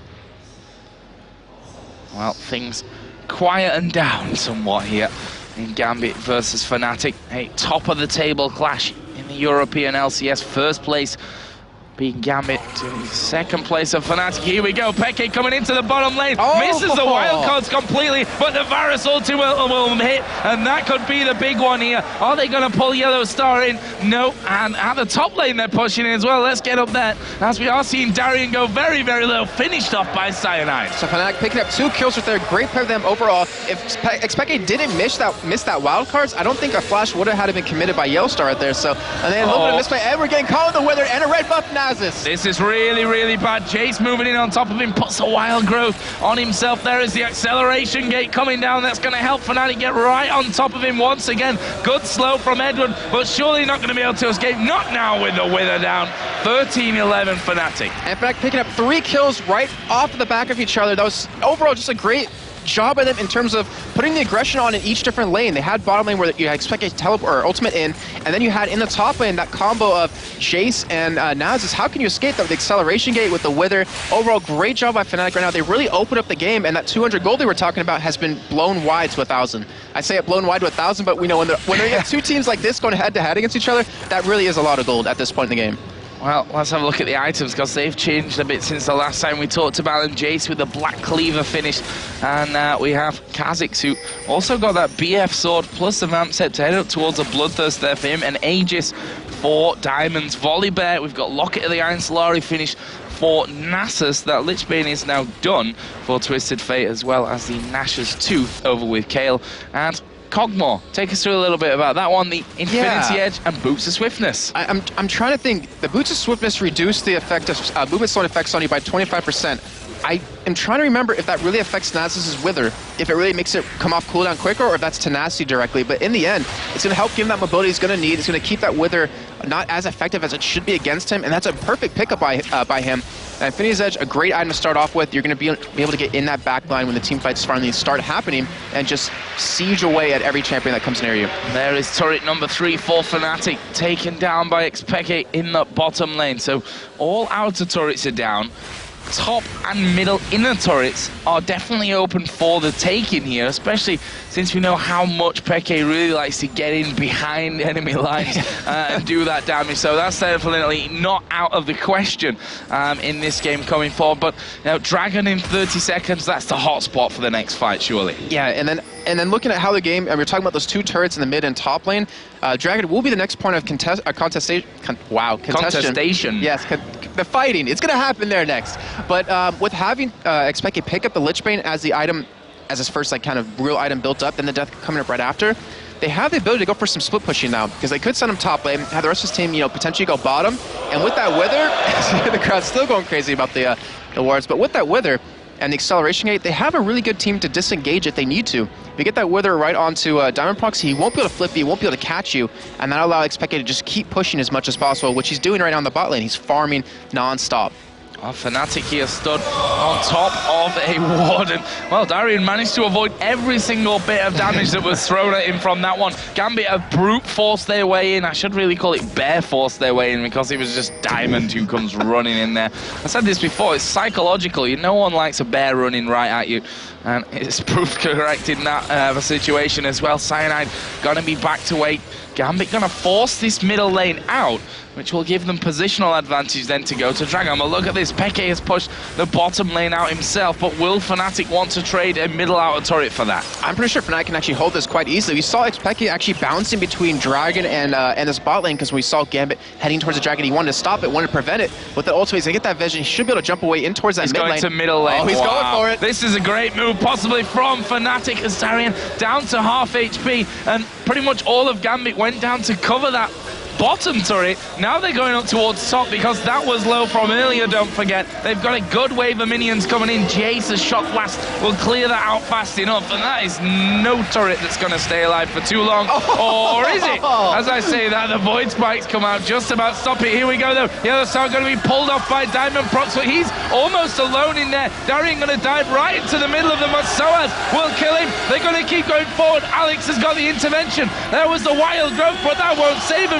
Going low as well. He will have to use a cleanse to get away, but Cyanide is chasing after him and rated off to the side. xPeke goes down to Edward. He won't last much longer than that. They let Genja escape in the end. Well, that's because they want that one final hit onto the turret that I thought was going to come in from the minions, but Darian obviously exterminated a lot of them with those void spikes. Such an amazing play out of xPeke right there. I'm not sure if you caught it, Joe, but he landed that gold card right on a diamond when he's about to flip Yellowstar. He missed his hail of arrows, his E, wasn't able to slow him down enough, so by stunning him, it created the opportunity for Yellowstar to get a little farther away, get some distance, and then you had Darian jump into the back line, which it seemed like a little bit of a mistake, because they just threw every single form of CC they could at him. They knocked him up, they silenced him, and they just blew him up instantly.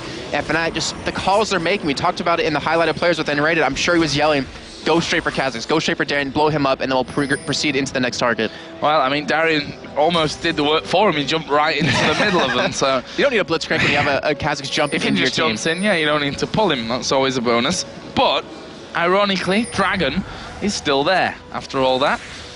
But FNATIC doing a great job, and you can bet your bottom dollar that once Destiny comes off cooldown, we'll see Peke again trying to force the action in these lanes. There's a couple of wards put down in middle. Peke is now pushing out towards the bottom side of the map, and he's going to go straight through them there with the wildcards. Darian coming down there as well, but Yellowstar and xPeke could probably have him if he ends up getting caught out. FNATIC are finally pinging towards Dragon. The roaming that FNATIC's doing so far has been so spot on. They haven't lost one single turret so far in this game. The top turret, I believe, is the lowest for them, as it's sitting at about a third life, but they're able to hold on to this, and through that, they're able to really strangle GAMBIT on gold. They are heading for Dragon right now.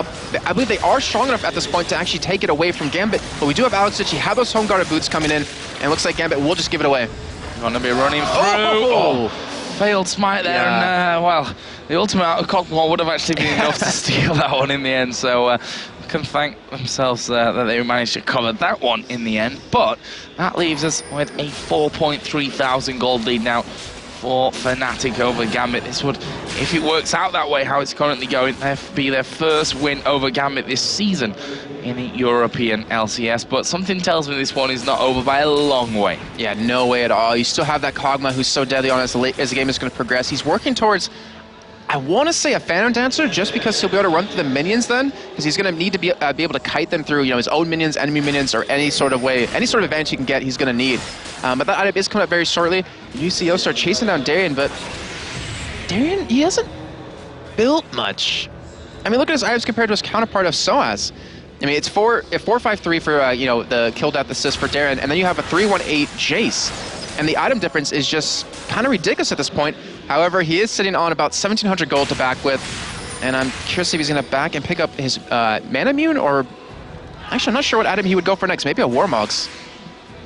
Well, we're going to find out. He'll be wanting to spend that one, that's for sure. Not holding on to it for the rest of days. You can't spend it when you're dead. Well, technically you can in League of Legends, so I guess that statement doesn't quite count here. Yellowstar again pushing this bottom lane out. Obviously, the outer turret was taken earlier on. FNATIC now in the jungle of GAMBIT, starting to get those wards down, actually using the pull there of Enrater to bring the red buff out for so as to have.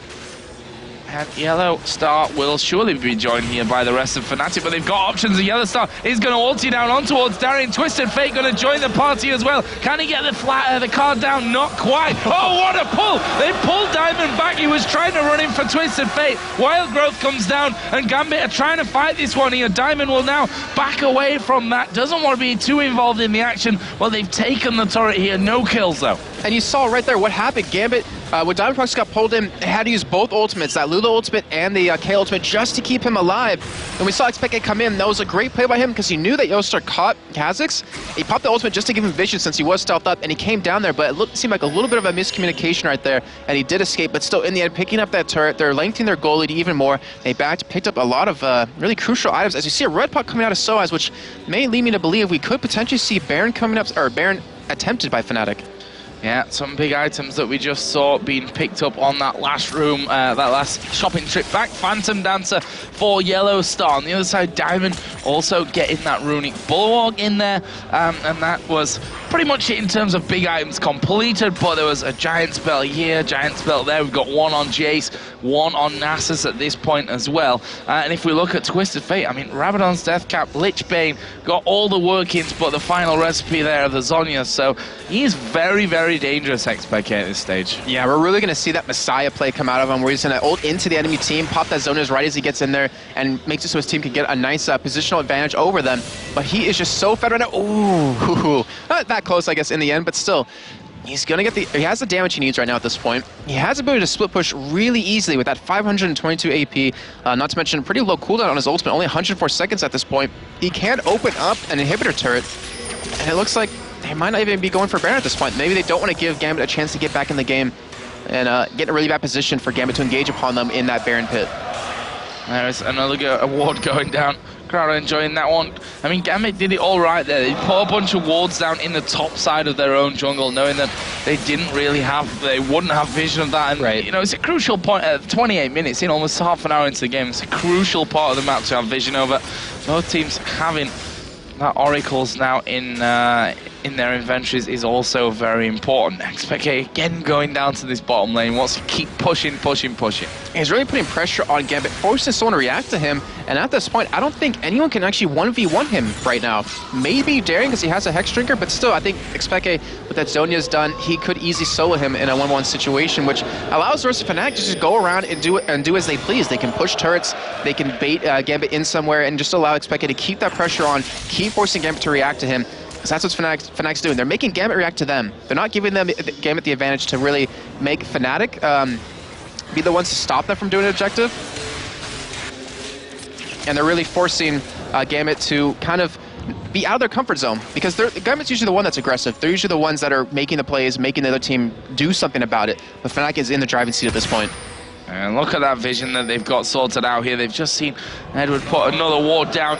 That will be taken away. Cyanide quite happily to go into that brush. There is the ward there. He saw the bear just hanging off on the side, but he is going to take this ward down. Actually, they fling Cyanide right into the middle of them. Not sure if this is a great idea. Intervention comes down on towards Diamond. Wild Growth comes in. Here comes Kha'Zix from the side. Diamond is surely going to die. Yes, he is. There it is. Peke is the one that picks it up, and they go in towards Genja. They can't do without this Kog'Maw going forward, and Genja now running for his life. Shock Blast comes in from the side as they take down Twisted Fate. Big burst damage coming out. SOAS going very low, but they get the finisher. Cannon Rated now take down Genja. There comes a Q out of Varus. Genja somehow staying alive from this one, but Yellow Star has the vision, flashes in, ace FNATIC. And that was GAMBIT starting off that fight, getting that flip on the Cyanide into the enemy team, but he was so tanky. He has the assist he needs with that Warden Spell, with that Giant Spell, just to tank up the enemy team long enough for the rest of the team to get in there. And we saw just Darien, he was just blown up because of xpeke, because of that vision from that ultimate. That stealth won't do you anything during that situation, and Yellow Star was able to just clean up one by one. Crazy stuff. And that is now a 7,000 gold lead. It's building nicely for FNATIC, but let's not forget about the words that we heard from them earlier. Our games have been good for us so far, but always a silly mistake has cost us the victory. It might take a little bit more than a silly mistake as the crowd goes even more crazy about a missed ward this time around. I think Edward might have realised by the crowd reaction that he's just walked over the top of one. Probably. In that one. And looking at as the items progress, we did see a Randomance Omen picked up on a Cyanide. So basically what Cyanide is just a walking slow bot for his team. He hits the Wither onto Genja, pops Randomance Omens down just to kind of slow them up and let the rest of his team follow up. It's really, really hard for anyone on Gambit to actually dodge the pull now off of Unrated, especially if they keep fighting in the jungle like this. And they kind of, you kind of have to put someone in front of whoever's Wither to really eat the pull. But in the end, when that happens, you're going to commit the Lulu ultimate and the K ultimate just to keep them alive when you need to save it for Genja or maybe save it for Darien. Okay, that just, again, on that bottom side of the map is going to have a tasty few minions to take away. As you see Diamond there, just a bit of poke coming out from Yellowstar. Takes a quarter of his health. There's Darien diving in there. He's going to get trapped underneath the turret. Intervention was used, but they turn around and they're going for this one. Yellowstar is surely going to get the kill. No, Wild Growth will save Darien. The pull just flashing by Genja, who can do a ton of damage himself, but surprise, surprise, Peke is pushing in this bottom lane. I never would have guessed him to be backed around now. Looks like the rest of his team trying to close him from behind him, but he has the ultimate available. It's not going to matter in the end. I don't think he's going to get the inhibitor off of this. Actually, he is. With the Lich Bane, he could potentially get it, but he pops the ultimate, and he will be able to escape here. See ya. Maybe. Oh! That's just such great play from Peke. I mean, he's opened them up a Baron now. They've all gone back there. Peke TP's in towards the middle, and he's like, okay then, my team's just going to back away. We're going to take this Baron. And look at the ward coverage they have. They see Gambit coming in. They should be able to pretty much hop off this if they need to. They are going to take Baron and pretty much turn it into a fight. Here we go. Diamond rushes into the middle, gets the grab. Intervention will save him for now, but when that runs out, he is surely a dead man. He runs top side. Zhonya's was used by Peke. He will be finished off here, and actually it's looking pretty decent for Darien, who gets in there, but the rest of the team going to turn around. Here comes hyrqBot to do a final bit of damage before he's finished off. That was a 3-on-2, but FNATIC got Baron. Edward now caught out of position as well. So as chasing over towards those wolves. Can he get tabs of him here? Has he got vision? Oh, he's got yes, boards. he has. He knows where the Edward's going from this one. Misses the shot glass, but that should be about it. Edward doing a good job to still avoid him here. Can he escape? Go on, Edward. That Yordle running away, but in the end, he's caught down. So, in the meantime, Yellowstar still pushing here. Going to put the ulti down on towards Alex Hitch. Can he get the final blow? There is intervention. Barrier used by Yellowstar, and the auto attack gets the ace. Great job by FNATIC right there. I was a little skeptical about how SOAS chased out Edward for so long, but they still pick up the inhibitor off of that, the inhibitor turn as well, and they have the bot wave pushing with super minions. FNATIC, after this, they could back, buy up, and potentially end the game right here. This could be their first one against Gambit in the LCS. Let's have a look how much gold they've got right now, because after all that coming in, they must be sat on a stack. Yeah, 2,800 for Jace, 2,300 for Varus as well, so gonna be good times when they go home to spend. And look at the map right now. FNATIC has not lost one single turret, Joe. When do we ever see games like that anymore in the LCS, especially with Gambit on the other side, who is used to being so aggressive, pushing the turrets down very early. This is an insanely well done job by FNATIC, and they seem to have Gambit just read like a book. Yeah, they are looking so strong coming in today, and of course we will be seeing Gambit versus SK later on as well. And SK will be watching this one with bated breath, realizing that, you know, they're definitely not unbeatable at this point. FNATIC looking good. A second random zone has come in now for Jace. What else? Warmogs for Twisted Fate. So Peke can survive a little bit longer when he decides to push wherever he needs to. And if you look at Varus, I mean, Infinity Edge, Blade of the Ruin King, Phantom Dancer, and the Last Whisper. That's a scary build. Yellowstar's been playing phenomenal this game. We've seen him do so well in Misfortune, as we mentioned, the picks and ban phase, but he's showing everyone his Varus is spot on as well, especially like his Caitlyn on top of that. He's playing exceptional, and he's really being the backbone of their team right now. Then again, expecting those ultimates, the pressure he's applying has really opened up a lot of opportunities for FNATIC, and they've been capitalizing on every single one of those. Oh, here's a pull. Misses out from Enrated. But they've got the clearing ability. They're going to push straight through towards that turret. SOAS is happy to tank it up as Darien dives in there. Intervention comes down. Wild Growth comes down. But that's two ultimates that aren't going to keep him too healthy from this one. The pull goes straight down the middle. Darien stunned up. No kills of this one so far. And FNATIC down to half with quite a few members. But Alex Hitch going to be cornered off. Yellowstar knocks him low. Gets Polymorph. There's the first kill. It's SOAS to take down Kog'Maw. Can they get the game with this one? one maybe. The inhibitor will surely fall. There is Diamond going very, very low. And, well, they'll let him run away. You can run away from your base. We'll just take the win. FNATIC moving in. First Nexus turret goes down. The second will follow. Alexic has to flank away. And FNATIC focusing on the Nexus. They can't quite finish it off, but they will in the end. And FNATIC beat GAMBIT in a fantastic matchup, an almost perfect game from them. They have to be so happy about that, with GAMBIT's giving them such troubles in LCS so far. As you see on their faces, they look so happy. Yellowstar right there, getting a hug from xpeke. They pretty much carried their team right there with just the coordination, with everything they did. FNATIC has to feel so floored right now. A fantastic performance from FNATIC, but just one of many that they have to put in the remaining half of this season. We're going to go over to our analysis desk to break down all the action from this with Jatt and Snoopeh. Very much, guys, and that was an absolutely insane game. It was so many kills, probably the most action-packed thing so far today in the LCS, and I'm here actually joined by Steven Snoopeh Ellis from Evil Geniuses. So how do you think that game went, man? That was a fantastic game. Even from early on, like you've seen the flashes forced early, we've seen Soaz dying early. There was so much action throughout the entire game. It's fantastic. Yeah, we see these guys giving the good games. I mean, GAMBIT Gaming, really, I think you would know a bit about this too. One of the less social teams. Yeah. They're usually really gracious in victory, but they do not like to lose. That's true. Like, they're one of the sorest losers probably in the LCS. They've actually come out of their shell a lot more recently. They're socializing a bit more events we go to. But they would not take this one easily. Really heavy hearts on this one. Yeah, and this game we kind of talked about a little bit. FNATIC is just so ridiculously hard to play against. Do you want to kind of try to talk about their playstyle a little bit? Yeah, I think FNATIC's probably, out of all the teams, the most annoying to play against, purely because of their global presence on the map. You see the teleports, like I think Cyanide picked up teleport in the jungle quite a bit, and then we also had PK playing teleport as well, and it's so much pressure, even early game, but especially into the late game. That's the worst part. And you saw so much throughout this game, there was so much pressure, and I think it's one of the key factors to most of FNATIC victories, is xpeke putting that global pressure on the map. Yeah, so we actually have a couple replays to go through that talk about just the type of pressure you're talking about. The first replay we have up, if you can go to it, is at about 22 minutes. And this is the start of GAMBIT just trying to chase FNATIC around. I'm sure you've experienced this terribleness that it is playing against FNATIC. If we can go to this replay, please, we'll get to see the start of it. And you're going to take us through this one kind of slowly, because like any FNATIC game, they don't really team fight. So just walk us through what's kind of happening here. So basically here in middle you see Kha'Zix on Darien. He's jumping into mid, I think, in a second. Meanwhile, TF's bottom applying pressure. With that Lich Bane, he can take down towers really fast. Right.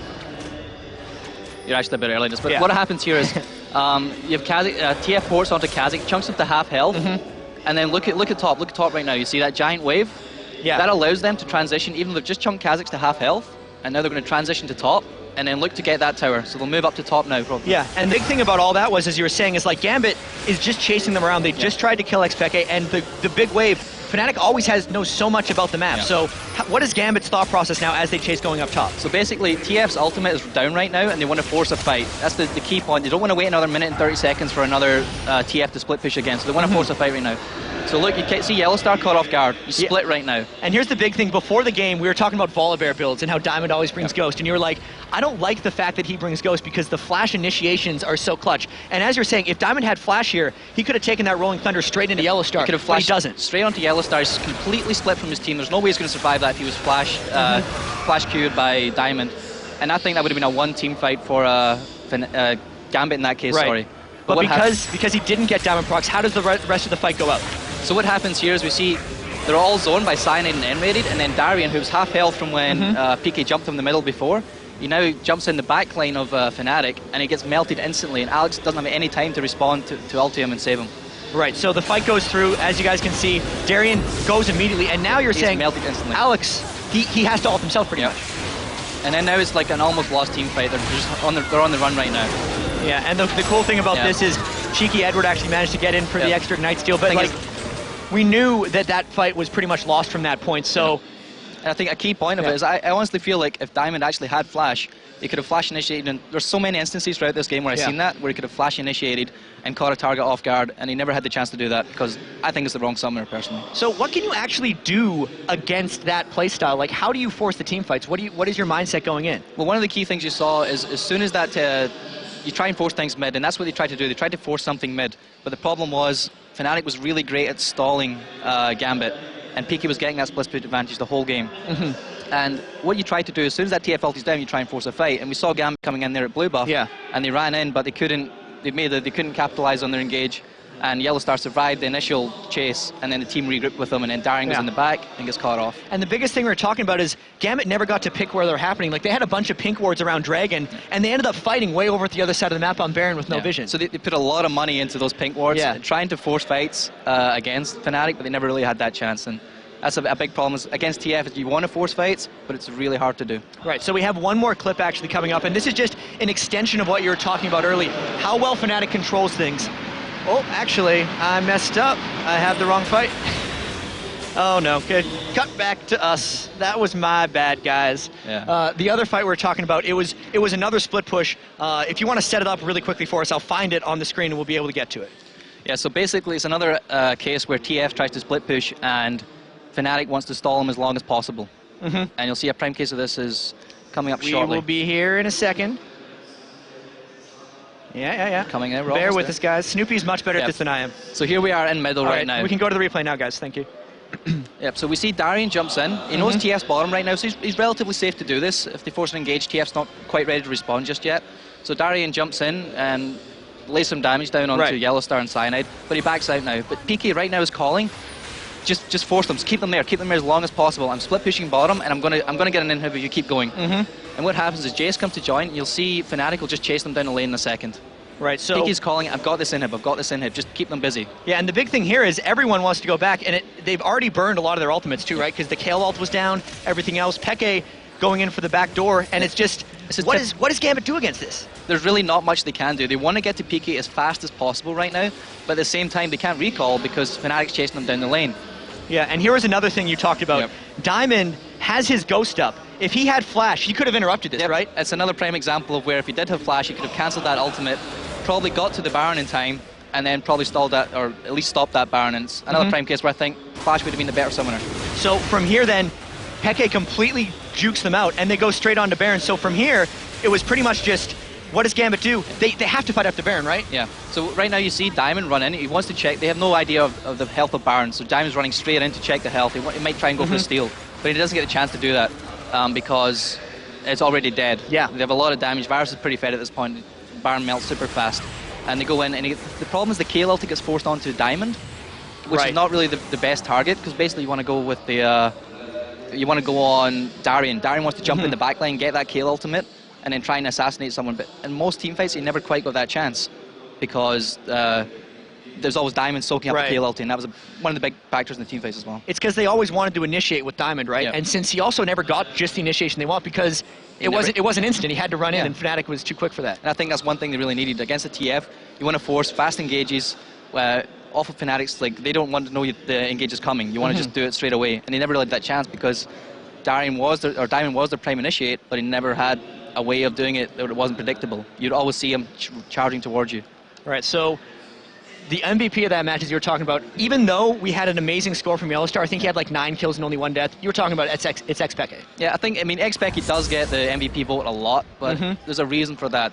And the reason for that is, look at the pressure he applies throughout the whole map. Mid to late game especially, he just applies so much pressure, and that allows FNATIC, and that allows Yellowstar, for example, to pick up those kills while he's split pushing the entire time. It's one of the craziest things to watch because he's actually #1 kills in the LCS, but like #2 or 3 in deaths. He's practically everywhere, and like, I know this is kind of a hard discussion, but how do you play against FNATIC? I mean, we had trouble as well. Like, we lost our game against them as well, and I think that the hardest thing is you want to watch for their split push. Like, the thing is that you can ban TF, sure, you ban TF, but is that really going to handle it? Because they can just run TP on Cassidy. Teleport. Yeah, teleport on Cassidy or something like that, or teleport and Rise. And it's a really hard playstyle to play against. And I think a lot of it becomes trying to get that early map pressure to prevent them creating map pressure on you. If you can get map pressure on them early, and then ward up their jungle and prevent them from making those kind of plays, I think that's one of the most important parts. Yeah, well, thank you very much. I'm sure you guys will have the pleasure of playing against that playstyle again. We are ready on stage, though. Congratulations to FNATIC, and I believe we have Sjokz for an interview. All right, merci. I'm here with xPeke, and so as xPeke, first off, congratulations on being MVP. Talk us through that Kayle TF matchup in the mid lane. TF is really good at scale. You can farm freely in lane, and then you gank way better than her. You also have the stun, which is really good to stop Kayle. So I think it's a good pick. I didn't prepare him enough, but I felt confident against Kayle with it. All right, so question in French at the end, but first one in English. The game was very equal to a certain point. So what made the difference? Was it his pressure he could put through the TF ultimate, or? Yeah, the pressure of PK did a lot during the game. We could take other turrets. They did a mistake bottom when we took top turret low and mid as well. And after when he got any bottom, we just did Baron and basically won the game here, I think.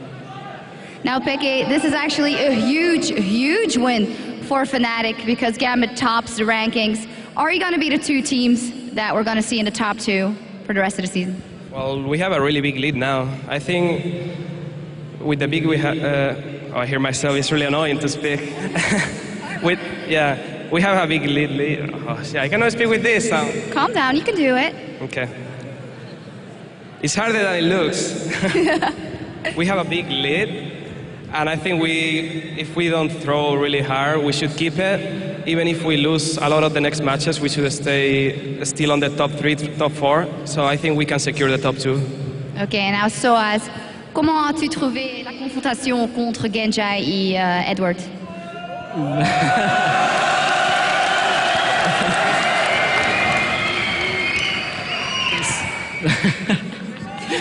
Les gens me reprochent souvent de swap lane, mais là c'était pas tellement moi. Vu qu'on a start à l'heure bleue, c'était mieux pour Yellow et Untitled d'être au top, donc ils m'ont demandé d'aller au bot. La seule difficulté c'est que j'avais pas de ward, ils me l'ont dit un peu trop tard, donc j'avais pas de ward et c'était un peu relou, mais sinon ça va. You didn't have any wards, it was kind of a problem. Finally, les gens aiment voir Teemo dans le jeu. The guys wanted to see Teemo.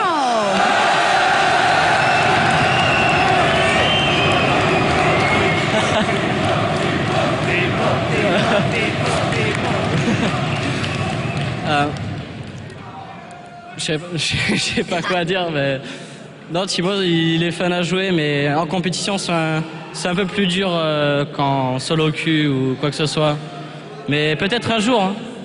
So Soaz is saying that Teemo is very fun to play, but for a serious competition like here, it's maybe not as optimal as, for instance, in solo queue. Finally, you guys, just tell us how it is playing in front of this amazing crowd. Specca, you can go first. Yeah, it's really amazing.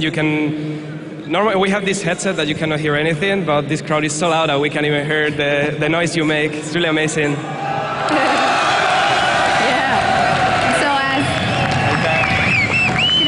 French or English, you can choose. Bah déjà, vu que j'étais pas allé à Palais of the Lane, c'était mon premier event en France, donc ça fait plaisir de venir à la maison, on va dire.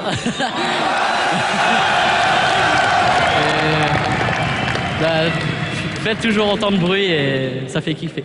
So as I saying, it feels like coming home playing in France. Totally agree. Congratulations, you guys. Now time for a short break. After the break, we'll be back with the Copenhagen Wolves taking on the Dragonborns. The Wolves came very close to beating FNATIC just last weekend, so they are certainly looking for blood here versus Dragonborns after the break.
Voilà, on est de retour. Welcome back.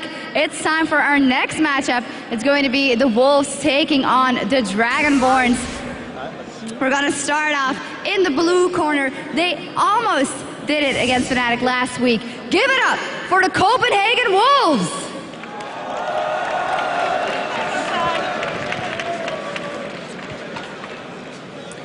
Looking very concentrated. On the other side, we'll have a team that had a roster change this week, so we'll see what they can bring. It's the Dragonborns.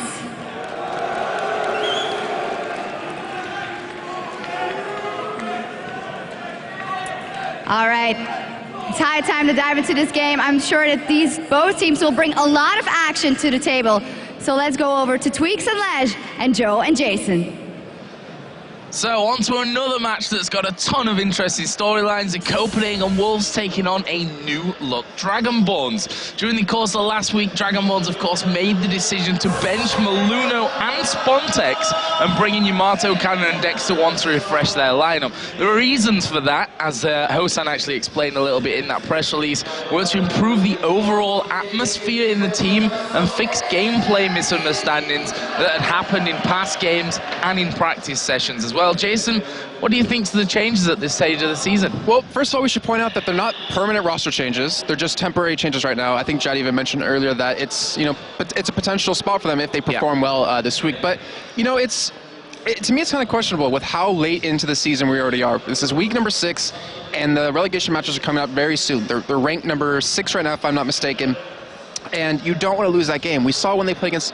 I always do that. Versus against All Authority, we had that base race happen, and you saw in the top lane where we saw the entire Dragonborns team, there was like half backing, half pushing, and they kind of pushed and then backed again kind of thing. Yeah. It really, you saw the turmoil on the team right there with the decision to push or to retreat or to push. We saw it with SK as well during the World Finals. But it's one of those things where you kind of, in my opinion, you should work around. You should kind of you know, talk about it, try to work on that, because to be honest, Dragonborns were a damn good team, like with their 5. When everyone's playing on par, everyone's listening, they played exceptionally well. And when we saw Maluno come into the team, when Broken Shard left after the LCS qualifiers, it took him about 2 or 3 weeks to actually get into the flow of things. I mean, he didn't perform well at all the first 2 weeks. I think even he says it himself. But after that, you just saw him. They meshed together so well. They played so perfect. And now replacing 2 members 6 weeks in, it just seems like maybe a little bit too much. Yeah, and of course, as you said, they're in that 6th position, technically tied with Giants before today's results came in there. So they are definitely in the danger zone. Yeah. They're tied 6th and 7th, so technically they are down there if you know, their fate so decides. So this is an important game from against Copenhagen Wolves themselves, rooted to the bottom of the table. They're bang last right now. They also need a win here, and I've talked about this before. In football, we call it a 6-point game, which means that, of course, it's only technically worth a win at the end of the day, but because you're so evenly matched in the table, it's worth so much more, because you're not only getting those 3 points or the win yourselves, you're denying your opponents the chance to be climbing away from it as well. And the question is, though, that's going to be on everyone's mind, how are Maluno and Spontex's replacements coming into this one really going to affect the synergy and the outcome of the game here for the Dragonborns? So with that all said and done, let's take a look at how these two teams compare right now. Starting off with Wolves on the blue side with Nigod, Bro, Svenskeren, Bjergsen, the Tess, and Deficio. And for the first time in European LCS, over on the red side, for Dragonborns, we have Yamato Cannon in that top lane, Dexter 1 going to be in the jungle, Shushe, Hosan, and Mover. Yeah, two very, very experienced teams. It's hard to say that. I mean, we're only at week 6 now, but they've gained between them. You know, I'd say Wolves in particular have gained so much experience, so much crucial experience that they had pretty much none of coming into LCS this time around. So let's take a look then at the key players for these two teams. Starting off with the Copenhagen Wolves and their AD carry, the Tess. And we do have to talk a lot about him because, you know, the first couple of weeks when they had Kautar playing their mid lane, Bjergsen wasn't there, you could see the pressure on his shoulders. You could see him just being smothered with how well he had to perform with all these expectations. And finally with Bjergsen on the team, with him taking some of that weight off his shoulders, playing well, the Tess has pretty much shown through. I mean, he's been playing exceptional Varus games, he's played great Ezreal games as well, and he's really coming into his own now that he finally has that breathing room. Well, let's have a look at their opponents. Hard to pick out who's going to be the key man in this lineup with the two replacements, but of course, we've got for their AD carry as well. Hosan, a big man with Draven.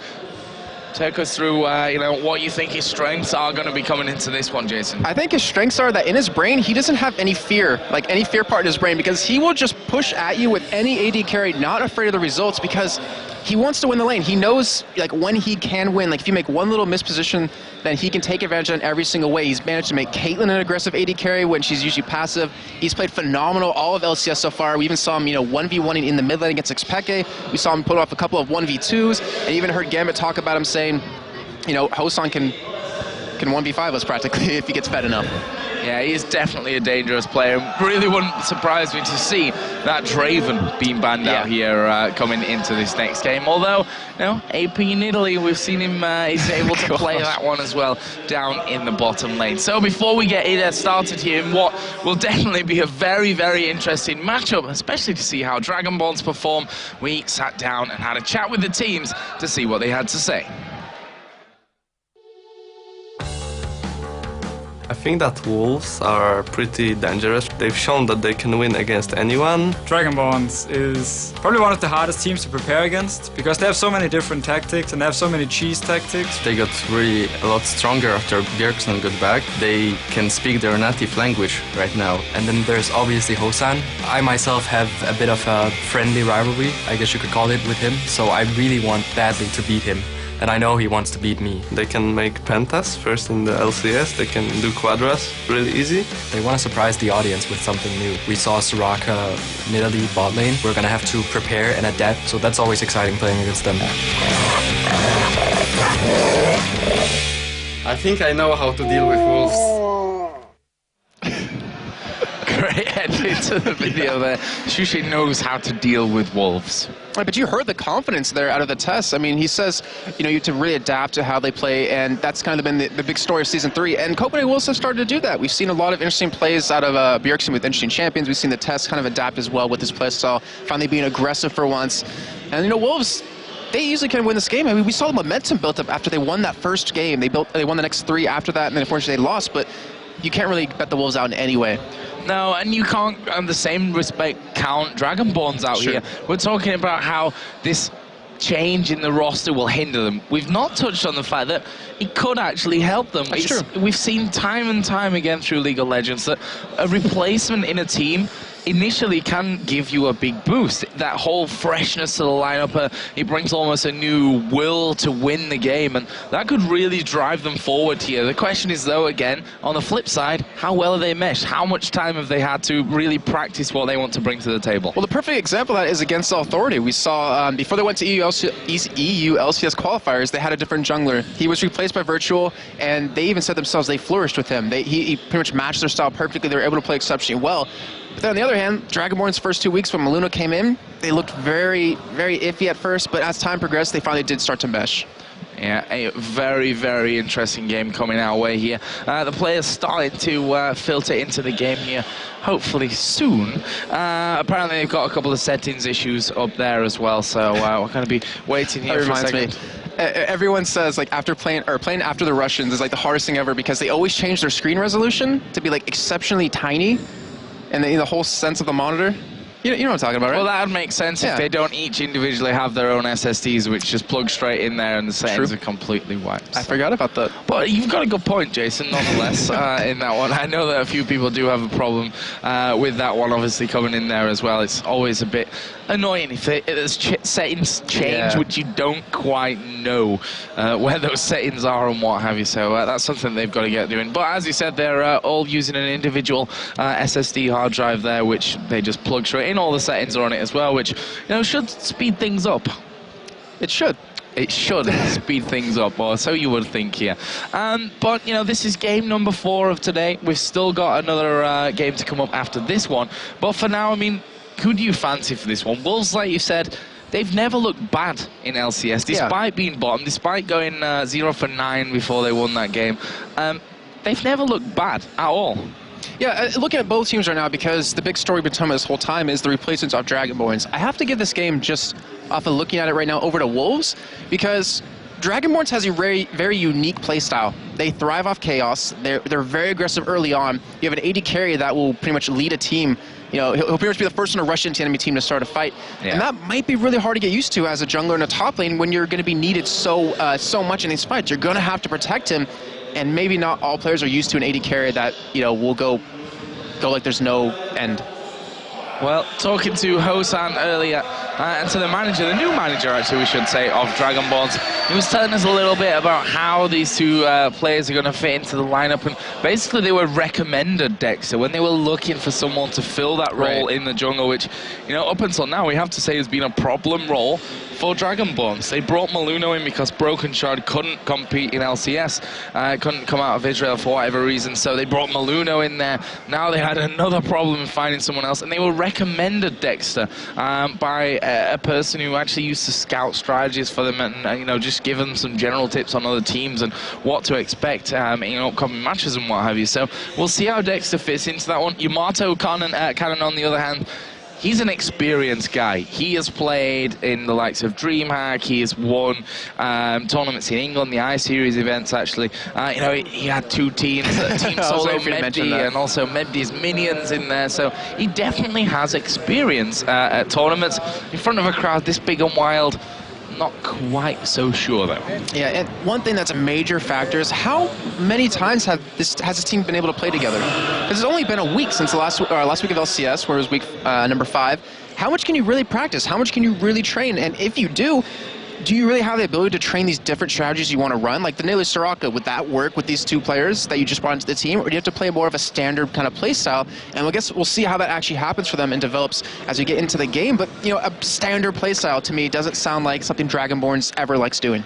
I don't think they know what a standard play style is. That could be the problem for them there. But they arrived yesterday evening, around about 5, 6 o'clock, I think. Maybe even a little bit later than that. I saw them when they all came in. Hosan had a few problems because of snow and what have you. He was supposed to take a bus here and ended up flying through Holland and then taking a bus. I don't know, it was a crazy travel schedule for him. So I'm wondering how much Dragonborns, you know, despite the obvious fact that they can't have played too much together because this roster is new, but how much these new guys have had in terms of time to get used to, you know, what are 3 core members in Shushe, Hosan, and Mover. And looking at the other, as you see him shake away the camera, like, no, not now when I'm yawning. But on the other side of that coin, we have the Copenhagen Wolves. They just got their gaming house last week. They finally have an opportunity to sit down and start practicing. We saw that happen with Against All Authority. When they finally got their house, they were able to just relax, were able to train, didn't have to play in our studios till 2 in the morning, and they came back that next week phenomenally. They played like a completely different team. I'm wondering if the Wolves will do that exact same thing this weekend. And a little bit of friendly banter going on in the chat as Björksen says, I will pick my secret champion. Did you prepare, Shushe? Which was actually Udyr mid. not sure that he's actually going to break that one out for this game, although, you know, Björksen, he's not been one to be really confined to the norms, I think we can say there. I mean, we've seen him obviously playing that Syndra where we got the first pentakill and 2 quadras. And 2 quadras of the EU LCS this season. So we'll have to see what they bring to the table this time around. The thing with Björksen is, though, we've seen a lot of teams focus him on bans. He plays pretty much 3 champions that you can think of off the top of your head. He plays a lot of Syndra, a lot of Nidalee, a lot of Lux. We've seen him play Cass, and obviously that's where he got his first 2 quadra kills, and then Syndra's where he got his penta. But, like, do you really want to commit those 3 bans onto him? Probably not. I mean, we've seen it done before against Ocelot in a couple of games where they just want to completely take him out of the game, but then you have Godbro who can play like maybe Singe top or play a comfort champion, Sven Skaren, who, in my opinion, has actually been having a little bit of a tough time adapting to this patch because he's played a lot of Xin in the past, but now he's being forced to play a little bit of Jarvan, a little bit of other couple of champions to be more helpful to the team.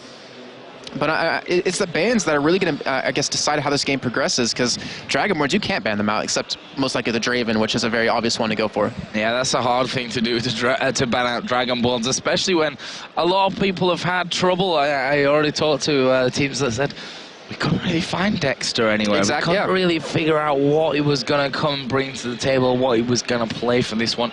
I've heard that we may have a jungle Taric on the cards. I can safely say that because the players can't hear me here in France. So we may see that come out here today, but we'll have to see about that one. The players are actually all in the game right now, so we shouldn't be too far away from kicking off Champion Select. It looks like Dragonborns just need a little bit more time to get themselves ready for this one. But let's focus in there a little bit more, you know, directly.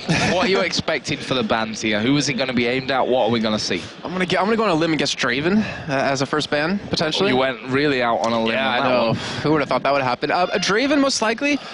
And the Wolves, during their feature, talking about, you know, the Dragonborns, they talked about, you know, adapting to the Soraka Nidalee lane. I'm curious if they're going to kind of shut that down, but maybe take away Nidalee, and that way you prevent Sjokz from going it, or even Yamato can, which, I mean, I don't even think Copenhagen Wolves know exactly what he plays in the top lane that much. Obviously, you can look him up quite easily. I don't know. Yamato Cannon's been around for a very long time as a top laner, so I think they're going to have Yamato Cannon on lockdown. Okay. It's been around in solo queue for forever. I have to point out though, Nigod Bro, looking through the statistics, he's not having a good time of things up until now in that top lane. And I'm really curious why, because it seems like he's played a lot of comfort champions up there, but he hasn't been able to flourish, and I'm not 100% sure why that's been happening. I mean, maybe he just isn't having the backup, maybe the jungler isn't camping enough his lane or something like that, but, you know, I wouldn't be surprised to, now that he's finally in the house, finally relaxed, to finally excel and finally show his true colors that he can easily carry games himself. Because if I'm not mistaken, he has less kills than some... A lot of people. Yeah. Than quite a few people. If you look at the sites, you can find them, by the way, over at lolesports.com. If you scroll down to the bottom of the teams pages there in the tab, you can actually find it down there, and you can switch it from teams to players and find out all the individual stats, sort them from top to bottom in terms of kills, deaths, assists, minions killed, golden, all that kind of thing. Some really great, Wards interesting... some what? Wards put down. Walls put down, right, please. sadly not. Right, please. Yeah, but who knows? Maybe we'll get that in the future anyway. But it seems like we're almost ready. Dragonborns just having a couple of issues, it seems, with their voice communication stuff, which will get sorted out here in just a second. We have the admins over on stage. Speaking of that, what language does Dexter 1 and Yamato Can speak? English. Okay, and then didn't Dragonborn speak Polish to each other previously? No. Okay, yeah, because Maluno isn't Polish. Only Sjokz and Hosan are okay. Polish. I was about to say, because communication might be a big deal. We talked to, or they mentioned in the feature about the Wolves finally having Bjergsen back. They were able to talk their own language, which is really a key factor when trying to, like, communicate quickly in a split situation, like we saw with Wolves versus FNATIC. When we had Bjergsen in the base defending against the pushing super minions, you need that split-second decision, and you need to be able to communicate it clearly. Yeah, I mean, Dragonborns are a multinational team. This lineup and the one before, I mean, we had Maluno who's Swedish, Bontex who's French, Sjokz is Polish, Hosan is Polish, and Move, I believe, is Swedish, maybe even Norwegian. But I'm going to go ahead and say Swedish. I think he's Swedish. Yamato Can is also Swedish, by the way, coming in there. So that'll be interesting. But yeah, you can't really nail down one language other than English in a lineup like that, which, you know, we've talked about that, I think, in a previous week about how important communication is and how much it can really hinder you if not everyone speaks one language, or if that one language then, of course, is English, how well each member of the team can speak it. I was just thinking of Team Alternate, because you have Arnea there, and whenever there's an Asterisk on the other team, how hard it must be for them to communicate with that. Don't pick on Aaron.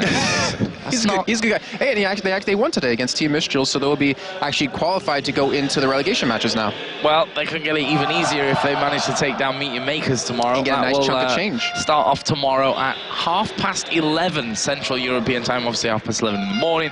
And it will follow on then with 7 LCS games here from Europe. So a busy, busy day, and we still have tickets on sale for tomorrow. So get yourselves down here to Lille. You can buy on the door.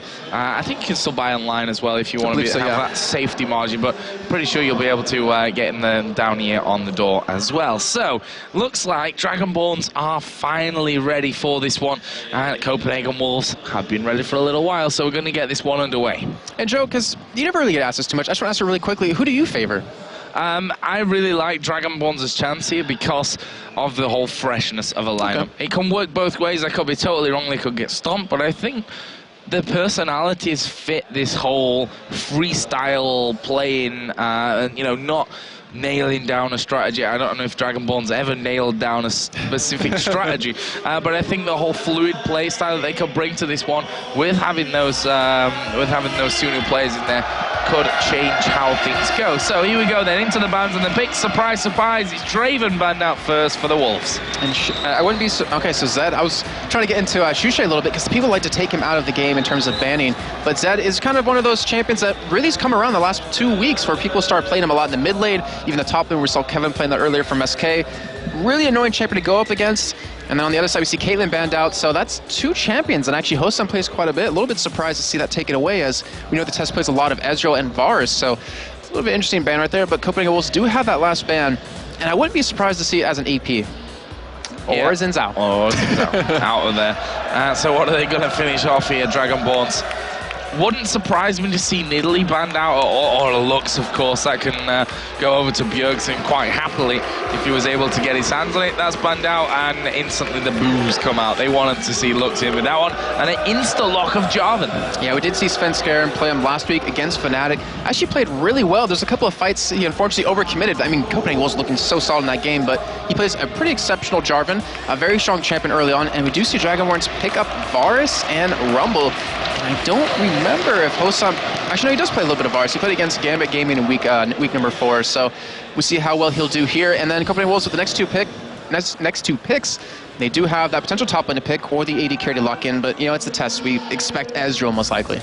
Yeah, it wouldn't surprise me to see that Ezreal come out there as well, but what are they going to go with in this round? I mean, obviously the AD carry now will be a safe pick. The support to basically take it away from what Dragonborns can really throw their way in the next round. And picks there you can see on your screen, Svenskeren and Bjergsen sat in the middle, and of course a Thresh was left open, and Deficio has got a mean Thresh. He wants to hear the crowd going for that team right there. But yeah, I mean, we've seen him play exceptional Thresh, like you're saying, against, I always do that, versus against all 3. I love hearing that ooh, or the boos. But yeah, that paired up with Graves, which we haven't seen the test play yet in LCS, if I'm not mistaken. I'll be really interested to see how well they do there. It's a lot of burst down in that bottom lane, and they're against a Varus, so you could potentially knock him down really quickly, but with that Taric being hovered on, which I believe Movert does play quite a bit of, that will be a really nice counter in that bottom lane. If we see the mid player locked in here, mid champion for Dragonborns, they might take another support as that final pick and put that Taric in the jungle. Hosan was pretty convinced that they were thinking about it. And as I say, now we can just get Volibear and forget everything that I just said. Well, still, I mean, it's always a possibility, and he's becoming one of those champions where you have that ability to play him the top lane, mid lane, or sorry, not mid lane, jungle or support. But, you know, with the recent changes to him, especially, I believe, next week, it will be changed even more. He kind of has fallen off as being played, or a highly contested pick. And we've seen Godbro and Singe before. We've seen him do pretty well when he's playing against the Giants, but I don't know how well he'll do here, because you do have Jarvan, and if you fling someone, you don't have the ability to just run around their group. You'll be able to get to the back line, but he might be able to hold you off in a really bad position. Well, Singed is definitely a possibility. We've seen Godbro play, and we know that he can play.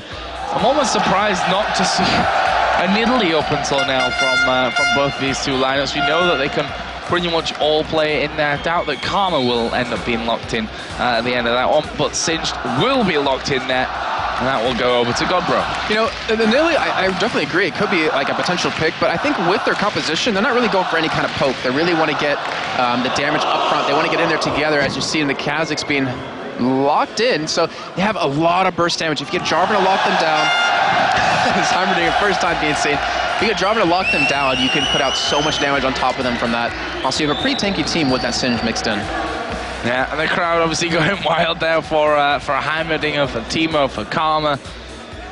And quite a few champions that we used to see where people would cheer like that, but now we actually see him in play, like Volibear, for example. Yeah. Well, we've seen Jungle Heimerdinger before. Well, that's true as well. We have seen a Jungle Heimerdinger not too long ago, not too distant past. The crowd ramping up, trying to get movement to lock this one in.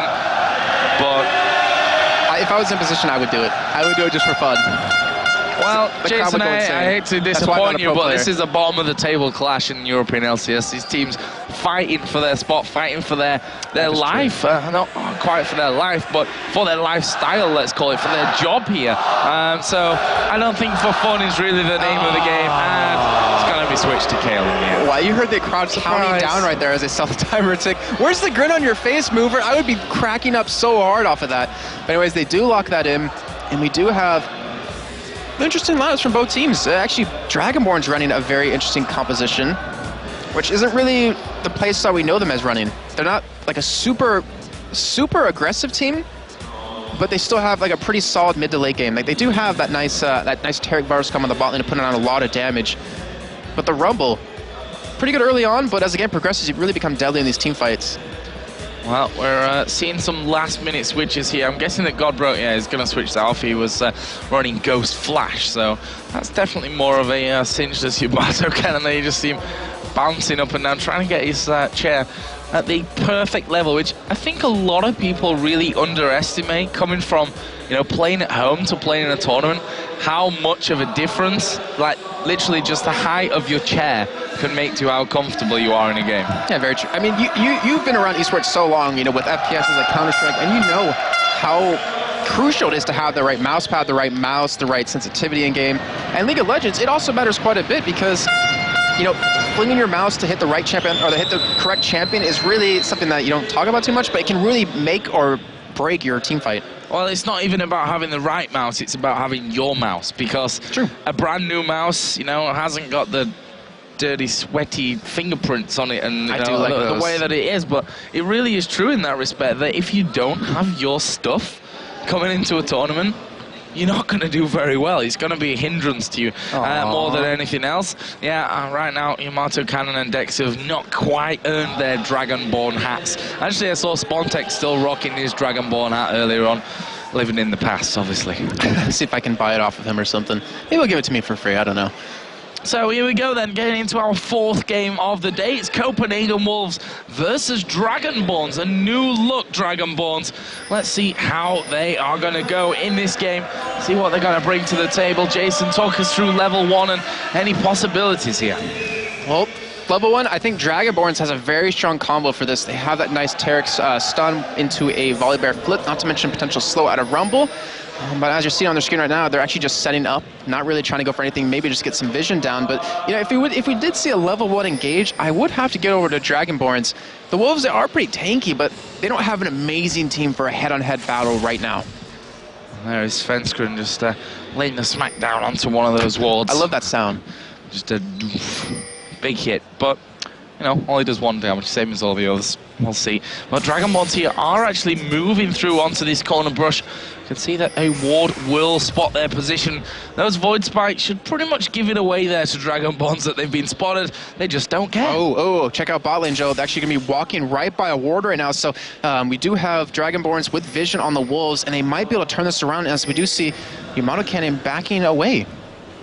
Yep, Dragonborns are going to be trying something here. They've still got 4 men on this top side of the river. Copenhagen Wolves backing off themselves. Tess and Deficio will walk over the top of that ward. So Dragonborns now know that they've come out of their jungle. Hosan, Mover and Dexter are still on this top side. And it's looking like we are going to obviously have that lane switch as they take away the Wolves first of all. Will they be able to safely secure that blue buff as well? This is a really nice start for Dragonborns as well, because with having that vision on the bottom side of the jungle, they know if the Wolves are going to invade their blue. Jarvan obviously could go a little bit of a different path right now, but they're going to be able to secure potentially three out of the 4 buffs on the map, which gives them a nice level advantage. And Jarvan, he really excels at that early game presence with the jungler, and by denying him some levels, you really kind of prevent that pressure he can apply. And we've just seen Yamato Cannon putting another ward down there on top of that blue buff. So they have definitely got good vision on that one to know if Copenhagen Wolves decide to go in. And there we can see they are moving around the corner. Dexter did actually use his smite earlier on, so he can't just take that one over the top of the wall here. Svenskeren did save his pink ward, was put down, but Yamato Cannon will be closing in as well as they go down towards Svenskeren. He's actually going to take the blue, flashes over the wall, but that may open him him up here to attacks from Sjokz. Bjergsen going to dive in there as well. Sjokz taking a lot of damage, but they can't get in to finish it. A chaotic start. Yeah, very chaotic. They did commit a lot of or not a lot of, but the summoners out of Svenskeren. No, he doesn't have that flash. He's going to help him as the game progresses, at least stop his ganks early on. But great job by the Wolves right there to prevent them from losing the 3 out of the 4 buffs in the map. And that really keeps Sven in the game. I mentioned before during, well, before even the picks and bans, that Sven plays a pretty good Jarvan. And we're seeing it right there, knowing his limits. Yeah, knowing his limits and getting out of it when he felt like the times could get a little bit torrid for him.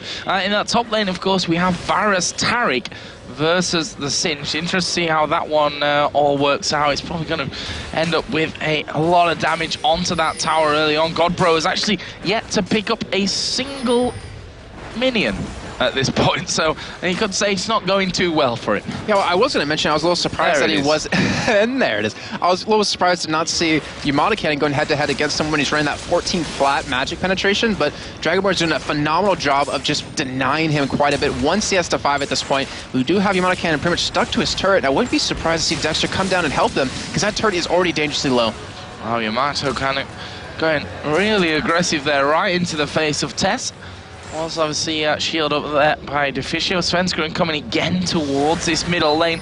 Sjokz puts down some damage onto Bjergsen, but it looks like Svenskeren quite happy to just get up into the jungle here. Maybe even make his presence felt up towards this top lane to ward off that Varus Taric combo. We've already got the turret down by 2/3 of its health.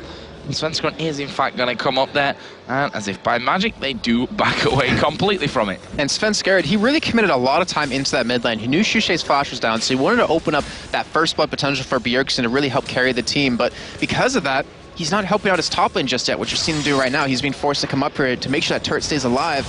But if he's going to be committed up there, that allows Dexter to just roam around, create some opportunities potentially at the bot lane or even middle. However, right now, Wolves doing a great job of warding and preventing Dexter from really getting any ganks off so far. Yeah, and the presence of Svenskeren has allowed GodBro to get a good chunk of farm. I say a good chunk of farm, he's probably like tripled his farm from that one. And Svenskeren still waiting up there at the top, and they've pinged right on top of him here. So Dragonborn's not going to fall for any shenanigans going forward at this point. And there he makes his presence known once again. And that is going to mean that at least they can't put down that damage at this stage. But he's losing time in the jungle as well at the same time. Yeah, but Dexter was coming towards that top lane. I just seen at the bottom, Yamato Cannon actually extending past his turret. I mean, you don't really see that too often in a 1v2 situation, but looks like he is balls enough. He's level 5 right now, and he is ahead in farm compared to his top side. But as a 3-man push really develops up here, this should be the first turret of the game.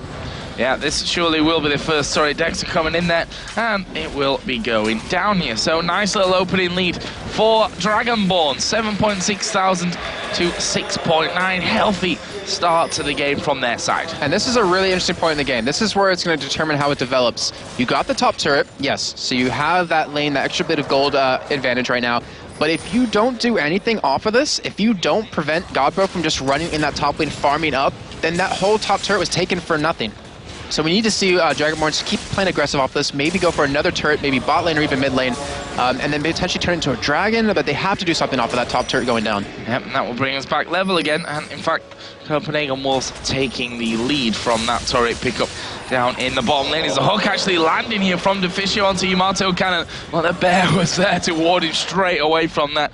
I don't think you're getting any more than a hook off on this one. I am there to protect. Obviously, we will see Varus and Taric come down to this bottom lane. Yamato Cannon going to go back into the top. But as you said, from this, Sinch is going to automatically catch up in these next 2 waves. Yeah, and this is really going to depend if Yamato Cannon can apply some sort of pressure up there. Maybe he can actually keep GodBro pushed back against his own turret if he has a couple of wards. And by doing that, by keeping really aggressive on that top side, you can force Svenskeren to actually babysit towards that top side. But right now, as you are seeing, it looks like they might be going for Dragon here, as they do have all 5 members in the vicinity. Yeah, Dragonborn's lost their turret, of course, but they've grouped up nicely for this one. Dragon already going to be started off. Thresh and Graves are on the bottom side. The ward is put in there, but can they stop the Dragon being taken down? Jarvan was coming in. Obviously, he's a threat to any Dragon. There comes the collateral damage a little bit too early. Smited down by Dexter. First Dragon to Dragonborns. Thank you, Joe, for not doing the team kill joke, but we do have 500 gold lead now because of that. And Dragonborns, I mean, their next play off of this, I really want to see what they're going to do. I believe Yamana Cannon should be able to take Gobro on 1v1 in this situation, especially when he almost has that haunting guys done. When he does complete that, the penetration he's going to have is just going to be deadly. No one can really survive against him 1v1 in that situation. In the bot lane now, we have finally Varus and Taric going head-to-head against Graves and Thresh, and this should be really interesting. We do have level 6 already done for the test. But Deficio's level 4, compared to the counterparts of a level 6 Hosan and a level 5 Mover. When we see Mover hit 6, I wouldn't be surprised to see them maybe go a little bit aggressive here, maybe try to go for a kill.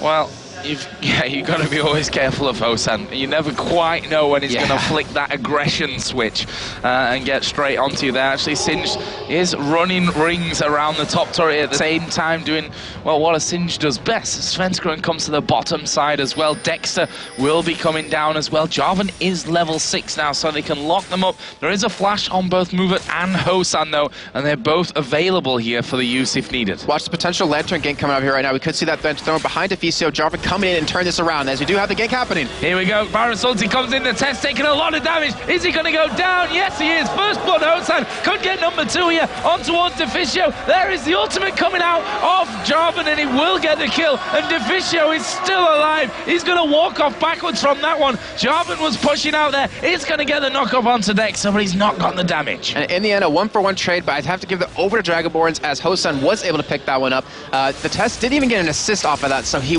unfortunately didn't really get anything, and now we'll be hurting a little bit in lane. We do have in the top lane, as you touched on a little bit before, we saw Godbro just running circles around that turret as he was pushing up, farming as much as possible, and he's caught up. He's pretty much even with Yamana Cannon at this point, and this is going to be very bad. I mean, we mentioned this before. If Dragonborns don't make a play off of taking that turret down, you're going to let Godbro farm, and he's going to become this tanky force that you can't, or that really isn't that easy to deal with.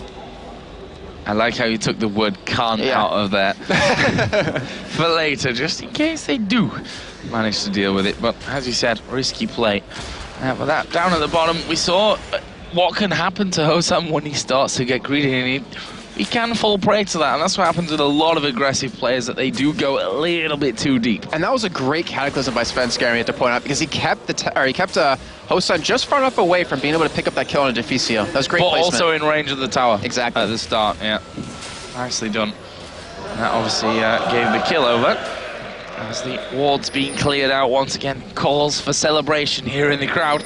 And there is Godbro again. As you mentioned, he's now ahead of Svenskeren in this top lane. For this. They are going to try and get in. This is what is always dangerous with the Singed. You'll fling Yamato Cannon away, but he's going to get flung himself here in a second by Dexter, who's actually decently low from this one. Flash will come out of Godbro, but they're chasing him nonetheless. There's a Rumble ultimate coming down, and Singed walks away again. I don't even know what happened there. Yamato Cannon, he had his equalizer up the entire time. He could have used it to cut off that retreat out of Godbro and picked up that kill, but in the end, they commit that ultimate. They committed an ignite off of that. Even Dex uses ulti there, and they didn't pick up a kill. That was a huge mistake on Dragonborn's side. Yeah, and Yamato Cannon even on his flash available there to really get in and finish things off, but obviously with his health situation, didn't quite feel confident enough. He now has that haunting guys in there. We'll see what that brings for him. Singed with the Catalyst, the Protector, and that Tia picked up. So nothing really too new on that respect. The middle lane, though, if you look at this, yes, 116 for Bjergsen to the 83 of Sjokz. Brutalizer, Tia, what's that elixir in there for Bjergsen? And the Nash's Tooth rushing into that is Sjokz. Yeah, Bjergsen's been doing a surprisingly good job against Kayle when Kayle has that range advantage on him. But, you know, with those Void Spikes, he's able to sustain, and he still has that red pot on him. I believe he had it at level 1, which he just really hasn't used too much at this point. And Joe, you mentioned Godbro's items a little bit ago, and it's something we actually were looking at last weekend on LCS, is that we saw Kevin, he pretty much built for the same thing, but at that point in the game, we saw FNATIC have just so much damage that they could burst him down, but because of Godbro able to kind of catch up and farm, and not really under the threat of being, well, as you saw, he was ganked there, but he still escaped pretty easily, he's able to build up this AP items, and then build a little bit tanky right after to be a real nuisance against Hosan and really try to shut him down. And he's going to go in onto Yamato Cannon again, flings him over there, and he's quite happy to let that poison do its damage. Damage from the flame coming out as well, and just push this lane out. He'll probably go straight past that turret. In the meantime, Wolves are going in towards the outer middle turret. It's already down to less than half HP, but can they get in there to finish things off? The Lantern thrown in. And, well, the Void Spikes will clear out, but with 3 men there defending, not much they can do. And also pretty dangerous with the slow out of Kale, the fling back from Volibear, the stun out of Movet there on Tariq. That's not the kind of, the trio that you want to go head-to-head with. And yeah, exactly. And one thing that I remember during the LCS qualifiers, Joe, that we were casting, ShLaYa built pure AP Kale. And because of that, they're able to burst someone down. We do see Morden actually get Deman by Bjergsen here. Yeah, getting jumped on. He's going to flash over there. Equalizer comes down, but that was going to equalize absolutely nothing in that fight. He was already dead. And I was trying to point out is that ShLaYa built like a pure AP kind of build just to burst someone down. Yeah. He's going for more of a sustained damage in these fights. And I was going to say, if Yamada Cannon picks up Sork Boots versus Merc Treads, it's going to show their hand a little bit. It looks like they're trying to burst someone down right now at this point with the equalizer, with just the pure damage coming out of Rumble. Then you have Hosen follow up. Fortunately, ShLaYa didn't build for the burst, but it kind of just shows what their aim is in these team fights. And we need to see potentially Yamada Cannon building a giant spell, maybe go for a Rylai's just to be able to deal with Godbro, because they're going to need to slow him down somehow. Well, there we see Wolves again trying to zone Dragonborns away from the Dragon. Not going to let them have it this time around so easily. Blue buff is given over to ShLaYa. Are we going to see the fight? Yamato Cannon is quite a way away from this one. It will be taken. Are they going to go for it? There's the ultimate pop by Godbro, but well, it's more just of a scare tactic than anything else. Once you hear that Singe pop his ultimate, you know he's going to come beelining for you. Yeah, and smart play by them to just back out, because there's no point engaging when that Dragon does finally go down.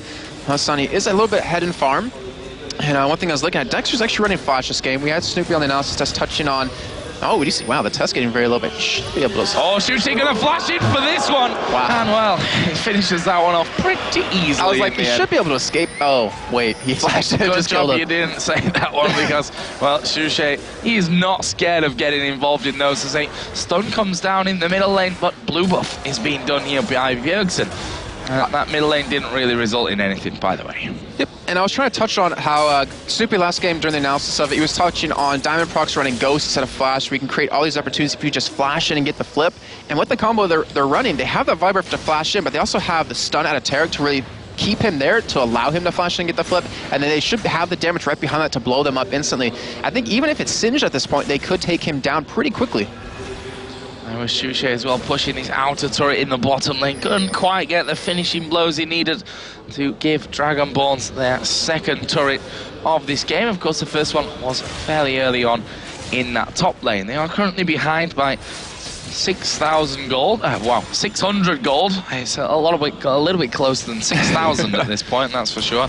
But if we look there down the individual gold totals, look at the top lane. Singe now got a good 20 CS lead, which is opposite to what we saw before, where he may find himself getting caught out. I say caught out again. Of course, he escaped the last time they tried to do this, and now you just can't chase that Singe for the test. He is going to get caught out here. ShLaYa obviously doesn't have the flash to follow up by this one, but there's the speed going to give him the chance as he gets in there. One more auto attack barrier used by the test, but it won't make a difference. ShLaYa picks up the kill again. And that was 2 kills in a row onto the test. It's really shutting him down at this point as he's 0-3, but he might get chased down here by Thresh, and he might get chased down by Kha'Zix. Where is ShLaYa going to go? He's going to wait in the brush. Actually goes in towards Bjergsen. He's going to use the ultimate on himself. There is the box, so he's definitely not going to be able to escape, but can he pick a kill with him? No, he can't. Bjergsen gets him. But still, he delayed long enough for the mid lane to be pushed in by Dragonborns, picking up that turret. Great job by them in the end. He could have ran out of that bush and just had them follow, but they would have picked him up a little bit quicker. And Dragonborns, they're really making plays off of everything that happens. ShLaYa, second time in a row he killed the test, where he's now 0-3, but still,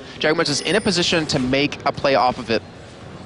And Tess, you were praising him earlier on about how, the fact that we've got Bjergsen back in the team has taken a weight off his shoulders. This time around, not really been going to plan, as Graves is a good chunk of CS behind. 0-3-0 after being caught out twice by ShLaYa there in that bottom lane. Other items, by the way, that have been completed here. That Rod of Ages now done for Singed. Locket of the Iron Solari as well is finished for Java. And Sin is going to be... Godbro's going to be such a problem now. I mean, I mentioned earlier because I wanted to point this out. As you do see the mid lane, looks like it will be pushed down easily right there. But I really wanted to point out and make a statement. Yeah, thank you. A point of it is that if you leave him alone, if you take that turret, you don't do anything off the back of it, then you're going to give him this free farm that he wants, that he needs, and really make him strong when you could have kept him out of the game the entire time. Yeah, to be honest, Wolves, they're doing the perfect thing here. They're just rotating around to the next turret. They've taken the middle, they've taken the top. Let's just go down to bottom. There was a decent wave of minions pushing up there. It's going to take Dragonborns time to rotate themselves around for that one as the equalizer comes down. Yamato cannon gets destroyed though. Jarvan ultimate comes in. There is Dexter falling, and Dragonborns are in all kinds of trouble here. It's a 3 versus 3. Godpro actually has to flash away. Finished off, and Dragonborns turning this one on its head. Svenskeren slices his way through, and the test is now being chased down as well by Hosan and Mover. He should get away, although they both have flash available. There's a smoke screen down. Will we see them flash in to try for a kill? No, they're going to let him go. Looks like they will push down for that turret and get it on top of that, but that just comes down to composition, because you have 2 major damage dealers on the Wolves side, but you have 3 on Dragonborns. You were able to blow up Yamato cannon right away, but Bjergsen died as well, and it turned into the test being the only one to sit there and sit back and try to do something to their team, but they were tanking enough. Sjokz had the heals, had the damage, and they were able to just plow through the rest of the Wolves. And that just shows you how, you know, the course of a fight can change. You lose a couple of men early on, but once you've got everyone in there, it can really not be quite so easy. And, you know, we've only got a 300 goal difference now, 200 even if we're being a little bit more exact from that one. 6-5 in kills, 3-3 in turrets. Important game. We talked about this before we got started. It's a bottom of the table. Clash Copenhagen has been bottom, and Dragonborn's been tied there with Giants before we started off the proceedings today. So this is important for both teams going forward. One that you, honestly, in the grand scheme of things, can't afford to lose. Yeah, you have to win that, because then if you are in the bottom 2, you are 1 loss away from being knocked out of LCS entirely. I believe Wolves just got their house, and the Dragonborns are getting theirs very soon. And you don't want to get into LCS just to be kicked out a couple of weeks later. But as the game is progressing at this point, Bjergsen, he's finally starting to get a couple of items. He has that Bloodthirster done. And we have to keep in mind that last fight was engaged upon by the Wolves. They're the one that started the fight, and yet they end up losing it in the end anyways. They know they're stronger right now in these team fights, especially if they catch someone, but Dragonborns is able to catch them off guard and just turn it around against them. And that really has to make the Wolves play a little bit passive now, and let Godbro get far up a little bit more, as he's just excelled it out. I mean, almost 50 CS ahead of Yamato Cannon when he originally had 0 CS, was it 4 or 5 minutes into the game? No, not that late, maybe like 4. No, it was 4.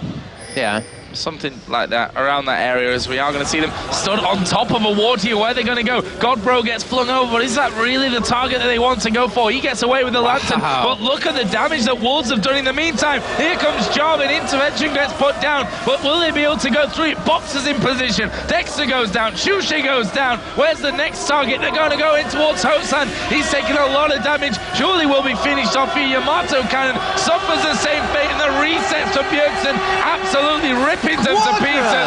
Quadra kill comes down, and that will be an ace for Copenhagen Wolves, and they've lost just 2 men for the pleasure. And I believe that's his 3rd quadra now of entirety of LCS. And that just shows you Godbro soaked up so much damage that entire fight. Svenskeren went in deep just to die, but it set up his fight for his team to get these kills.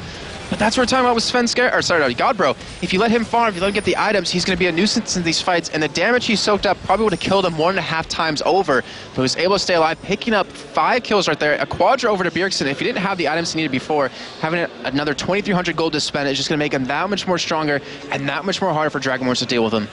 Yeah, he's just gone in there, finished the Man Immune, and picked up a Giant's Belt in there as well to add to that Brutalizer and Bloodthirster that he already had. He is a dangerous Kha'Zix at this point. Let's have a look at the AD carries here, because there is a bit of a difference between them. We have Bloodthirster, Pickaxe, Longsword, and the Berserker Greaves for Graves, compared to Varus, who Phantom Dancer, Bloodthirster combo is already done. Yeah, and that's because of those 3 deaths. He's been denied, you know, honestly not that much farm in the end. He's only down about 20, but still, looks like he will be going for that Last Whisper first, so their builds do kind of deviate right there. And the thing is, the team he's against, perfect item. Yamato Cannon's going for that Zonias, at least with that Seeker's Arm Guard. You have Dexter going for a Sunfire Cape, so if they ever get in your face, you should be able to deal with them quite easily. And then that ultimate, that collateral damage, that burst you can put out with Graves, can really catch Hosan off guard when he has basically 0 armor to you. That's going to be headed home as well. He must have a decent amount of gold to spend, to be honest. Okay, 1,200, let's call it, as he goes back there. See, that will be the Last Whisper finished. Talk about tankiness here as well, coming in. Giant's Belts for Singed and for Jarvan. That's going to give them even more survivability in those fights, which you've already seen You know, Sinj soaked up a ton of damage. Jarvan did a great job to stay alive that long, getting the Cataclysm down perfectly. With more health, that's only going to make Dragonborn's job so much harder. And the problem with Dragonborn's side is that they don't have a real tanky target at this point, or tanky member. They have only Dexter to be their main tank at this point. They have pseudo tankiness with that Kayle ultimate, but that only lasts you so long, as Copenhagen can just tank through your damage at this point. So we need to see your Cannon get a little bit tanky. He does have the Seeker's Arm Guard, but he maybe needs like a Rylai's Crystal Scepter to help out, get that little bit of extra health before he goes into that Zhonya's. So what's the next target here for the Wolves? They've traditionally played well, had good lane phases, had good team fights even, but struggled to close out games. This is something that they don't need, to be honest, to come back and haunt them today in this encounter, as well as we see there Bjergsen top lane. Dragonborn saying, well, he's top, let's do a little bit of pushing down that middle lane. Let's see if we can get in towards that inner turret. They need to be careful though. Godbro is off to the side, does have Ghost, Flash, and the ultimate ready here, so can certainly get in there. And once the fling comes down, that's only spelling bad times. And Wolves will be able to take advantage of that in every situation. They have that burst they need. Bjergsen, you saw in that last fight, he just kept jumping everywhere, kept getting those resets, and the damage he was doing was just ridiculous to every member of Dragonborns. And that flip that Godbro can do, he can afford to run into the enemy team and then just try to go for the flip. Even if he doesn't, he is tanking up to sustain that damage. You see the Vishnu getting caught. Oh, here they go then. Dragonborn's looking like they want to get involved, but look at Godbro. They've focused in on him, and he's like, well, didn't really hurt that much. Bjergsen, in the meantime, is pushing in on towards his inner turret in the top lane. They're going to have this one away. That will be turret number 4 to the Danes. Are they going to get more from it, though? Volibear is actually here in middle, a little bit pushed out, and actually they've peeked into him. They're going to go for this one. Godbro running through. In the end, decides not to. That's just my love for Sinj getting a little bit excited. You do love Sinj. I remember love Sinj. in Extreme Masters World Championships, every time we saw him, you were so excited. You sat down like a little kid in the chair just watching the game, like with a huge grin on your face. Love Sinj almost as much as Soraka. Bananas. So, still pressure here from the Wolves in middle. Oh, that stun won't be followed up, as Bjergsen actually stood on top of a ward there off to the side. He's a high priority target for them right now. He's not quite doing a Darian what we saw in that last game, and meant with all due respect, but jumping into the middle of the pack is not exactly what they wanted to be doing. And Bjergsen so far has played a very, very strong Kha'Zix. And it looks like they're trying to go for a sort of split push, as we do see the engage. Oh, they're going in. This is a perfect knock-up here from Draven, and he's actually going to catch 3. The flash is going to be used. Hosan is going very low. Intervention was used, but that's not going to save him here. There was Kha'Zix getting right into the middle. Finally, he goes down. Godbro is running, but will ShLaYa be able to catch up for him here? The Ghost was used by Godbro. He's going to escape, but the test is now being focused on the Lantern. Will drag him back to safety. And I don't think Rumble and Volibear will turn that one around. That was actually a 2 for 2, and I think that could have gone a lot worse for Dragonborns than it did. I think it also could have gone bad for the Wolves on top of that, because they engaged, but it looks like they weren't really communicating. And we saw Sven Scared and Godbro go into the back lines, but the rest of the team wasn't ready in that situation. We saw Bjergsen jump into the backside. The exhaust was used right on top of him, which is a perfect job by Movert, and it really kept him from doing too much damage. He got blown up instantly from Hosan off of that. But still, I mean, that was a very scary fight for Wolves, because Dragonborns came out relatively healthy from that.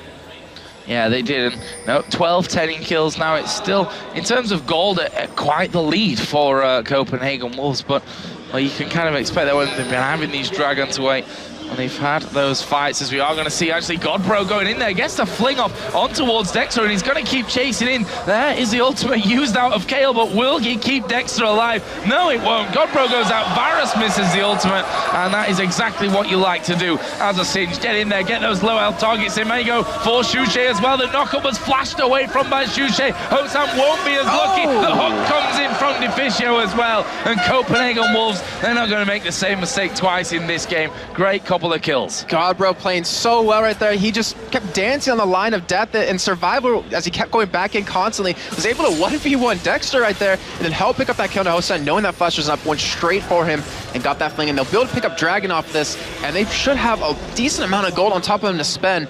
And Godbro, he's getting so tanky right now. That Rylai's Crystal Scepter will be done very shortly, and when he gets that, they can actually, sorry, he goes for Archangel Staff instead and finishes up that Saracen Brace. So he has a nice troll shield to go with. Yeah, that's gonna make him strong. I mean, he's got the defense obviously in there from that giant spell. Always like to see O'Reilly's as well for the slow in there as well, just to make him even more annoying and that tankiness. On the other side, what else do we have?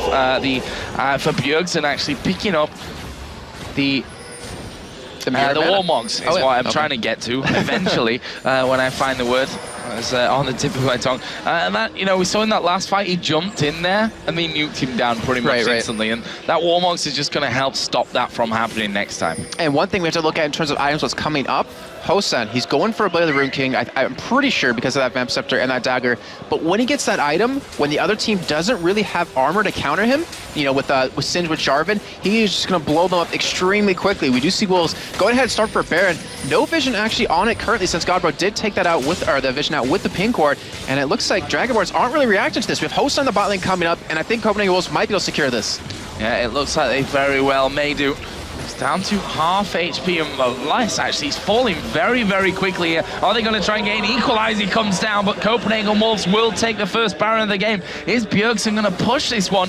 Actually, no, was running in there, but he would have been too far away from the rest of his team. But nonetheless, that is a vital pickup. Extends the goal lead to almost 10,000. That was very scary on top of that, because the smite wasn't even used out of Svenskeren, and Bjergsen picked it up himself when we saw the Rumble ultimate come down. They could have potentially lost it. That would have been huge for Dragonborns, but now almost 10,000 gold at this point. The Blade of the Rune King isn't going to be done anytime soon right now for Hosan. He does have nice % damage on him, which will help out, but when you have godbro running at you, you have Svenskeren to really lock you down. You're going to be forced to commit that flash to get away from Svenskeren, which will allow Bjergsen to get on top of you, will allow the Test to try to burst you down, and Wolves looking very strong to close out this game.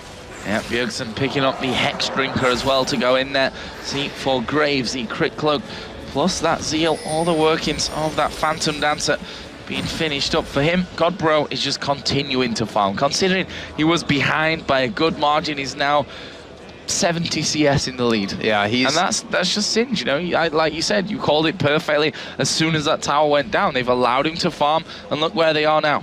Yeah.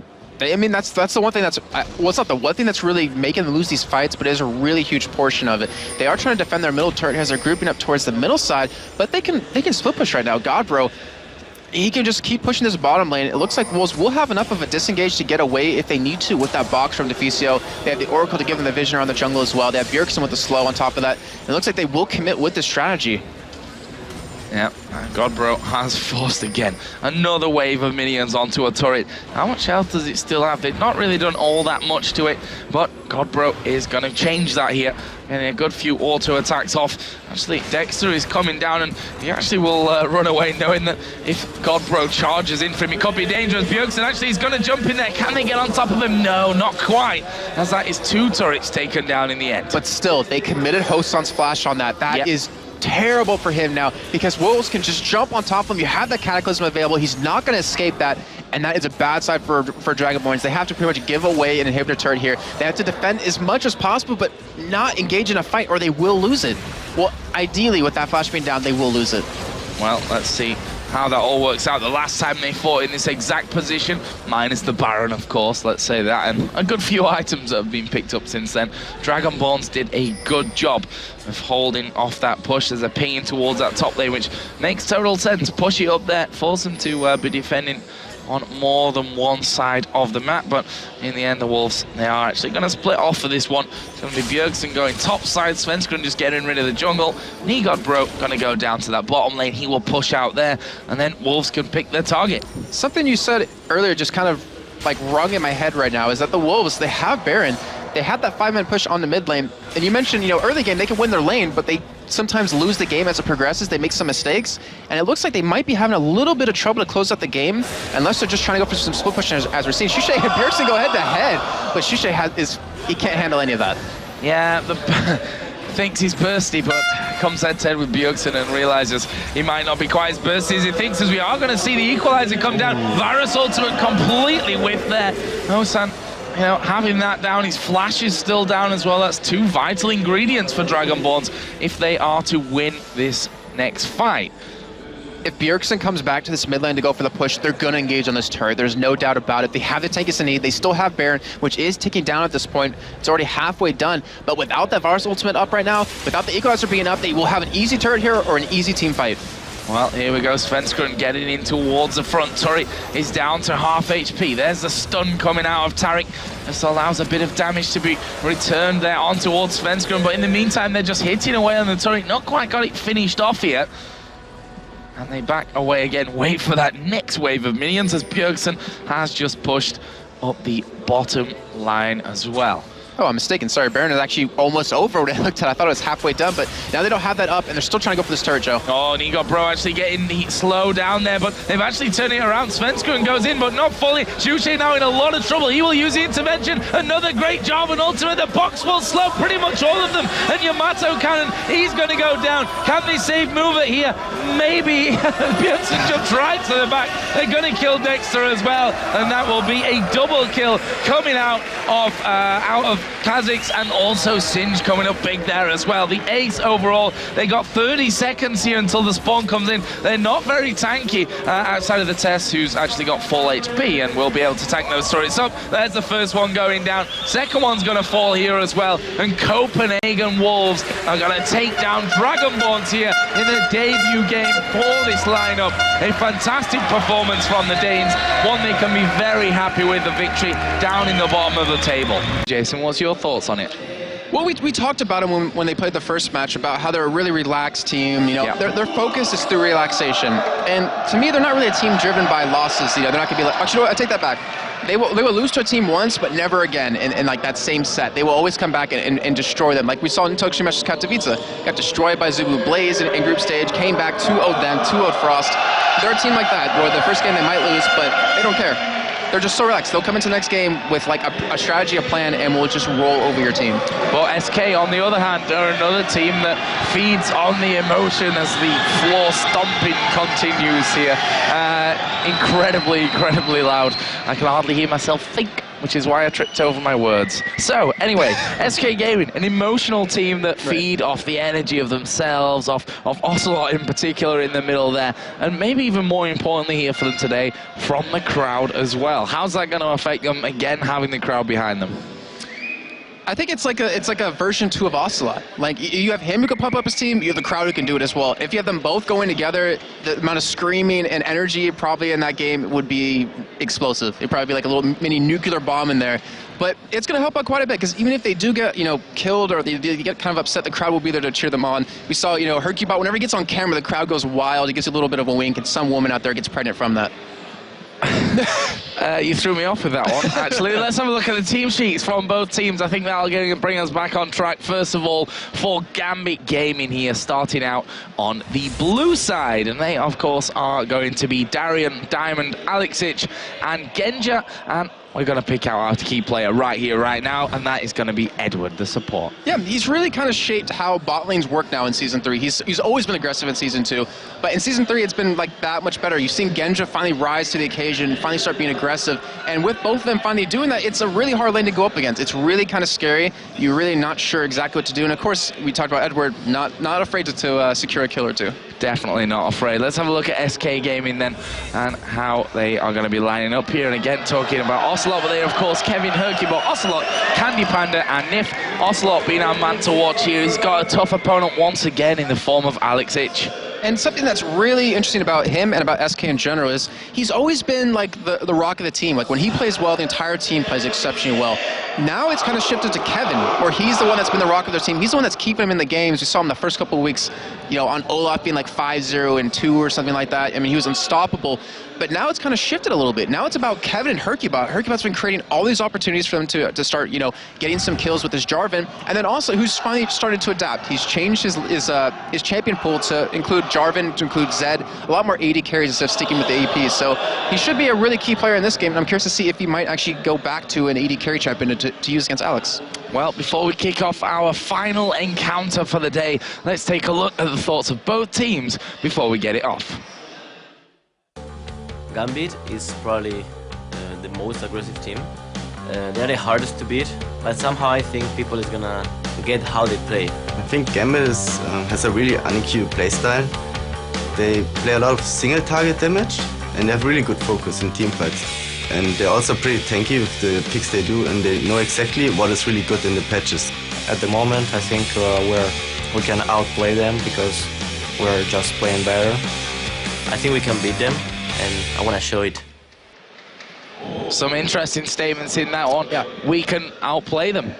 Quite a simple one in there. You know, that's a very confident Alex Ich coming in. I mean, ocelote said in an earlier interview, or in an earlier video feature, that he really likes to be the team to beat. But actually in this game, they're the underdogs coming in against GAMBIT. Yeah, very true. But, you know, during that video as well, we heard Nyph talk about how he's saying GAMBIT, they're really good in team fights. They're really good at focusing someone down. We saw how well split pushing worked with FNATIC. I'm curious to see if SK might do the same thing to take them down. Well, they definitely had time to watch that game going forward as well. I know in the player lounge here, we do have a couple of big screens with the stream on there as well. So there's no doubt that SK will have been watching that one and maybe thinking, we can do the same there. We can do the same kind of thing against GAMBIT. So that's definitely going to be a thing to watch from this one. But it is our final game of the day and really excited. I mean, SK versus GAMBIT. This is, again, like GAMBIT FNATIC, one of those key matchups. And earlier on we were talking about FNATIC versus GAMBIT is a top-of-the-table clash. SK here can actually close the gap on GAMBIT for that third spot with a win. That's an important one as well. Yeah, especially even if you can't get top 2, when you get into that third place, you're playing against ideally the 6th place of the bracket, which, you know, with how good these teams are, it might just give you that little bit of an edge you need to actually win those relegation matches and continue your streak in LCS. So, you know, every win you can pick up now is very crucial. And I remember talking to the teams at the beginning of the season saying, you know, are you really focusing on, you know, the beginning? Are you really giving it your all, giving 100%, trying to get every win? And some teams are like, nah, you know, it's the beginning of the season, not going to worry until, as we get farther in the season. And then some teams like GAMBIT are like, yeah, we're going to pretty much go all out every single game and try to create that lead, that nice little buffer zone where they can relax towards the end of the season. Even if they lose a couple of games, they'll still be in the top 2 and not have to worry about relegation. Yeah, and that's a very good point, actually, is how teams come in. You focus your energy right at the start of the season when, you know, you are more pumped up, you are less tired, you're more relaxed after, you know, get in there, you've got that excitement to get things started. It's harder to motivate yourself, I think, the longer the season goes on. I think those are the harder games to win when you've already lost a few. I mean, look at the bottom half of the table there. They're going to have to scrap now for every single victory that they get. The teams at the top, I'm not sure if taking your foot off the pedal and relaxing is the right way to put it, because you just quite simply can't do that, because any team here can beat you on their given day. So you've got to keep ready for the action. And that's the interesting thing, is that as every week progresses, we've seen it happen in teams where they're starting to deteriorate in performance because they're kind of getting tired. You know, they've been, you know, practicing every day of the week and then going in LCS, then going back and practicing every day of the week. They haven't had a little break, and you know, if you put a lot more effort in early on, you don't have to worry about that so much as the entire season progresses. So we are ready to get into champion select them. Of course, GAMBIT have first pick on the blue side here this time around, and we've already have Jarvan banned out here by GAMBIT and Renekton banned by SK Gaming. So it looks like GAMBIT want to take ocelote and hyrqBot out of the equation right there with that ban, mostly hyrqBot, and then the Renekton taking out Darien, taking him out of his comfort zone. Wow, that crowd is loud. I can't even hear myself talk right now.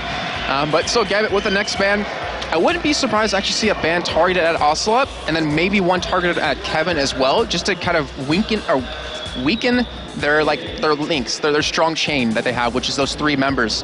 CandyPanda and Nyph have always been, you know, a good bot lane, but they've never done anything amazing, nothing that's... I wouldn't agree with you on that.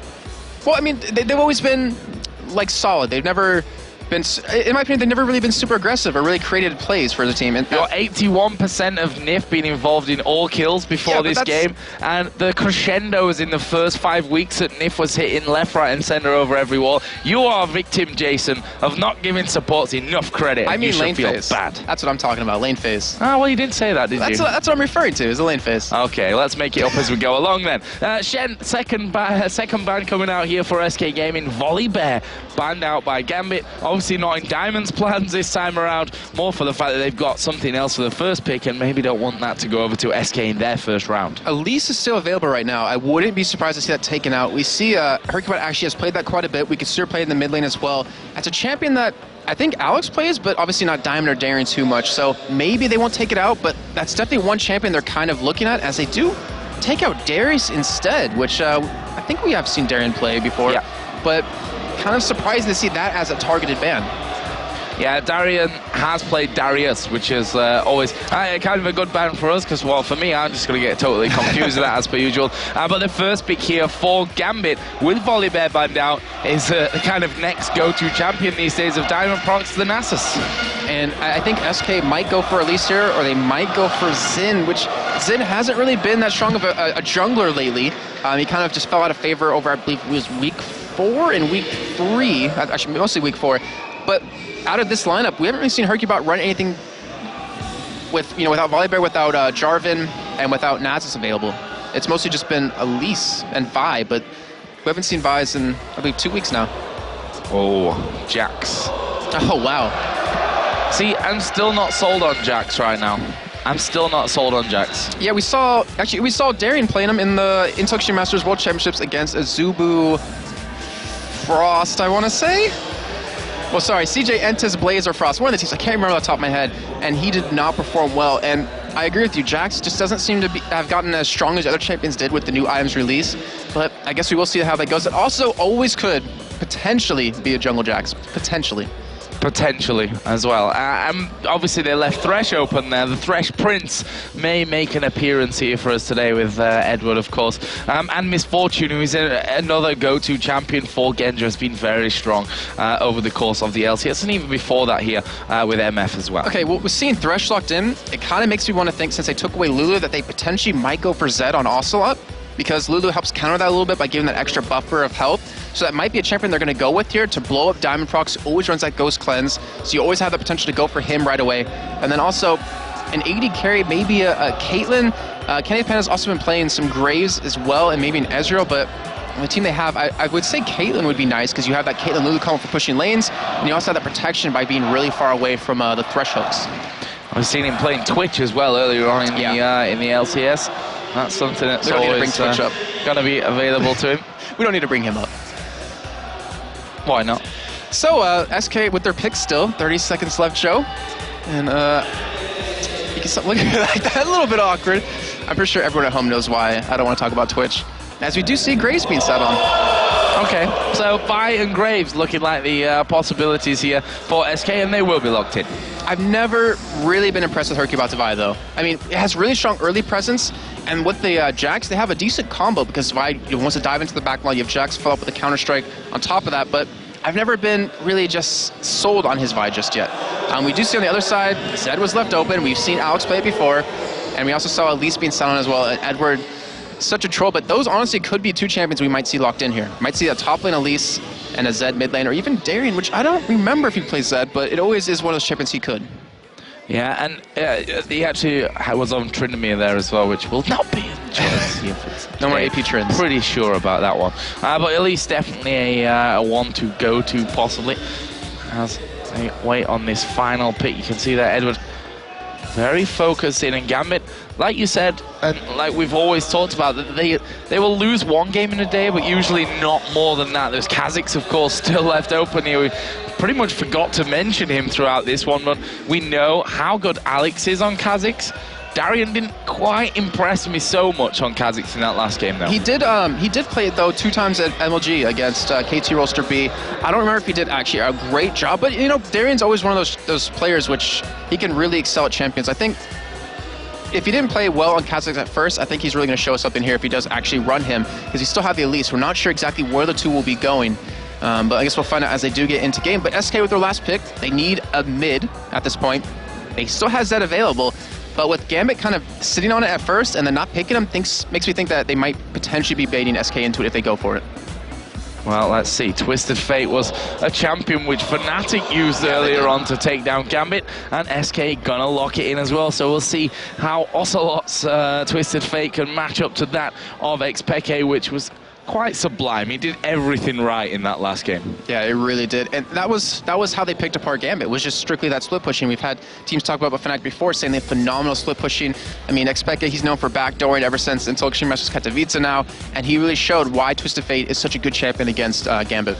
So we've got the 2 lineups locked in here, Jason. Who are you favouring? Well, I'm trying to think it through in my head, and the Jax, I'm still not... I have to agree with that. I'm really not convinced at him as a champion, a competitive champion in Season 3. I've always loved him, though, Jax as a champion, but there's really no solid front line for SK. So if anyone does get into the backside, when you have a Kha'Zix to get there, or you have an Elise to get there, it's going to create a really huge problem for them. I think overall just composition, by having an auto tech champion like Graze with a Nasus who can wither him, will really shut him down. So I think in the end I'll have to give it over to Gambit. Well, Alex actually just dropped out of the game there right at the end. I'm not sure if they just had a little bit of a bug switching champions there, because they did have fail swap last second, says hyrqBot. They had Nasus in the top lane and Kha'Zix in the jungle, so I guess they wanted to just fix that one up. I'm going to see them just leave the game to make sure that they're in the right place, and Alex just saying, yep, he couldn't swap with Darian, so they make sure that that's all fixed. Obviously we want them playing the champions that they should be playing, and we are going to be able to kick this one off here again. Obviously they'll go quickly through those ban and pick phases, but I would tend to agree with you on this one. I think that Gambit right now, they're going to be looking to bounce back, and that's always a powerful thing, which in the past they've done a great job of. They've always done well. You know, losing a game, which obviously sounds wrong, they've done well losing a game, but they've lost a game, they've gone off stage, they've sat down and talked about it, and they come back stronger, always. Well, the belt came out, obviously, and that really whipped them into shape. But yeah, I mean, Gambit, they're always a team like that. Like, I feel like it might sound bad, but they've always been a team to kind of troll you in online matches. Like in online tournaments, they never seem to really show their full potential. They kind of save it for offline. So when they do lose to someone, they kind of look at that match, and if they play them again, you know, either offline or offline, they really just stomp them in a one-sided match. And we've seen these two teams match up before, and Gambit won that when they originally fought. I am really curious to see if they're going to go for a lane swap as well when they have a Jax on the other team. Because we know Jax as one of those champions where if he farms up, like if you leave him alone, he farms, he become very deadly. But if you do a 2v1 against him, he kind of gets shut down really hard. Yeah, and just to note here, I mean, Diamondprox has still got a cheeky little smile on his face throughout all this, but Alex looks a lot more serious than we've seen him in previous other games as well. So we'll see exactly what's been done here in the Gambit team to get things going. There's CandyPanda about to appear on your screen. And he, as ever, looks pretty chilled. Him and Nyph always just sat there at the end. Don't look like there's a trouble in the world that can bother them. And, you know, as such, bring that to game. Always very, very solid. With some outstanding plays as well, Jason. Yes, Joe. In the team fights, it's outstanding plays indeed. I'm actually curious if that little panda has candy inside it, like a little pinata. But I'm pretty sure it'd be mad if someone opened that up. But Darren, actually, it was recently his birthday. I believe he turned 22 about 2 days ago. I thought it was yesterday. Oh, it was yesterday? Okay. Yeah, as far as I'm aware. I may be wrong on that one, but you're definitely right if it wasn't yesterday, then within the last few days at least. So we are going to get both teams finally locking themselves back into this one. Interested to see how things go. Gambit on the back of a loss, looking to bounce back. SK looking to close the gap on them here in second place. SK, of course, currently the third place team in the LCS Europe, which will have only been boosted after their earlier win today. And it's currently 9-3 and 9-6. That has been updated actually today already. So we'll have to see. I mean, it could bring SK to 10-6, bring Gambit down to 9-4 if they actually win. Which, my maths, Jason? Yeah, I believe SK would still maintain third place, but still, it makes its point where they're getting that much closer to being in that safe zone, and every team is fighting for that. All those top 4 teams are crawling and craving that, and the bottom 4 teams are really just trying to hope not to be the bottom 2 because they don't want to be one loss away from being knocked out. So one interesting thing that we had earlier was no teleport being used against Twisted Fate. Now, some people would say that's an instant mistake there, not to have the ability to follow Twisted Fate around the map. Alexic, again, not going to go for that one this time with Kha'Zix. We heard Snoopeh talk about this on the analysis desk after that game, and the thing is, if you're running against a Twisted Fate, if you're not going to run teleport, you want to run a very quick engage team. And I believe with the combo they have that perfectly. You could have that Thresh Hook land, you have Elise repel in, you have, you know, the Nasus Wither followed by the damage out of Kha'Zix, the bullet time out of Misfortune. So I think they have a combo to kind of counter that if they can force these fights. But if SK gets a decent disengage, it's really going to create a lot of pressure for Gambit and allow ocelote to just split push. So here we go then, in towards the game. It's Gambit versus SK Gaming, our final game of day 1 here in Lille at the Zénith Arena. Jason, talk us through level 1 and any possibilities. Well, level 1, just looking at it in my little bit of a thought process going on, we do see Kevin down towards the bottom side of the map. I don't really believe SK can be one of those teams right now with what they have to go for level 1 engage or go for a level 1 pressure. Jax doesn't really do too much besides a counter-strike, which if he takes level 1, might cause him a little bit of problems, especially if he gets ganked early on. And over on GAMBIT side, they have a decent team for invading, but they've never really been a team to do that. They've always been a team just to protect their own jungle, never to really be super aggressive right off the bat. But as the game does progress, they start to really get comfortable, really start to invade the enemy jungle and really create these plays. We've already seen a couple of sightings and shots exchange there. That was Genji just trying to push Kevin away. So it's looking like we are going to see that lane swap coming out this time of SK Gaming. What do you think to that one? Putting the Graves Lulu up against an Elise and having that Jax in a 1 versus 2 lane against Misfortune and Thresh, which may actually change by the looks of things anyway. I think Jax is not going to have a great time down there if he is ending up in a 1v2 situation. I mean, 1v1, he shouldn't be able to beat Elise anyways because of that harass Elise can put out, that percent damage you do. Not to mention when you have that spider form, you're very strong early on because you don't have that ultimate. You don't have to pick it up as a spell. You'd have to go 1v1, but still, even then, he won't do too well. I mean, pretty much he's screwed either way he goes, in my opinion. I mean, you have to look at it because he can't do a 1v2, and he can't really go head-to-head against Darien unless he gets a lot of camping from hyrqBot.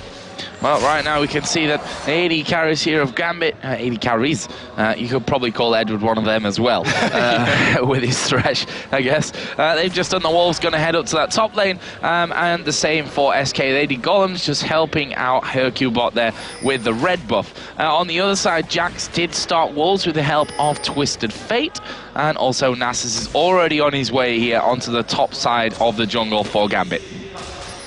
We do see, wow, actually Kevin being very aggressive in the bot lane, making Darien back up because he did hit level 2 early. He was able to apply a lot of pressure that you can do when you get that level advantage over your counterpart. Darien wasn't able to pick up the double golems if I'm not mistaken.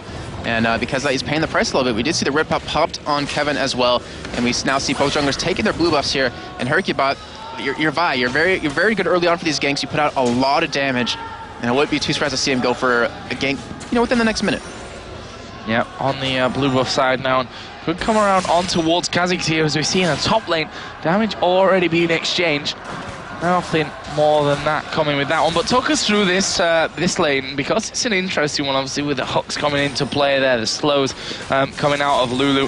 Who's got the advantage at this stage of the game between Graves and the Misfortune lane? Well, MF, she's always a strong champion pre-6. She has that stacking damage from Impure Shot. She has a double up to give you another auto attack in there. She should be able to compete with damage against SK for now. But when SK finally hits that level 6, you see Graves get his collateral damage. You see Lulu get her ultimate to, help keep CandyPanda alive. They should be able to kind of counter it back and normalize a little bit.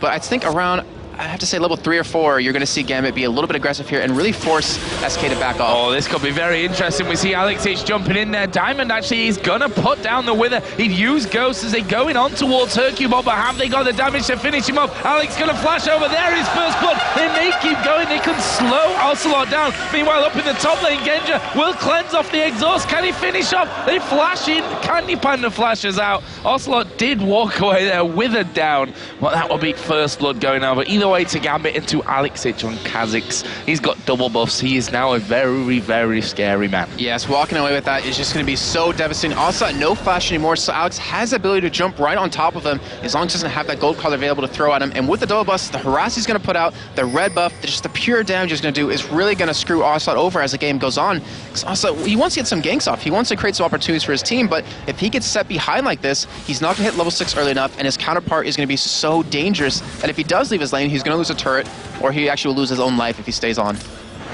Well, let's see Ocelot coming into that one. This bottom lane, just to quietly recap now, on 22-17, TS Darien starting to boss Kevin a little in this lane now. And look at the difference in experience there. Darien up to level 5 to the level 3 of Kevin, so he definitely needs to watch out. He's just hit level 4 in there, so not quite bad of the 2 levels. He's going to get cocooned up there underneath the turret, and Darien is quite happy to harass there out of range of the tower. Yeah, Kevin, he's having a tough time farming, but at least he is keeping up quite well. I mean, 21 and 26 isn't bad at all, especially when you're against a ranged champion in that bottom lane. We do have hyrqBot sitting inside that Baron pit. Looks like he wants to create something up towards his top side. I'm pretty sure they did not spot that ward going down, so if he does go in for it, he will be spotted. Doesn't have flash available either, so GAMBIT could turn this around against him. GAMBIT halfway up the lane. We see Edward and Genja both headed back from this one. That's going to send hyrqBot packing straight away. He knew that they'd been spotted from that one. Just good timing coming out of GAMBIT for that one. Interested to see whether we get any Lantern ganks getting that Nasus right in there to get the Wither down and then finish off things. In the bottom lane, Jax, with all that farm underneath, the tower has brought himself back to win 2 or 3 difference. He's actually looking to go home, though, with what he's got right now. Obviously, Doran's Blade plus a ward for him. Darian with the Crystalline Flask plus health pots. Alex Hitch, we should touch on him because he obviously got that first blood and the double bust with it. Longsword, boots, and a few pots in there as well. And if you take a look at middle lane just for a little bit in a second, you will notice that he's Here's the gank. Here's the Lantern gank coming in for us there. Diamond comes around the side. Can they get in onto Nyph? He is withered up. There is the ward going down as well. He's going to be very low. He flashes away. Can they finish off? Not quite. They've turned away from it. And Nyph just about surviving. Very good gank right there. As you do see Alex going head-to-head against Ocelot here. And the point I was trying to make is that Alex has been zoning him quite a bit. When he had those double buffs up, Ocelot was forced to stay back, actually sit over towards the top side of the middle lane near the Wraith camp when not even taking it because he could not do anything against Alex. And hopefully be able to get back in the game here. It's a great top lane gank coming out of GAMBIT as well, blowing that flash. This makes no sense in the top lane. hyrqBot is going in there through the bush and they put a ward right on top of Nyph's head. In that last fight, they saw that ward go down. And look, Diamond coming in here. They're going to try and react to this one. hyrqBot may just face check straight into him here. There goes the Spirit Fire in.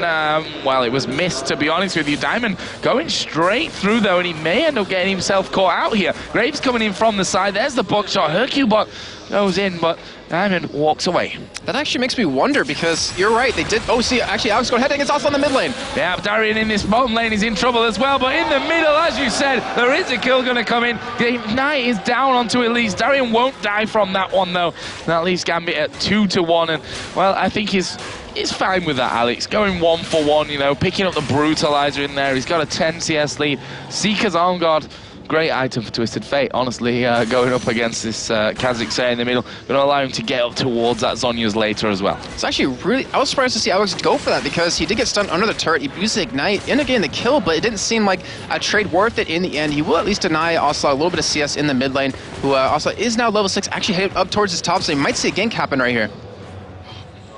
And they are starting to be aggressive on Genja. He's walking in, and this should be a gank. Genja does have cleanse to get away, but he's not really healthy at this point. Here we go, Twisted Fate coming in there. Where is the stun going to come from there? In on towards Genja. Doesn't even bother to use a cleanse. He knows he's not getting away. Edward going to be exhausted as well. Can they get in? There's the Ignite down, but Edward himself will be able to, with the help of a flash, escape their range. hyrqBot actually is on the blue buff right now, and he's going to actually take that. That was actually a great play. I had to rewatch that fight again just really quickly because I was like, why didn't he cleanse? He could have gotten away, but CandyPanda positioned himself in between the Lantern and Thresh, so if he did hit that, if he did pop the cleanse and hit the Lantern, he would have been caught anyways by Candy. So it's a good job of him in the end to actually save that and not kind of committed away. But that was still a great gank by Ocelot right there. He saw it, or actually came in there, and that's what he has to do. If he keeps getting these ganks on, he's going to give himself a nice little bit of a lead and give his lanes an advantage. As we see hyrqBot, he's waiting on the sideline here against Darien. He has the ultimate available, but I'm not sure they have the damage to actually take Darien down. Yeah, I'm not sure either. With that Doran shield in there as well, giving him a nice time. He doesn't have flash available, though. But has that been communicated through the SK ranks that there is no flash on Elise? hyrqBot is still there. He's still thinking about going in for this one. Ocelot's destiny is about halfway done, and here we go. Counter-Strike going to go off. Here comes the assault on battery, slamming Darren into the ground. They'll knock him back. The repel comes in. Where is he going to come down? Right behind them. He is going to be falling surely from this one. It's a kill for Kevin. Great job by SK there to pick that up. As we see the bullet time pops on top, and Genja's running away from CandyPanda, but shouldn't really be able to kill him in the end. No, not able to get that final damage. I mean, if Nyph had got in there for a bit more, then possibly would have gone in with the collateral damage to finish off as well, but that didn't happen. SK have a kill lead, have actually 100 gold lead as well. Dragon is available, but with hyrqBot being low and having those double buffs, of course, he didn't give that blue buff over to Twisted Fate this time around. He has decided to go home. Don't want to give them away, that's for sure. Oh, Ocelot here in the middle. As we almost miss out on that one. Alexic going to go right in on top of him. Finishes off with a void spikes. Alex takes a big amount of hits from the turret, but as I said, hyrqBot was on that side of the jungle. He went home. That was such a lucky void spike right there. It went like round a minion just to hit Ocelot in the face and go for that kill right there. But now with him being dead, they have that potential to go for Dragon. You mentioned it is up, and there's nothing SK can do about this without having Ocelot available. hyrqBot's just going to sit mid lane and farm. He won't be able to stop this. Yeah, nice turnaround there. And that will extend, I say extend Gambit's lead. They will bring them back into the lead at 14.2 to 13.4 thousand. Let's have a look down the CS here. We've not done that for a little while. Graves actually 10 ahead. At this point, there you can see gold 3,000 to 2,800. So advantage CandyPanda there in the middle lane. 1,000 gold lead for Alexic on top of that 30 CS. In the solo lanes, Elise versus Jax, 63 to 54 for Jax, and a 400 gold lead. With that, we have seen Elise change now towards his top lane as Diamondprox just going to be dodging away there from hyrqBot, who decides not to follow up. And a little bit of interesting change on Gambit's side, as you notice. Darren now is in that top lane, and we do have Genja and Edward at the bottom. A little bit interesting because Darren had the advantage in that bottom lane, but with that kill going over to Kevin, was able to force him out. And now we're going to have actually Kevin head up towards that top side. They don't want to let them give them a lane that they want to go up against, so they're trying to counter that by switching this up. And I think even though Genja had that early kill over to CandyPanda, or sorry, not over to CandyPanda, over to Twisted Fate, they weren't able to win the lane, which is kind of surprising to me. hyrqBot actually coming around the side here, up at the top. But in the meantime, CandyPanda in trouble. Will flash away, but he was hit by the box. Can he escape it? Bullet time comes through. Genja picks up the kill. And actually, Wild Growth was put down on Nyph there. He meant to put it on CandyPanda. And just us talking about Genja and Edward not winning that lane up top side when they already had that gank. They come back, get up a big kill on the CandyPanda, and should be able to get this turret off of that as well. And they are starting to lengthen their gold lead just a little bit longer. Wow, Alex actually diving under Ocelot here, right underneath the turret. Can he get the finisher? Stun card going to come through. Alex goes down. What a move by SK. And that was with hyrqBot actually failing to flash over the wall to try to save him. That's a great play by hyrqBot there to turn that around. And Alex, he's getting very cocky in the mid lane. It's a little bit surprising. I mean, the aggression's working out for him, but with 2 deaths now like that, it's going to hurt him quite a bit. Yeah, they're probably deaths that he didn't really need to give away, to be honest with you. The advantage may have been a little bit less, but then you have Twisted Fate without those two, without one of those 2 kills, and Vi without one as well, which has certainly helped them in the grand scheme of this one. Let's have a look at the gold then. It's not far off it in a 2,000 lead for the Russians. 13 minutes in, we're all tied on kills. Gambit do have that 1-0 turret lead and may get a good amount of damage down onto what is already a half HP outer turret at top. Yeah, I'm curious to see if they're going to start grouping up towards that top side, push that turret down, and switch over to middle. Really take the momentum of the game and keep it in their pocket, because SK needs that momentum. They thrive off of it. And by taking that away, you will deny them quite a bit. We still have Diamondprox sticking over towards this top side of the map. It doesn't matter when Darren does end up backing either way. We have the AD carry, or not AD carry, we have Edward and Alexic actually in the middle lane right now, pushing it in, and Nyph is supporting Ocelot here. So it looks like the AD carries might go head-to-head over towards the bottom lane. Yeah, and honestly, right now, that would be in favor of Misfortune. BF Sword, Pickaxe, Vamp Scepter, Doran's Blade to the Pickaxe and the Vamp Scepters. We are going to see them coming in on towards Alex, who may be in trouble himself. Ocelot comes around here, actually doesn't have the stun card available. There's the Lantern, and Alex pulled to safety. Destiny down, that could be a big thing for Gambit. Yeah, it was a great play by Alex right there. He didn't actually jump in right on top of CandyPanda. He wanted to wait. We see Kevin actually, Darren going head-to-head up here. It looks like Darren might be able to pick up this kill. Yeah, Repel comes in. Where's the cocoon going to come out of Darren? He's got a lot of work to do, and actually just dives in onto him with the Spiderlings. And that is a nice kill back, and considering, I think Darren's just been waiting for that kill, you know, just biding his time. He got ganked down at the bottom to lose the first one after doing so well, and now he pulls it one back. And this is the point where we say we weren't really convinced about Jax. He had the early advantage, but he just got 1v1 basically right there by Darren. And Jax, I mean, he's going to get stronger as the game progresses, but so is everyone else, and the utility that everyone else provides is really going to be dangerous. We do see a mid lane gank happening here as Diamond does get cupcaked. Wow, they're going to dive in towards Ocelot again, who they bullet time comes through. Ocelot taking a lot of damage, but the stun card's going to come down onto Genja. He's not in the turret range here, as the Lantern is thrown out there by Thresh. Will knock CandyPanda back. and keep those two men alive. In the meantime, Darren is pushing up that top side. That turret getting very low. Looks like it will be going down here very shortly. And GAMBIT going to back off either way in the middle. They have created that nice pressure in the mid lane, allowing Darren to go up there and secure that turret, give them a little bit of extra gold. And Alex, he wasn't forced into that tier early on because he got that double buffs. He was able to go right into Brutalizer, go right into a BF Sword to really pressure ocelote. You're seeing that in the farm right now, you're seeing that in the kills and assists, and he's really been able to shut him down, really keeping ocelote in that mid lane, not allowing him to roam around and create these kills for the rest of his team. Alex just came back in now. We saw the void spikes going down as Edward swings the hook around. I think he must have gone for one there on towards Vi, but realistically wasn't going to do a lot after dragging him in there. But one thing that we are seeing is Jax having a bit of time alone, and we all know how dangerous that is once this Jax really gets into the groove of things. Got that Cutlass ready to go. See him moving up towards that Blade of the Ruin King. There is Genji down at the bottom, and honestly, I think Kevin could have him here.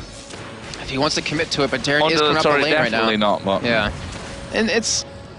I mean, Jax, okay, in Season 2, he was one of those champions that was able to really get farmed up and really was able to become a force to reckon with if you left him alone. But in Season 3, he lost that power. We do see Alex actually might get caught right now. Yeah, this was so smart from Kevin. He's actually seen where they're coming from via that ward in the river there. So he looped all the way through the tri-bush, went up the backside. SK tried to come in there and join him, but it looks like GAMBIT may want to close in on this middle lane as well. We've got Dragon coming up in 4 seconds. Edward at the front looking to swing the chain around and grab someone in there. GAMBIT just back away. They've seen Graves in that top lane. They'll say thank you very much. We'll have Dragon. Yeah, they had a choice between going for that turret and going for that Dragon. Might as well take that away from SK right now. And then they always could go for that push. We do have CandyPanda finally able to get some damage onto that turret, but Alex is there responding anyways. And they're pretty much doing what FNATIC did to them last game. They're preventing SK from getting any turrets. They're doing a great job by reading the enemy team and preventing that from happening. Yeah, we have 2-0, and as you said, FNATIC didn't allow any turrets for GAMBIT in that one. I think they ended with 0 turrets, I think so, right? yeah. Overall, great performance, but GAMBIT here going to take down the third and final outer turret. Now, this is the situation that GAMBIT have found themselves in before. What generally will happen now is they'll get in towards the jungle, get those wards down, and just start to really strangle SK in there, get a couple of picks off in their jungle as well, and that's when it becomes really, really dangerous now for SK. Especially when you're a team like this that requires the farm. I mean, Twisted Fate, you're going to need that farm. You have to split push and get that CS, get that gold income. Jax, you're going to need the farm to really be a force to reckon with as the game progresses as well, and CandyPanda. So as long as you keep strangling them like you were saying, they're going to fall farther and farther behind. And by taking these objectives away, by making sure that Dragon's taken every time, by applying some pressure into these turrets, you're forcing the entire team of SK to respawn and to really react to you and prevent that turret from going down, deny them even more farm. And the way it's going, if GAMBIT can keep this up, it looks like they might have another victory, well, their first victory of the day in their pocket. Yeah, SK trying to kind of combat what may be coming next with plenty of wards of their own down here on that riverside, but you can see already Alex is getting in position to dive on top of CandyPanda, and he's going to meet him here right in the side of that brush. Can he get the kill onto him though? He's already used those void spikes, goes in there, exhaust comes down and wisely saves that jump in case he needed to get away, which is exactly what he needed to do from that one. But will that leave this inner turret now a little bit exposed? We've got Diamond, Genja and Darian coming in as the bullet time comes across the side. It's not done too much damage, but ocelote gets caught in there. He will get a wild growth onto him. The repel was used by Darian, but the assault and battery comes in, and Darian is going to drop from this one. Flash away by hyrqBot. Here comes Alex from the side. He's getting the resets. Two of them jumps away. Double kill, triple kill coming out for Alex Hitch. Amazing play. They're tanking up the turret here. Diamond will be safe though. And what amazing stuff there from GAMBIT. Bullet time from one side, Kha'Zix from the other. SK didn't know what hit him. And the funny thing was that bullet time was used just to zone them away, but because they ate enough damage, because they got enough chunk onto each member of SK, Alex was able to come in from the side, pick those up one by one, keep jumping as much as possible, and overall just GAMBIT phenomenal. That's exactly what they needed to do. And funny enough, we saw them play against FNATIC, and they didn't have momentum. FNATIC took it, they were the aggressors, but this time, they're being the ones doing it. They're not allowing SK to get that position to really force the fights against them, and they're taking these fights easily. Yeah, Alex Hitch saying, Darian, this is how you play Kha'Zix. This is how you do it, and he is doing a brilliant job of it right now. 6-2-1. How much gold does he have, actually, right now? He is sat Okay, pretty much none, so he obviously went back, but good job we looked at the gold anyway, because Genja sat on 2,700 right now. He's going to come back from his next shopping trip a much stronger misfortune. Actually is at home in the base right now, and has picked up, in a matter of seconds, Bloodthirster and Last Whisper in one trip. That's a big spike. Yeah, and you have to look at his counterpart, CandyPanda. He has no item completed, so if GAMBIT forces fights right now, there's the damage difference is just ridiculous. Like, CandyPanda won't be able to do anything that Genja will be able to do, especially with the bullet time on top of that, but they're just so far ahead of items. They have double Bloodthirsters, one on Alex, one on the Genja. They even have the Haunting guys and the Giant's Belt on Darren right now, so if he's going to dive into the backside, he can tank up even more damage. And we have Blade of the Rune King as the first completed item for Kevin. No one else on his team has a completed item besides the Luck of the Iron ShLaYa and hyrqBot. Not one completed item. Now, apparently we have a keyboard issue with one of the players. Doesn't look to me like it's one of the SK players, to be honest. I think Alex broke his keyboard with all the jumping because he was so excited. He's like spamming the key, jump, jump, jump. I think it was Edward, actually. He was the one with his headphones off. Got the admin there behind him, so seems like that will be fixed. Alex just saying, sorry, are you ready to go? So we're going to jump back into the game then. Let's take a bit of a look at where we are in the game. 20.5 minutes in, 9-5 in kills for GAMBIT. 31.4 to 25.6 thousand gold in the lead, plus 3 turrets in there. They are flying right now. SK need to have a turnaround in this game. Yeah, speaking of that, we talked about it in the pre-match that if they need some momentum, they need to get from the crowd right now. They're gonna have to start giving them some sort of energy because they're just falling further and further behind at this point. We do see the Destiny actually used, but it's just to give them the vision. They're not exactly sure where everyone else is on the map. That Baron is always a potential pickup right now for GAMBIT, especially with that Elise. That percent damage you do is ridiculous. Not to mention how fed they are at this point as well. Yeah, pretty fed. I mean, 6-2-1 on Kha'Zix is the obvious outstanding one there. 2-1-3 on Misfortune. They're actually level on CS, the AD carries, as we are seeing Nyph getting caught out there by Darian. That shows you the damage he can put in. And speak of the devil, Baron has been started now by the Russians. There's no Destiny available to reveal that one. And I'm not sure that SK know about it. We've got Darian, who's basically just zoning them completely away from it. We will have Jax coming in from the backside, but he'll be too late. Darian is going to go down. Ocelote here trying to get the stun card off. There's the repel. He dives straight into him. Assault and Barrier will save him for about a half second. Darian now trying to run slow by the Glitterlands, but here comes GAMBIT. Here comes Alex around the side. Wild Growth was used there. Elise did die in the process. Bullet Time can't quite catch the kills. Alex is still chasing in. Diamond isn't finished here either. They're going to keep going for this one. Wither goes on to CandyPanda. There is another kill. That will be a 2-for-1. What may be more importantly, it's going to free up this inner turret in that middle lane. Diamond not really bothered about tanking the turret up now. That middle inner will go down. Such a great play by Darren, the entirety of that. He kept him off of Baron. He kept him thinking, no, well, they're not going for Baron. We'll just chill back and do whatever we need to. But was able to take Ocelot down with that. Was able to bait the rest of SK in right there for his team to pick up another kill. We do see the hook actually land on Kevin. And if you notice in that last fight, Alex just chunked the hell out of Kevin. He just got destroyed from a couple of attacks. And you need Kevin to be that tanky front line with Vi. And they just don't have it at this point. Well, it's not easy. He's got Blade of the Ruin King, and that's about it. As the hook comes out, actually was thrown to the bottom side there towards Ocelot. As Inhibitor turret is down. Inhibitor itself will follow straight after this one. I'll tell you what, CandyPanda needs to be a little bit careful there in the position that he's in. Are we going to see Vi go? Yes, for Diamond, but misses out in the end. And it looks like GAMBIT are going to be quite successful and happy about that push there, and we'll just back away. As I say that, they're not really backing that far away. It looks like they're going to go for inner turret on the top lane again, playing it by the book. And speaking about being happy, they're sitting on quite a bit of gold as well on top of this, so when they do back in another power spike on top of this, but with this Baron buff up, having all 5 members now on towards this top side, they want to be aggressive, they want to go for it, they want to get another inhibitor off of this. I saw their Diamond just come into the forefront again, using that lantern. We saw him do it up in that top lane. Where are they going to go in? Nyph down to half HP there, just from the Void Spikes coming out from Alex Ich. And it does so much damage, to be honest, and that's without him really jumping right in on top of you and really unloading. Well, let's see. GAMBIT wait here on the stairs. The stairs to victory, maybe.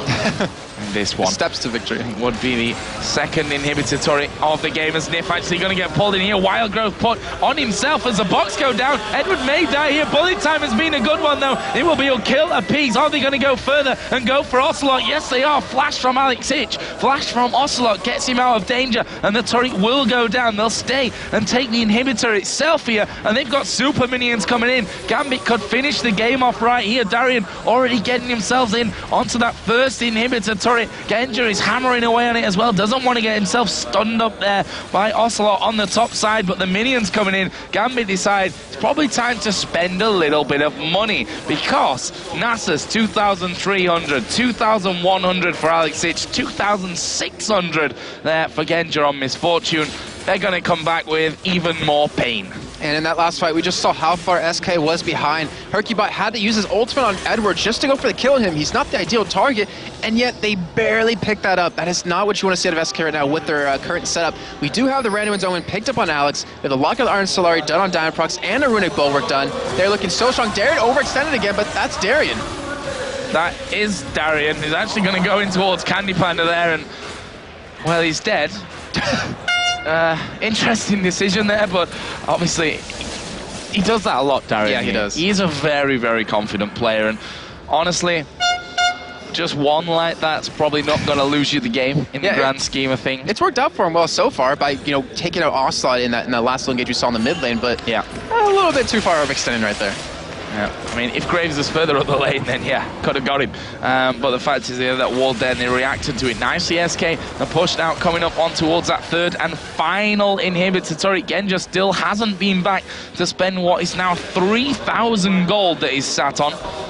Obviously feels like the extra damage just probably not worth it at this point. I can keep going. There is the ulti coming out of Ocelot. Assault and Battery coming in on towards Alex Hitch. Ocelot going to come in towards the back. There is the bullet time coming down as they turn the tide here. hyrqBot going very low. He's going to be finished off. Where's the jump? There is Alex Hitch. Gets himself the double. There's the triple. Can he get the quadra here? No, the exhaust comes down. But they're just going to focus in onto the Nexus turret. Surely we've got the super minions in there. They're chasing Ocelot here. They want those kills at the end, and they are going to keep going. They really are going for those kills at the end. Wither comes down onto Ocelot. He will die. Let's get back to the base, because GAMBIT are going to be finishing this one up here. Or do they just want to farm those minions? It's all about the other stats in there as well. The Nexus is, though, going to go down, and GAMBIT Gaming are going to take down SK here at week 6 of the European LCS here in Lille, France. Well played by GAMBIT. Just pretty much brush off that first game against FNATIC. Even trying to go for the KDAs. Last time these two teams met, they said to us after that they were trying to let the game go on just to get the kills on the CandyPanda. Hopefully get Edward up there in the KDA and actually surpass him, but we're able to do that in this game. But either way, that was a very one-sided match, Joe, I have to say. Well, GAMBIT have done a fantastic job, that's all I can say about it. I mean, losing out to FNATIC earlier on, you can't afford to go 2 for 0, or 0 for 2 in this case, against the second and the third place team if you want to stay right up there. So they've reacted to what happened to them earlier on brilliantly. Either way, we're going to be going over one last time to the analysis desk here today with Jatt and Snoopeh. Thank you very much, guys. And this one was GAMBIT back on point, really. They had the rough one against FNATIC here, but they did seem to control that game. Yeah, I think a lot to do was that early game presence from Alex. I mean, once he got that early control, he kind of kept it on throughout the game, and it's a big part of what we're going to look at throughout the replays. Yeah, you can see the players just going over and giving their handshakes. I mean, there was the Diamond Prox death stare after the loss to FNATIC. It's just this competitive spirit, right? Like, he is, and Moscow 5 in general, what used to be Moscow 5, now GAMBIT Gaming, they're just so almost killer instinct. If they win a game, they lose a game, they are just raging at each other. They don't want to talk to anyone. But you know, you can tell they're still a little pissed off after that loss to FNATIC. Yeah, they won't come off today, even though they won 2 of their games. 2 games. Yeah, they went 1-1 today. That was GAMBIT. Yeah, right. So even though they still won against SK, they will not be happy with today's performance. Like, they should have won 2 games, and they wouldn't be happy at all. Like, I imagine the rooms tonight will not be a pretty place for GAMBIT. Well, we do have some replays coming up, and again, because Snoopeh pays so much attention to the early game, we're going to start this analysis right from the very get-go. So just want to talk a little bit about who had the stronger level 1 and kind of what that did to the game. Yeah. So coming into this game, the stronger level 1 was actually in favor of SK. Right. But what you'd expect is GAMBIT would think they might invade, so we should play like a quite defensive level 1. And they did. They played a defensive level 1, anticipating perhaps an invade. But what happened was SK instead decided to take 3 camps. They took double golems, they took Wraiths, and they took wolves. So they did actually they were in the gold lead by about 200 gold early game and had EXP advantage. And then you see here the initial gank, and this was the counter gank you were talking about. What happened here is hyrqBot actually knows that there was a ward over in this brush here, so he did the jump that he does with Vi. You talked about him really loving to do that. Yeah, he does it a lot. You see him play Jarvan, you see him playing Vi. He likes to jump over those walls and dodge those ward spots, which he does here. But the problem is here, he's on cooldown right now, and he's looking for that counter gank. So this is the thing that we think happened. ocelote and hyrqBot were communicating, I'm in the ward, I'm ready to gank. So ocelote's saying, all right, I'm going to bait Alex to jump in on me right now. But he probably doesn't realize that hyrqBot doesn't have his Vault Breaker up, so when the gank comes in, it just doesn't work. It is a good idea. I mean, he's overextending, and Kha'Zix likes to jump on a TF that's overextending. It's a good idea. And you expect Diamond to come in, but what happens is he logs that blue card, and then hyrqBot's not ready to respond. His Vault Breaker's still on cooldown for another 11 seconds, and that means Alex gets the double buffs onto Kha'Zix early. In a lane that TF's already losing, when Alex gets those double buffs, it's just going to snowball pretty hard, and that's actually what happened. Yeah, and you were saying there that once ocelote got down in the lane, the global pressure actually went to GAMBIT Gaming. Why was that? Basically, TF was pressuring on his tower, and even though Alex made a lot of very cocky, aggressive moves, which actually backfired, TF was always under pressure and couldn't actually make any plays around the map, which is what you want to do with TF as soon as you hit level 6. He got one successful gank off top, but at the same time, GAMBIT was picking up dragons, GAMBIT was picking up pressure on bot lane and getting that tower, and also never really capitalized on the TF pick. Right, so we actually have, once the game got to its kind of turning point, as you say, SK got a little bit back into the game.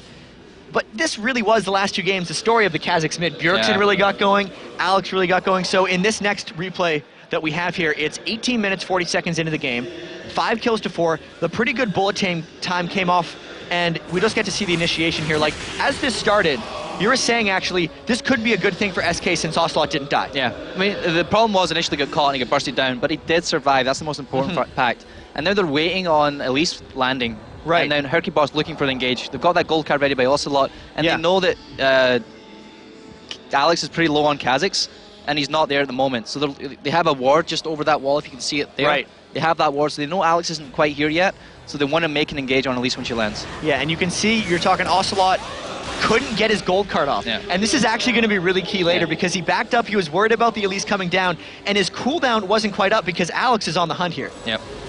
So they pick up Elise, which is good, that's great, but now you see Alex jumping over the wall. He gets the reset, jumps onto ocelote, but ocelote can't pick a card fast enough. Because he waited so long to drop that card on Elise, the cooldown wasn't back up fast enough, which means Alex can pick him up instead of... This could have been a turnaround for SK, actually. If they picked up this kill on Alex with a gold card, it could have been a turnaround, but it wasn't. Alex gets the resets and then gets back out again. Yeah, so Kha'Zix just jumping all over the place. Triple kill this, Bjergsen had the quadra kill earlier. That was just... Once they got going, they had the pressure to take it through, and GAMBIT Gaming, after that type of control, they don't really make many mistakes. No, they don't. GAMBIT's a team that knows how to capitalize. If you make a small mistake, they'll just capitalize on all the way, and that's exactly what they've done in this game. And to be honest, SK had no chance after that fight mid. That was their chance to come back, but once that happened, I didn't see them coming back into the game. So especially you now with Evil Geniuses, you guys are in the 4th spot. You're obviously fighting for FNATIC. We talked about how you might try to take them down, but GAMBIT Gaming right up there at the top 2. How do teams approach trying to take down GAMBIT Gaming? Because we saw a triple ban for Darian pre-game. I would say personally that Darian's one of the weakest links on their team. He always, if you run a 2v1 against him, he always typically loses it, but somehow he always manages to bounce back. Even at disadvantages, he's still useful mid to late game. I think it's really hard to shut him down. I think one thing I would do against them is early pressure. You want to get early pressure on them as opposed to them pushing early pressure onto you. And then you can try and secure the game. What happened here is Alex got the early pressure, he pushed TF in, TF couldn't make any plays, and then it was almost GAMBIT's game to lose at that point. They just had to control the game and push it to a win, and that's exactly what they did. Yeah, and with that control, I mean, we have done a lot of mid MVPs this week or today, but again, it was Alex each on Kha'Zix that was really the MVP. After that level 3, when he got those double buffs, he pretty much bullied ocelote out of the lane. Even though he made a couple of mistakes, being a bit too aggressive, there was nothing that ocelote could do, nothing SK could do to create pressure on the map, and consequently, Alex voted MVP. And he tends to do this so many times. He always has farm. He's always crazy to go against. I know Froggen and Alex have this huge rivalry. Like, we always talk about the European mid laners being kind of like on the next level. Is that really the case? I would say there is definitely a lot of top mid lane APs in Europe, but then Asia also has some really strong ones as well.